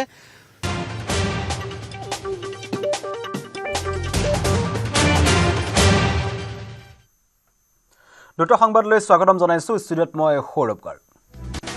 আজি কেন্দ্ৰীয় বিত্তমন্ত্ৰী নিৰ্মলা সীতাৰমণে দাখিল কৰিলে 2026-27 বৰ্ষৰ বাজেট একেৰাহে নৱেম্বৰলৈ মহিলা বিত্তমন্ত্ৰী হিচাপে নিৰ্মলা সীতাৰমণে দাখিল কৰিলে বাজেট প্ৰথমবাৰৰ বাবে দেওবাৰে দাখিল হ'ল কেন্দ্ৰীয় বাজেট একেৰাহে নৱেম্বৰলৈ বাজেট দাখিল কৰি অভিলেখ গঢ়িলে কেন্দ্ৰীয় বিত্তমন্ত্ৰী নিৰ্মলা সীতাৰমণে বহুকেইটা সংস্কাৰ প্ৰসংগত বাজেটত উল্লেখ কৰা হ'ল মাঘী পূৰ্ণিমাৰ পবিত্ৰ ক্ষণত বাজেট দাখিল কৰিছো বুলি সদনত উল্লেখ কৰে বিত্তমন্ত্ৰী বাজেট দাখিলৰ পূৰ্বে ৰাষ্ট্ৰপতিক সাক্ষাৎ কৰিলে বিত্তমন্ত্ৰী নিৰ্মলা সীতাৰমণে ৰাষ্ট্ৰপতিক বাজেট প্ৰতিবেদন অৰ্পণ কৰে কেন্দ্ৰীয় বিত্তমন্ত্ৰীগৰাকীয়ে মিঠা দৈ খুৱাই বাজেট দাখিলৰ শুভেচ্ছা জ্ঞাপন ৰাষ্ট্ৰপতি দ্ৰৌপদী মুৰ্মু এবাৰৰ বাজেটত দাৰিদ্ৰ নিৰ্মূলক প্ৰাথমিকতা হিচাপে গুৰুত্ব দিয়া হৈছে বুলি মন্তব্য কেন্দ্ৰীয় মন্ত্ৰী নিৰ্মলা সীতাৰমণৰ 2026-27 বাজেট অৰ্থনৈতিকভাৱে প্ৰতিটো পৰিয়ালক স্বাৱলম্বী কৰাৰ লক্ষ্য লোৱা হৈছে বুলি মন্তব্য বিকশিত ভাৰত সংস্কাৰমুখী ভাৰতৰ লক্ষ্য হৈছে বাজেটত বহনক্ষম উন্নয়নৰ লক্ষ্যৰে এইবাৰ বাজেটত দাখিল কৰা হৈছে বুলি ক'লে সীতাৰমণে 350ৰো অধিক সংস্কাৰ সাধনৰ কথা উল্লেখ কৰা হৈছে বাজেট বিগত 12 বছৰত ভাৰতৰ দ্ৰুত অৰ্থনীতিৰ বিকাশ হৈছে লগতে জিএছটি সহজ কৰি তোলা হৈছে নিবনুৱা সংস্থাপনৰ বাবেও গুৰুত্ব আৰোপ কৰা হৈছে এই বাজেটখনত আন্তঃৰাষ্ট্ৰীয় প্ৰেক্ষাপটত বিনিয়োগ বৃদ্ধিৰ লগতে অৰ্থনৈতিক বিকাশৰ বাবে 6টা খণ্ডত গুৰুত্ব আৰোপ কৰা হৈছে এইবাৰৰ বাজেটত এবাৰৰ বাজেটত 7টাকৈ সীমান্ত এলেকাত আন্তঃগাঁথনি উন্নয়নত গুৰুত্ব আৰোপ কৰা হৈছে সেমিকণ্ডাক্টৰ প্ৰকল্পৰে বৃহৎ উদ্যোগীকৰণৰ কথা উল্লেখ কৰা হৈছে বায়োফাৰ্ম খণ্ডত 10,000 কোটি টকাৰ বিনিয়োগ কৰাৰ কথা উল্লেখ কৰা হৈছে বাজেটত সেমিকণ্ডাক্টৰ মিছন 2.0 প্ৰস্তাৱ উল্লেখ কৰা হৈছে বাজেটত বাণিজ্যিক সহযোগিতাৰে ভাৰতৰ ৰপ্তানি বঢ়াব লাগিব ভাৰতে ৰপ্তানি বঢ়াই আমদানি কমাব লাগিব বুলি উল্লেখ কৰা হৈছে বাজেটত এবাৰৰ বাজেটত অৰ্থনৈতিক বিকাশৰ হাৰ 7%। এয়াৰ ক্ষেত্ৰত বিশেষ গুৰুত্ব আৰোপ কৰা হৈছে 2026-27 বাজেটত অন্ধ্ৰপ্ৰদেশ তামিলনাডু কেৰালাত হ'ব দুৰ্লভ খনিজ কৰিডৰ দুৰ্লভ খনিজ পদাৰ্থৰ উৎপাদন বৃদ্ধিৰ বাবে এই প্ৰস্তাৱ গ্ৰহণ কৰা হৈছে বাজেটত ৰাসায়নিক পাৰ্ক নিৰ্মাণৰ প্ৰস্তাৱ গ্ৰহণ কৰা মহাত্মা গান্ধী গ্ৰাম স্বৰাজ আঁচনিৰ কথা উল্লেখ কৰা হৈছে বয়ন শিল্পৰ উন্নয়নৰ বাবে মেগা টেক্সটাইল পাৰ্কৰ প্ৰস্তাৱ গ্ৰহণ ৰাষ্ট্ৰীয় ফাইবাৰ আঁচনিৰ বাজেটত কথা ঘোষণা কৰা হৈছে লগতে আত্মনিৰ্ভৰ ভাৰতৰ লক্ষ্যৰে ৰাষ্ট্ৰীয় ফাইবাৰ আঁচনি গ্ৰহণ কৰা হৈছে এই বাজেট 2026-27 বাজেটত MSME ক্ৰেডিট গ্যাৰান্টি লগতে বাজেটত 7 লাখ কোটি টকা MSME বাবে ধাৰ্য কৰা হৈছে এই বাজেটৰ জৰিয়তে 200 উদ্যোগী গোটৰ উন্নয়নৰ লক্ষ্য লোৱা হৈছে বাজেটত 20টাকৈ নতুন ৰাষ্ট্ৰীয় জলপথ নিৰ্মাণৰ প্ৰস্তাৱ গ্ৰহণ কৰা হ'ল ইলেক্ট্ৰনিক সামগ্ৰীৰ বাবে 40,000 কোটি টকা ধাৰ্য কৰা হৈছে আভ্যন্তৰীণ জলপথৰ বাবে কষ্টেল কাৰ্ড গঠন কৰা হৈছে লঘু উদ্যোগৰ বাবে 2000 কোটি টকা ধাৰ্য কৰা হৈছে 2026-27 বাজেট হেগে দেশত হ'ব হাই স্পীড ৰেলৱে কৰিডৰ এবাৰ বাজেটত 7টাকৈ হাই স্পীড ৰেলৱে কৰিডৰ নিৰ্মাণৰ প্ৰস্তাৱ গ্ৰহণ কৰা হ'ল মুম্বাই পুনে হায়দৰাবাদত হ'ব এই কৰিডৰ দিল্লী বাৰাণসী শিলিগুৰিত হাই স্পীড ৰেলৱে কৰিডৰ হ'ব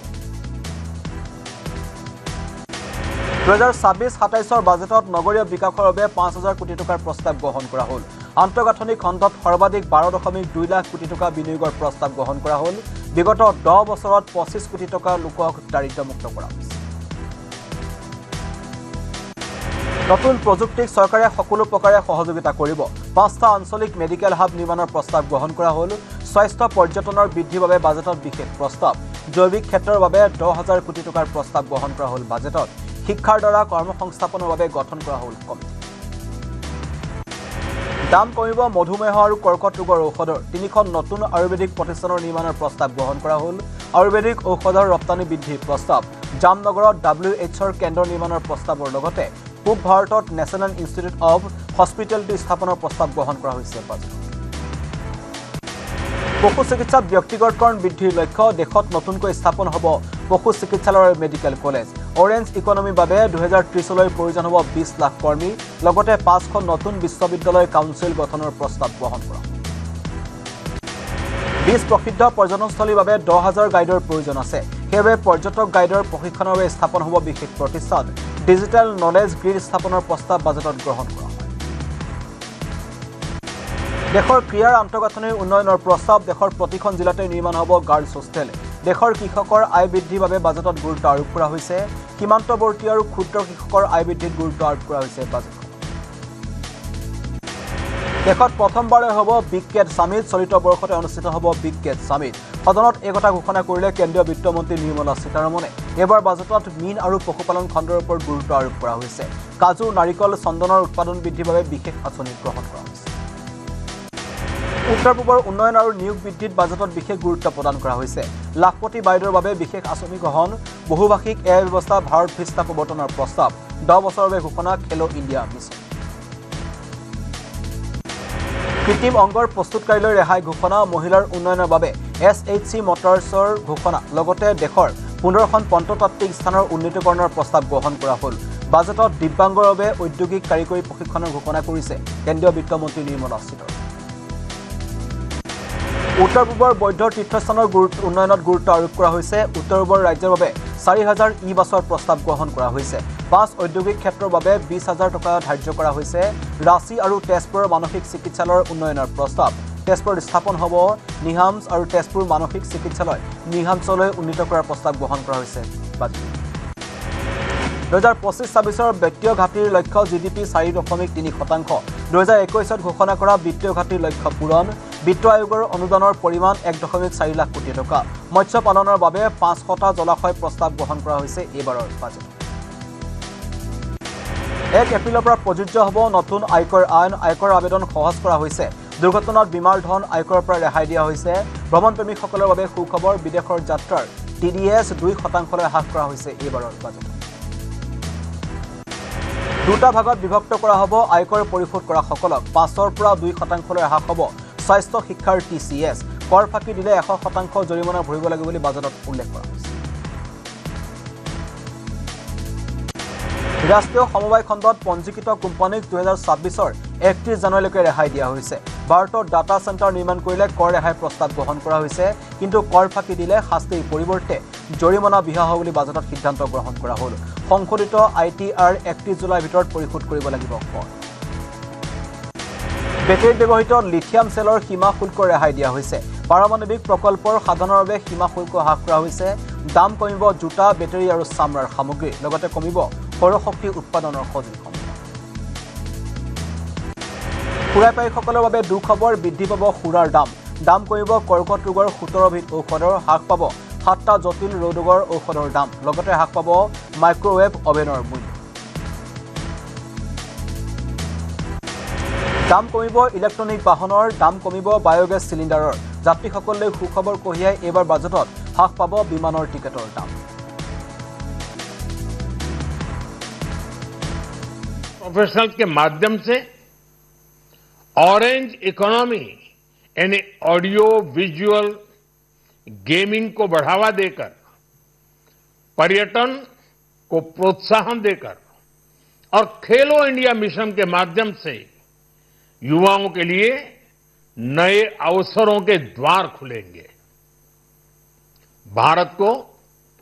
दुनिया का डेटा सेंटर हब बनाने के लिए टैक्स में बड़ी छूट की घोषणा भी की गई है मैं भारत के युवाओं को विशेष तौर पर इस बजट की बहुत बहुत बधाई देता हूं क्योंकि इससे एम्प्लॉयमेंट जनरेशन को बड़ा बूस्ट मिलेगा मुझे बहुत खुशी है कि इस बजट में टूरिज्म और विशेषकर नॉर्थ ईस्ट में टूरिज्म को बढ़ावा देने के लिए भी ठोस कदम उठाए गए हैं भारत के अलग अलग राज्यों को ताकतवर बनाकर संतुलित विकास की नींव भी इस बजट में मजबूत की गई है साथियों हमारे देश में 10 करोड़ से ज्यादा महिलाएं सेल्फ हेल्प ग्रुप से जुड़ी हैं और बड़ा सफल अभियान रहा है महिलाओं द्वारा निर्मित महिलाओं द्वारा संचालित सेल्फ हेल्प ग्रुप्स का आधुनिक इकोसिस्टम बने बजट में इसे प्राथमिकता दी गई है कोशिश यही है कि हर घर लक्ष्मी जी पधारे हर जिले में छात्राओं के लिए नए हॉस्टल बनाने का अभियान भी शिक्षा को सुलभ बनाएगा साथियों भारत की कृषि डेयरी सेक्टर, फिशरीज, इन्हें हमारी सरकार ने हमेशा सर्वोच्च प्राथमिकता दी है। इस बजट में भी नारियल, काजू, कोको और चंदन की पैदावार से जुड़े किसानों के लिए अनेक अहम कदम उठाए गए हैं। भारत विस्तार AI इस टूल से किसानों को उनकी भाषा में जानकारी मिलने से उन्हें बहुत मदद मिलेगी। फिशरीज और पशुपालन में उद्यमिता, उसको बढ़ावा देने से गांव में ही रोजगार और स्वरोजगार के और ज्यादा अवसर बनेंगे। साथियों, ये बजट एम्बिशियस भी है और ये बजट देश की एस्पिरेशन को भी एड्रेस करता है। मैं एक बार फिर निर्मला जी और उनकी पूरी टीम को इस फ्यूचरिस्टिक बजट के लिए, संवेदनशील बजट के लिए,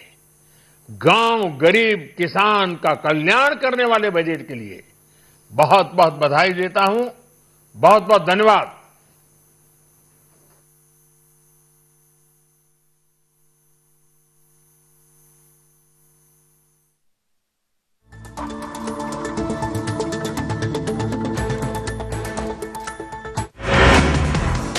केन्द्रीय बाजेट दाखिলৰ দিনাই শ্বেয়াৰ বজাৰৰ পতন হুৰাহুৰে হ্ৰাস পাইছে সূচাকাংক। 2000 পইণ্টলৈ নামিল সেন্সেক্স, 348 পইণ্টলৈ নামিল নিফটি। অসম মেঘালয়ৰ বিবদমান সীমাত সময়ে সময়ে হৈ আহিছে সংঘাত। বিবদমান ভূমিত এবাৰ মেঘালয় চৰকাৰে স্থাপন কৰিলে বিদ্যুতৰ খুঁটা। অসম চৰকাৰে বিদ্যুতৰ খুঁটা স্থাপন কৰাৰ সময়ত হৈছিল হতাহতিৰ ঘটনা। অসম মেঘালয় সীমান্তৰ মাইগুলিত নিয়োগ কৰা হৈছে আৰক্ষী। সম্প্ৰতি 24 এপিবিএন গোটৰ আৰক্ষীয়ে দি আছে পহৰা। পূৰ্বে 14 এপিবিএন আৰু 4 এপিবিএনৰ গোটৰ আৰক্ষীয়ে দিছিল তাত পহৰা। আজি মঙলদৈত ৰজা কৃষ্ণনাৰায়ণ দেৱৰ বিশাল প্ৰতিমূৰ্তি উন্মোচন কৰিব মুখ্যমন্ত্ৰী ডক্টৰ হিমন্ত বিশ্ব শৰ্মাই। তাৰ পাছতে এখন বিশাল জনসভাত অংশগ্ৰহণ কৰিব মুখ্যমন্ত্ৰীগৰাকীয়ে। লগতে মঙলদৈত ৰাজ্য চৰকাৰে কেন্দ্ৰীয়ভাৱে উদযাপন কৰিব চিলাৰায় দিৱস। নৱনিৰ্মিত চিলাৰায় ভৱনো শুভ উদ্বোধন কৰিব মুখ্যমন্ত্ৰীগৰাকীয়ে। আজি মুখ্যমন্ত্ৰী ডক্টৰ হিমন্ত বিশ্ব শৰ্মাৰ উপজা দিন। নিশা 12 বজাৰ লগে লগে মুখ্যমন্ত্ৰীৰ আৱাসৰ ঘৰৰ সন্মুখত কেক কাটি জন্মদিন পালন কৰে অনুৰাগীয়ে। লগতে ফুলৰ থোপা আৰু বিভিন্ন উপহাৰ জ্ঞাপন মুখ্যমন্ত্ৰীৰ উপজা দিনৰ বিশেষ দিনটোৱে 2026 নিৰ্বাচনৰ বাবে শংখনাদ দিবলৈ মুখ্যমন্ত্ৰী হিমন্ত বিশ্ব শৰ্মাক উপহাৰ হিচাপে অনুৰাগীয়ে দিলে এটা শংখ। কোনোৱে আকৌ উপহাৰস্বৰূপে মুখ্যমন্ত্ৰীক দিলে 13,000 টকীয়া কলম। মুখ্যমন্ত্ৰী ডক্টৰ হিমন্ত বিশ্ব শৰ্মাক জন্মদিনৰ শুভেচ্ছা জনালে প্ৰধানমন্ত্ৰী নৰেন্দ্ৰ মোদীয়ে। কেন্দ্ৰীয় গৃহমন্ত্ৰী অমিত শাহে মুখ্যমন্ত্ৰীক জনালে জন্মদিনৰ শুভেচ্ছা। বিজেপিৰ ৰাষ্ট্ৰীয় সভাপতি নীতিন নবীনেও জনাইছে শুভেচ্ছা। 2026 নিৰ্বাচনত বিজেপি জয় হ'ব লাগিব বুলি মুখ্যমন্ত্ৰীয়ে জন্মদিনৰ দিনাই ল'লে এই পণ। বিহুৰ আগতে ৰাজ্যত হ'ব নিৰ্বাচনৰ বাহিৰে আন একো কথা চিন্তা নকৰে বুলি মুখ্যমন্ত্ৰীয়ে সাংবাদিকৰ আগত ব্যক্ত কৰিলে। বিগত নিৰ্বাচনতকৈ এইবাৰ ভালকৈ বিজেপি জিকিব বুলি আত্মবিশ্বাসী মুখ্যমন্ত্ৰী। আজি জন্মদিন উপলক্ষে পুৱাই মা কামাখ্যাক দৰ্শন কৰিলে মুখ্যমন্ত্ৰী ডক্টৰ হিমন্ত বিশ্ব শৰ্মাই। 57 বছৰীয়া হ'ল মুখ্যমন্ত্ৰী ডক্টৰ হিমন্ত বিশ্ব শৰ্মা। মা কামাখ্যাৰ আশীষ ল'লে মুখ্যমন্ত্ৰীগৰাকী। আজি মুখ্যমন্ত্ৰীৰ উপজা দিন উপলক্ষে ৰাজ্যৰ বিভিন্ন স্থানত চলিছে বিভিন্ন কাৰ্যসূচী। হিন্দী স্পিকিং ডেভেলপমেণ্ট কাউন্সিলৰ অধ্যক্ষ যুগল কিশোৰ পাণ্ডে মুখ্যমন্ত্ৰীৰ কুশল কামনা কৰি বালাজী মন্দিৰত প্ৰাৰ্থনা কৰাৰ লগতে হনুমান মন্দিৰত প্ৰাৰ্থনা জনায়। মহানগৰীৰ খাউকুছিস্থিত স্মাইলিং প্ৰজেক্টৰ বৃদ্ধাশ্ৰমত মুখ্যমন্ত্ৰী ডক্টৰ হিমন্ত বিশ্ব শৰ্মাৰ উপজা দিন উদযাপন। 23 নং ৱাৰ্ডৰ পাৰিষদ মঞ্জিতা দৈমাৰীৰ নেতৃত্বত পালন কৰা হ'ল উপজা দিন। বৃদ্ধাবাসত থকা আৱাসীসকলক ৱাৰ্ডৰ পাৰিষদ মঞ্জিতা দৈমাৰীয়ে খাদ্য বিতৰণ কৰাৰ লগতে গামোচাৰে সম্বৰ্ধনা। মুখ্যমন্ত্ৰী ডক্টৰ হিমন্ত বিশ্ব শৰ্মাক উপজা দিনৰ শুভেচ্ছা জনালে মা কামাখ্যা দৰ্শন কৰা ভক্তসকলে। অসমৰ লগতে বহিৰাজ্যৰ ভক্তসকলেও মুখ্যমন্ত্ৰী ডক্টৰ হিমন্ত বিশ্ব শৰ্মাক দিলে জন্মদিনৰ শুভকামনা। লগতে মুখ্যমন্ত্ৰীক জুবিন গাৰ্গক ন্যায় প্ৰদান কৰিব লাগে বুলি জনালে আহ্বান। দিন সমষ্টিৰ বাটপাৰীত মাজনিশা মুখ্যমন্ত্ৰী হিমন্ত বিশ্ব শৰ্মাৰ উপজা দিন উদযাপন কৰিলে সংখ্যালঘু লোকসকলে। মুখ্যমন্ত্ৰীৰ জন্মদিনটোত কেক কাটি আল্লাহৰ ওচৰত দোৱা কৰিলে মুছলমান লোকসকলে। ৰাজ্যত উন্নয়নৰ ধাৰা অব্যাহত ৰখাৰ আগন্তুক দিনৰ যাতে কুশলে পাৰ হয় তাৰ বাবে মুখ্যমন্ত্ৰীক আশীৰ্বাদ দিয়ে সকলে। শিৱসাগৰ ডক্টৰ হিমন্ত বিশ্ব শৰ্মাৰ 57 সংখ্যক জন্মদিন উদযাপন কৰা হ'ল শিৱসাগৰ ঐতিহাসিক শিৱদৌলত চাকি বন্তি জ্বলাই শৰাই আগবঢ়াই অসমৰ জনপ্ৰিয় মুখ্যমন্ত্ৰীগৰাকীৰ সুস্বাস্থ্য কামনা কৰিলে অনুৰাগীসকল শিৱসাগৰতো অনুৰাগীসকলে বিভিন্ন কাৰ্যসূচীৰে ডক্টৰ হিমন্ত বিশ্ব শৰ্মাৰ 57 সংখ্যক জন্মদিন উদযাপন কৰিলে শিৱসাগৰত সমাজকৰ্মী বিজেপি কৰ্মকৰ্তা লাচিত গগৈ আৰু সতীৰ্থসকলে উদযাপন কৰিছে মুখ্যমন্ত্ৰীৰ জন্মদিন লাচিত গগৈৰ উদ্যোগত মুখ্যমন্ত্ৰীৰ জন্মদিনত 100 গৰাকী ভকত বৈষ্ণৱক বিশেষভাৱে সম্বৰ্ধনা জনোৱা মাজুলী ডক্টৰ হিমন্ত বিশ্ব শৰ্মাৰ ফেন ক্লাবৰ উদ্যোগত জন্মদিন উদযাপন কৰা হ'ল মুখ্যমন্ত্ৰীৰ জন্মদিন উপলক্ষে সংহত জিলা আয়ুক্তৰ কাৰ্যালয়ত মাজুলী জিলা আয়ুক্তই গছপুলি ৰোপণেৰে দিনজোৰা কাৰ্যসূচীৰ শুভাৰম্ভ মুখ্যমন্ত্ৰীগৰাকীৰ উপজা উপলক্ষে পানীখাইটিত জয়ন্ত হাজৰিকা উৰণ ক্ষেত্ৰত চলিল স্বচ্ছ অভিযান বাসীৰাম আত্মসহায়ক গোটৰ উদ্যোগত স্থানীয় ৰাইজৰ সহযোগত মুখ্যমন্ত্ৰীগৰাকীৰ উপজা লগত সংগতি ৰাখি স্বচ্ছ অভিযান চলোৱা সামগ্ৰী শিঙিয়া ফুকন খাটগাঁৱৰ ৰাইজে মুখ্যমন্ত্ৰীৰ উপজা দিনটোত দিলে আশীৰ্বাদ লগতে অসম চৰকাৰৰ ধৰ্মজ্যোতি আঁচনিৰ জৰিয়তে মুখ্যমন্ত্ৰীগৰাকীয়ে আশু আৰোগ্য তথা দীৰ্ঘায়ু কামনা কৰি বৰপেটা সত্ৰ হৈ মধুপুৰ ধামলৈ যাত্ৰা আৰম্ভ কৰে তেজপুৰৰ ঐতিহাসিক গৰখীয়া থানত আয়োজিত গৰখীয়া সভাৰ কাৰ্যসূচীত মুখ্যমন্ত্ৰীক আশীৰ্বাদ দিলে ভকত বৈষ্ণৱসকলে তেজপুৰ বৰপৰীক্ষাৰ গৰখীয়া থানত প্ৰতি বছৰে মাঘী পূৰ্ণিমাৰ দিনটোত ভিৰ কৰে স্থানীয় সহস্ৰাধিক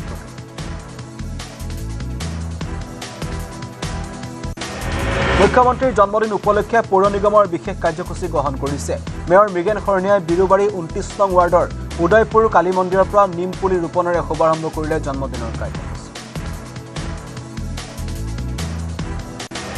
সেউজ গুৱাহাটী প্ৰকল্পৰ অধীনত মুখ্যমন্ত্ৰীৰ জন্মদিনৰ দিনটোত গুৱাহাটী মহানগৰীৰ বিভিন্ন স্থানত 1000 জোপা নিম পুলি ৰোপণ কৰা হয় লগতে জুৰুডত মহিলাৰ আত্মসহায়ক গোটৰ বাবে কৰা হ'ল উদ্যমিতা হাতৰ শুভাৰম্ভ দেওবাৰে মুখ্যমন্ত্ৰীৰ জন্মদিনৰ দিনটোত গান্ধী বস্তিস্থ মুখ্যমন্ত্ৰীৰ বাসগৃহৰ পথৰ আধাৰশিলা স্থাপন কৰা হ'ল 30 জানুৱাৰীৰ পৰা 3 দিনীয়াকৈ মহানগৰীৰ বিভিন্ন স্থানত জিএমচি অনুষ্ঠিত কৰিছে বিভিন্ন সেৱামূলক অনুষ্ঠান লগতে বি বৰুৱা কেঞ্চাৰ হাস্পতালত ৰোগীসকলক বিতৰণ কৰা হ'ল ফল আজি বিৰোধীৰ মিত্ৰতাক লৈ ৰাইজৰ দলৰ গুৰুত্বপূৰ্ণ জৰুৰী কাৰ্যনিৰ্বাহক বৈঠক ৰাইজৰ দলৰ মুখ্য কাৰ্যালয়ত অনুষ্ঠিত হ'ব এই বৈঠকখন সভাপতি অখিল গগৈৰ উপস্থিতিত অনুষ্ঠিত হ'ব বৈঠক 31 জানুৱাৰীৰ মিত্ৰতাৰ চৰম ডেডলাইন দিছিল অখিল গগৈ কিন্তু অখিল গগৈৰ ডেডলাইনলৈ সহায় নিদিলে গৌৰৱ গগৈ কাজিৰঙা জাতীয় অৰ্কিড উদ্যানত অনুষ্ঠিত অখিল গগৈ আৰু গৌৰৱ গগৈৰ ৰুদ্ধদ্বাৰ বৈঠকৰ সমাপ্ত হৈছে মিত্ৰতা সন্দৰ্ভত চূড়ান্ত হোৱাৰ দিশে দুয়োটা দল বৈঠকৰ অন্তত দুয়োটা দল একত্ৰিতভাৱে 2026ৰ নিৰ্বাচনত অৱতীৰ্ণ হোৱাৰ ইংগিত আসন বুজাবুজিক লৈ শীঘ্ৰে হ'ব চূড়ান্ত সিদ্ধান্ত NDA ত্যাগ কৰাৰ ইংগিত UPPLৰ NDAৰ সংগ ত্যাগ কৰি অকলে নিৰ্বাচনত প্ৰতিদ্বন্দ্বিতা কৰিব পাৰে UPPL দলটোৱে মুছলপুৰত অনুষ্ঠিত UPPL দলৰ চতুৰ্থ ত্ৰিবাৰ্ষিক বাদিবেশনত অকলে নিৰ্বাচন খেলাৰ সিদ্ধান্ত লৈছে ৰাজনৈতিক দল ডিমৰা সমষ্টিত সমাগত নিৰ্বাচনক লৈ বিজেপিৰ প্ৰাৰ্থিত্ব প্ৰত্যাশী যাদৱ বৈশ্যই ৰাইজৰ মাজত চলাইছে ব্যাপক নিৰ্বাচনী প্ৰচাৰ দীৰ্ঘদিনৰ পৰা ডিমৰীয়া বিজেপিৰ কেইবাটাও গুৰুত্বপূৰ্ণ পদবীত কাৰ্যনিৰ্বাহ কৰা যাদৱ বৈশ্যই স্থানীয় বিজেপি কৰ্মীৰ পৰা ব্যাপক সমৰ্থন লাভ কৰিছে বৰচলা সমষ্টিত বিজেপিৰ মাজত আৰম্ভ হৈছে আভ্যন্তৰীণ কন্দল কেইবাটাও ভাগত বিভক্ত হৈছে দলটোৰ নেতা কৰ্মীসকল 2026ৰ নিৰ্বাচনত টিকট কেন্দ্ৰিক সংঘাতে জুৰুলা কৰিছে বৰচলা বিজেপি যাৰ ফলশ্ৰুতিত নিজৰ দলৰ দলীয় কৰ্মীসকলৰ মাজত হতাহতিৰ দৰে পৰিস্থিতিৰ সৃষ্টি হয় বীৰ লাচিত খানা অসমৰ ৰঙিয়া জিলা সমিতিৰ নতুন কাৰ্যনিৰ্বাহক সমিতি গঠন কৰা হ'ল ৰঙিয়াৰ দলৈ মুৰাৰত অনুষ্ঠিত এক সভাত বীৰ লাচিত খানাৰ অসমৰ ৰঙিয়া জিলা সমিতিৰ নতুন 12জন সদস্যক লৈ কাৰ্যনিৰ্বাহক সমিতি গঠন কৰা